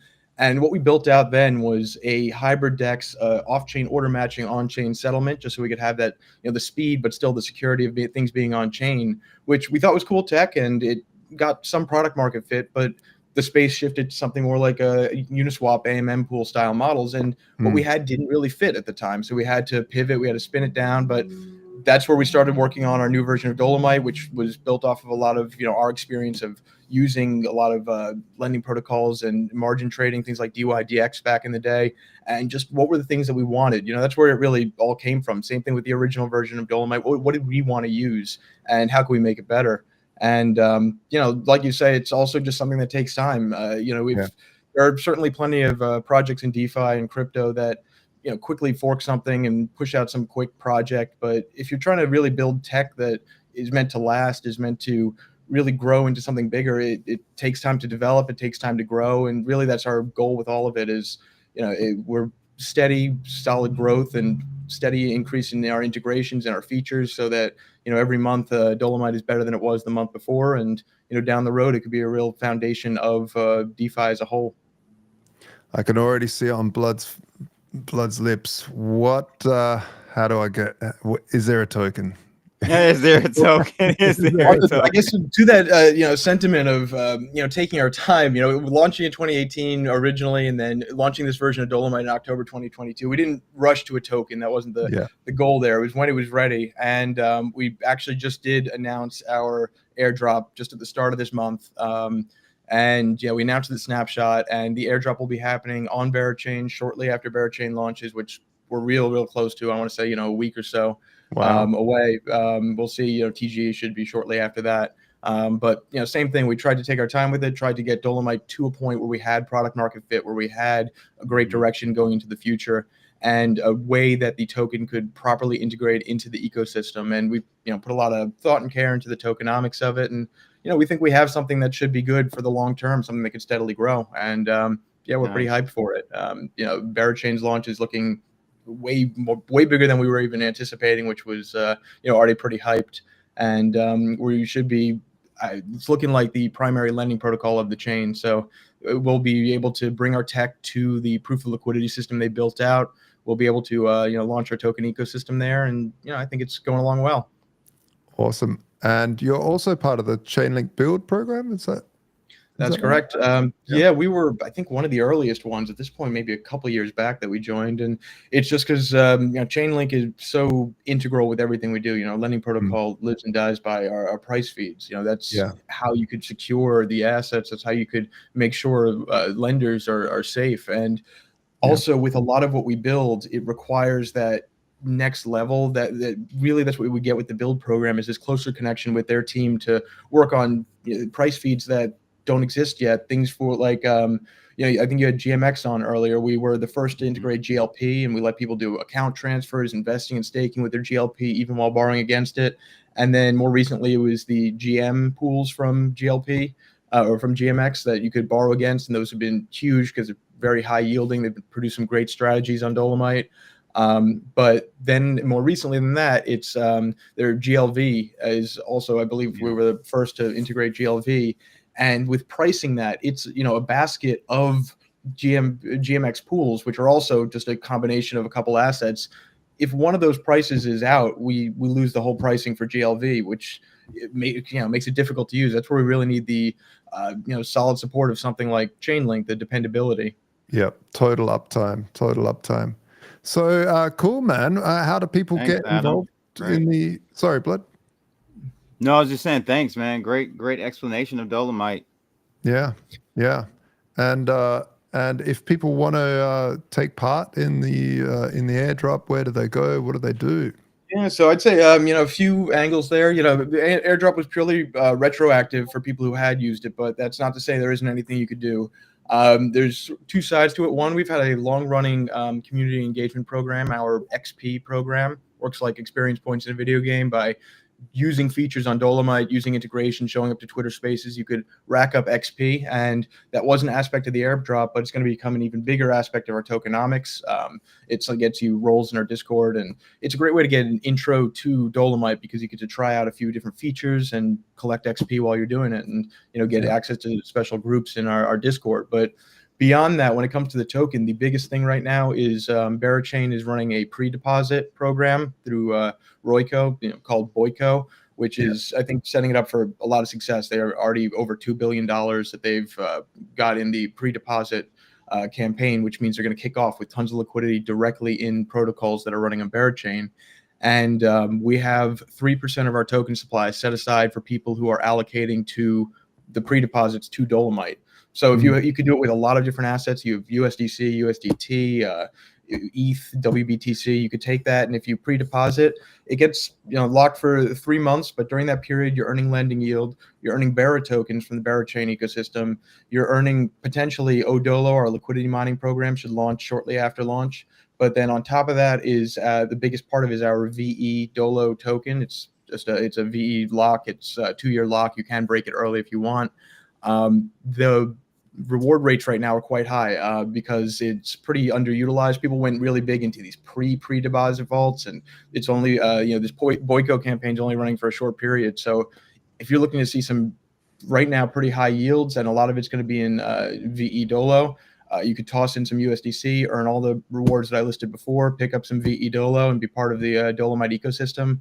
And for now, the yields have been fantastic. But we'll see when all the LPs get in there. But that ends February 3rd at 12 a.m. UTC. So only a few days left. But it could be a good opportunity to pick up some yield and get into Dolomite.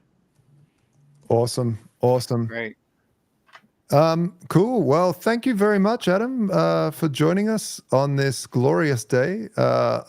A big cheers to DeFi and all the wonders that it brings, the inefficiencies that it knocks out, like Millet knocks out departments in the government. Like, just a fantastic job. I appreciate you having me on. It's been that's great. Funny. Cheers, mate. Bye. Thanks, Adam. Good one. All right. Yeah. It's amazing. It's amazing. Right. Up next, Blood. We have Crypto Valley Exchange. Let's find out everything there is to know. We have the great James Davies joining us. How are you, sir? Oh, No audio. No audio. So I've got your audio there. Hopefully there he that's is. There he is. On air. you On guys air. are carrying a marathon here. It's just well done. Amazing work. Thank you. Thank you. It's crypto blood keeps me going, man. I just want to ask Josh, how did you put this list together? Who put this list together? Was it George? Was it you? Yeah, a bit of everybody, but mainly George, man. He's been George, man. Round of applause, George. You put together a great list. to start International DeFi Day once a year, and George went off the challenge on and put it together. Yeah, I've been impressed with every project, literally every project. 4 hours 20 ticking. That's some surreal work. That's really well done. especially if you have to get up at 3 a.m. to do it. It's even worse. Well, I Australia, was man. up at 4:20 to go to the gym this morning, and it's now 9:45. Nice. 420 of all numbers too. Yeah. All right. Well, James, tell us about Crypto Valley Exchange. Throw that slide up if you can see it. There's just trying to get some information out there. First of all, to talk about how big this marketplace is, how big the derivative space is. It's really interesting as you hear about all of the different DeFi projects, and then you get this blast on X about stable coins and about where they are and about the L1 fees. And they're a rounding error. There is 220 million spent in 2024 on derivatives in crypto. Large chunk of that is on centralized exchanges, but that's where the money's going. It's being used to do spot exchanges, it's being used to do derivatives. Everything else is a rounding error. You can absolutely dominate your category in DeFi, and you're still, unfortunately, a rounding error compared to the size of some of this market. So what problem are we solving? This market should be even bigger. It should be huge. It's so small compared to every single other asset class out there for derivatives. The question for me has always been, why is this so small? I've spent 20 years. I used to have a colored jacket in London and Chicago, waving hands, writing on bits of paper, putting them in the car, throwing them at each other. I've done trading all over the world, and I can't understand how crypto is not 5 times bigger when every other asset class, for the amount of capital locked, is so much bigger. And I do stuff in copper, and that's like 22 times bigger. So why is it not bigger? Well, let's just have a little look. It should be bigger. It should be this huge market. The whole of derivatives is a 1.45 quadrillion. I get to use the word quadrillion.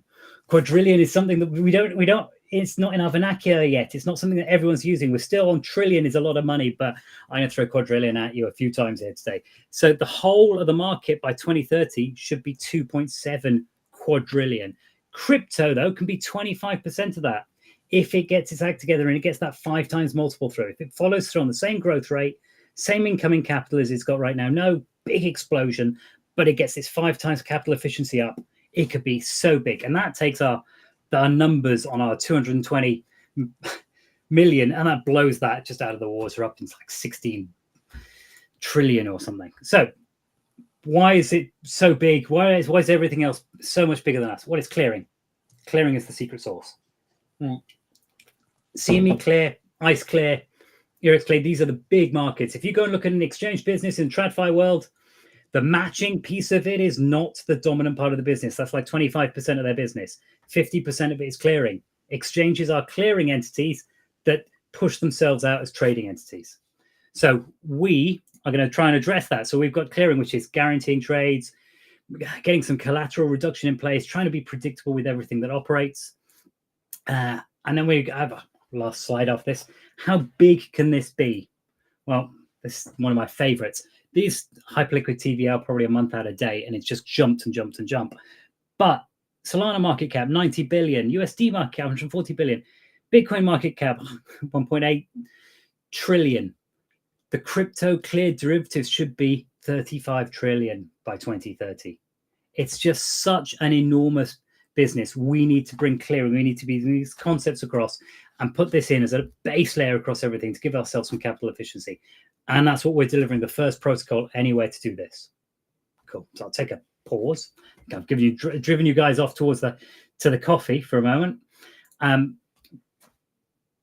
the concept here for us is, how do we bring everybody into this space and get clearing going across all of these markets. So all of this OTC business that we don't say, where Wintermute saying that there's more business going on OTC than there is on sexes.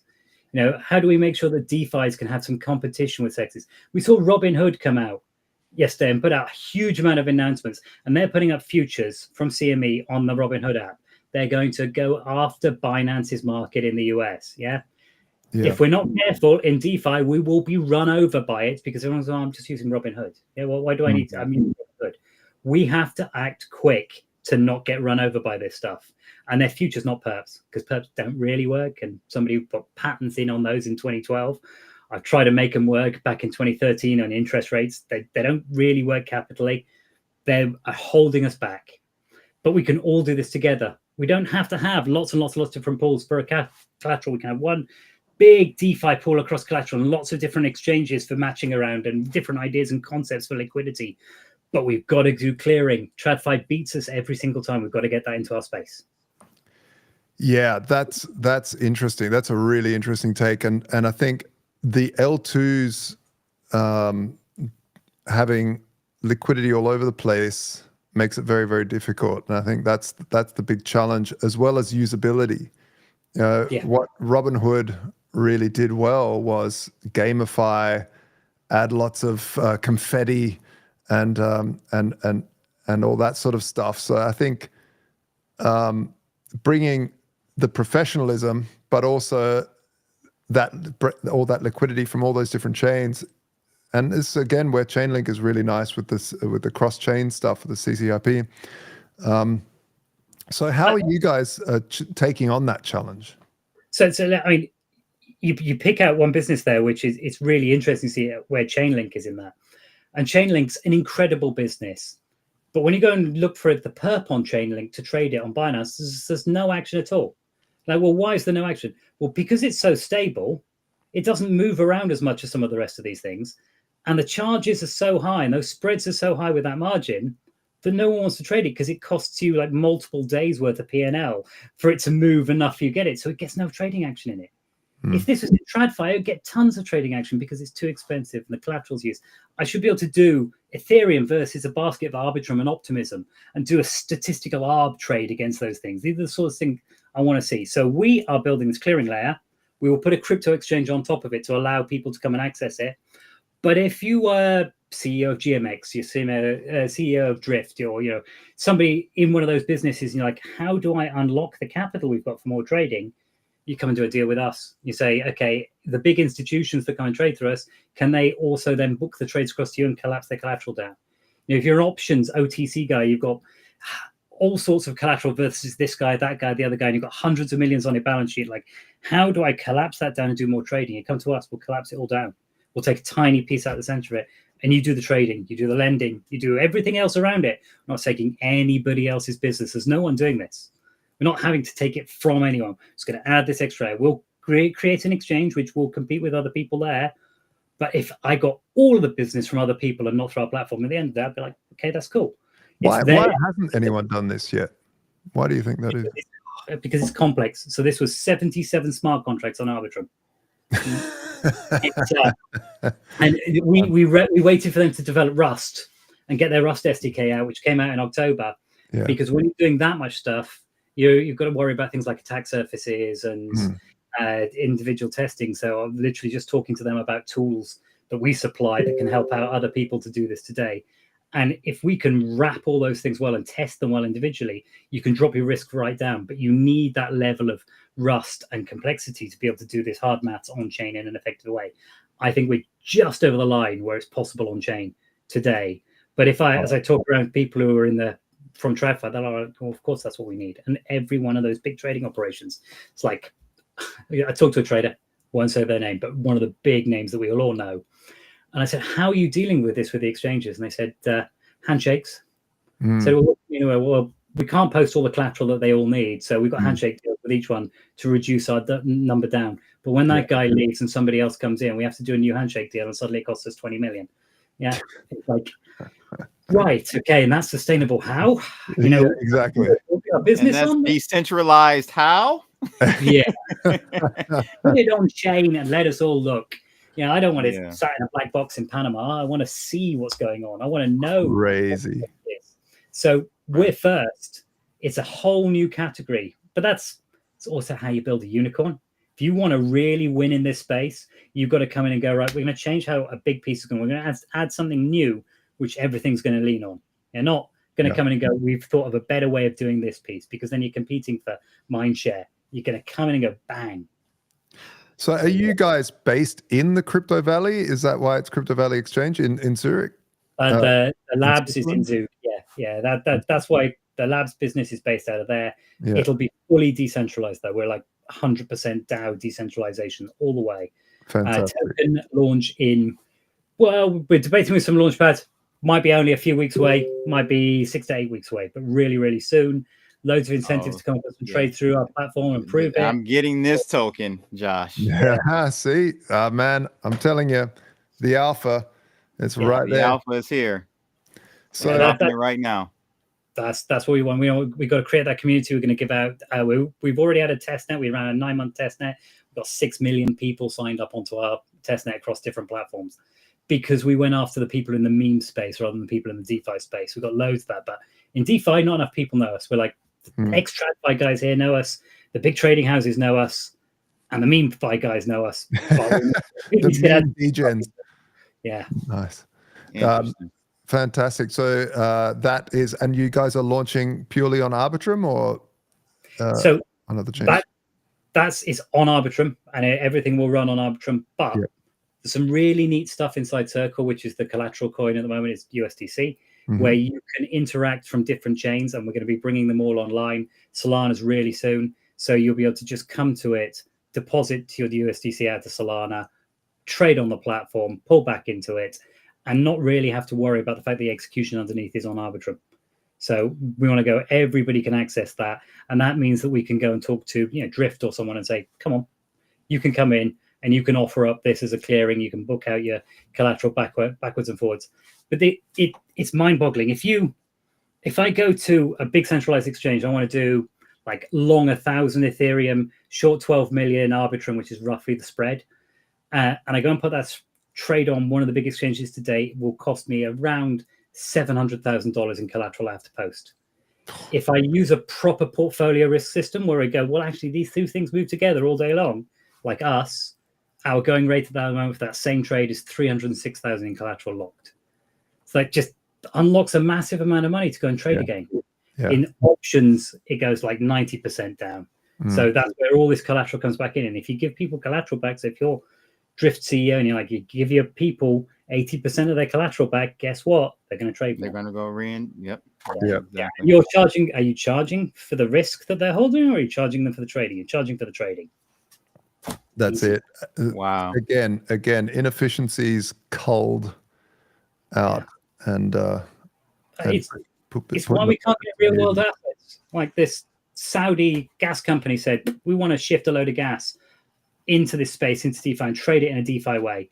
But we can't find a clearing solution, so it's going to cost us more than it would do if we do it with the banks. Yeah. If we have clearing, they can come in and then everyone can play in the same market. So it's why real world assets trades on derivatives, not as spot in financial markets. Without clearing, doesn't work.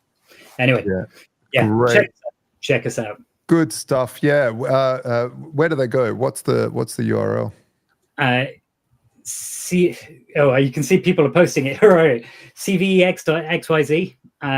Just search for Crypto Valley Exchange. You will find us. Yeah.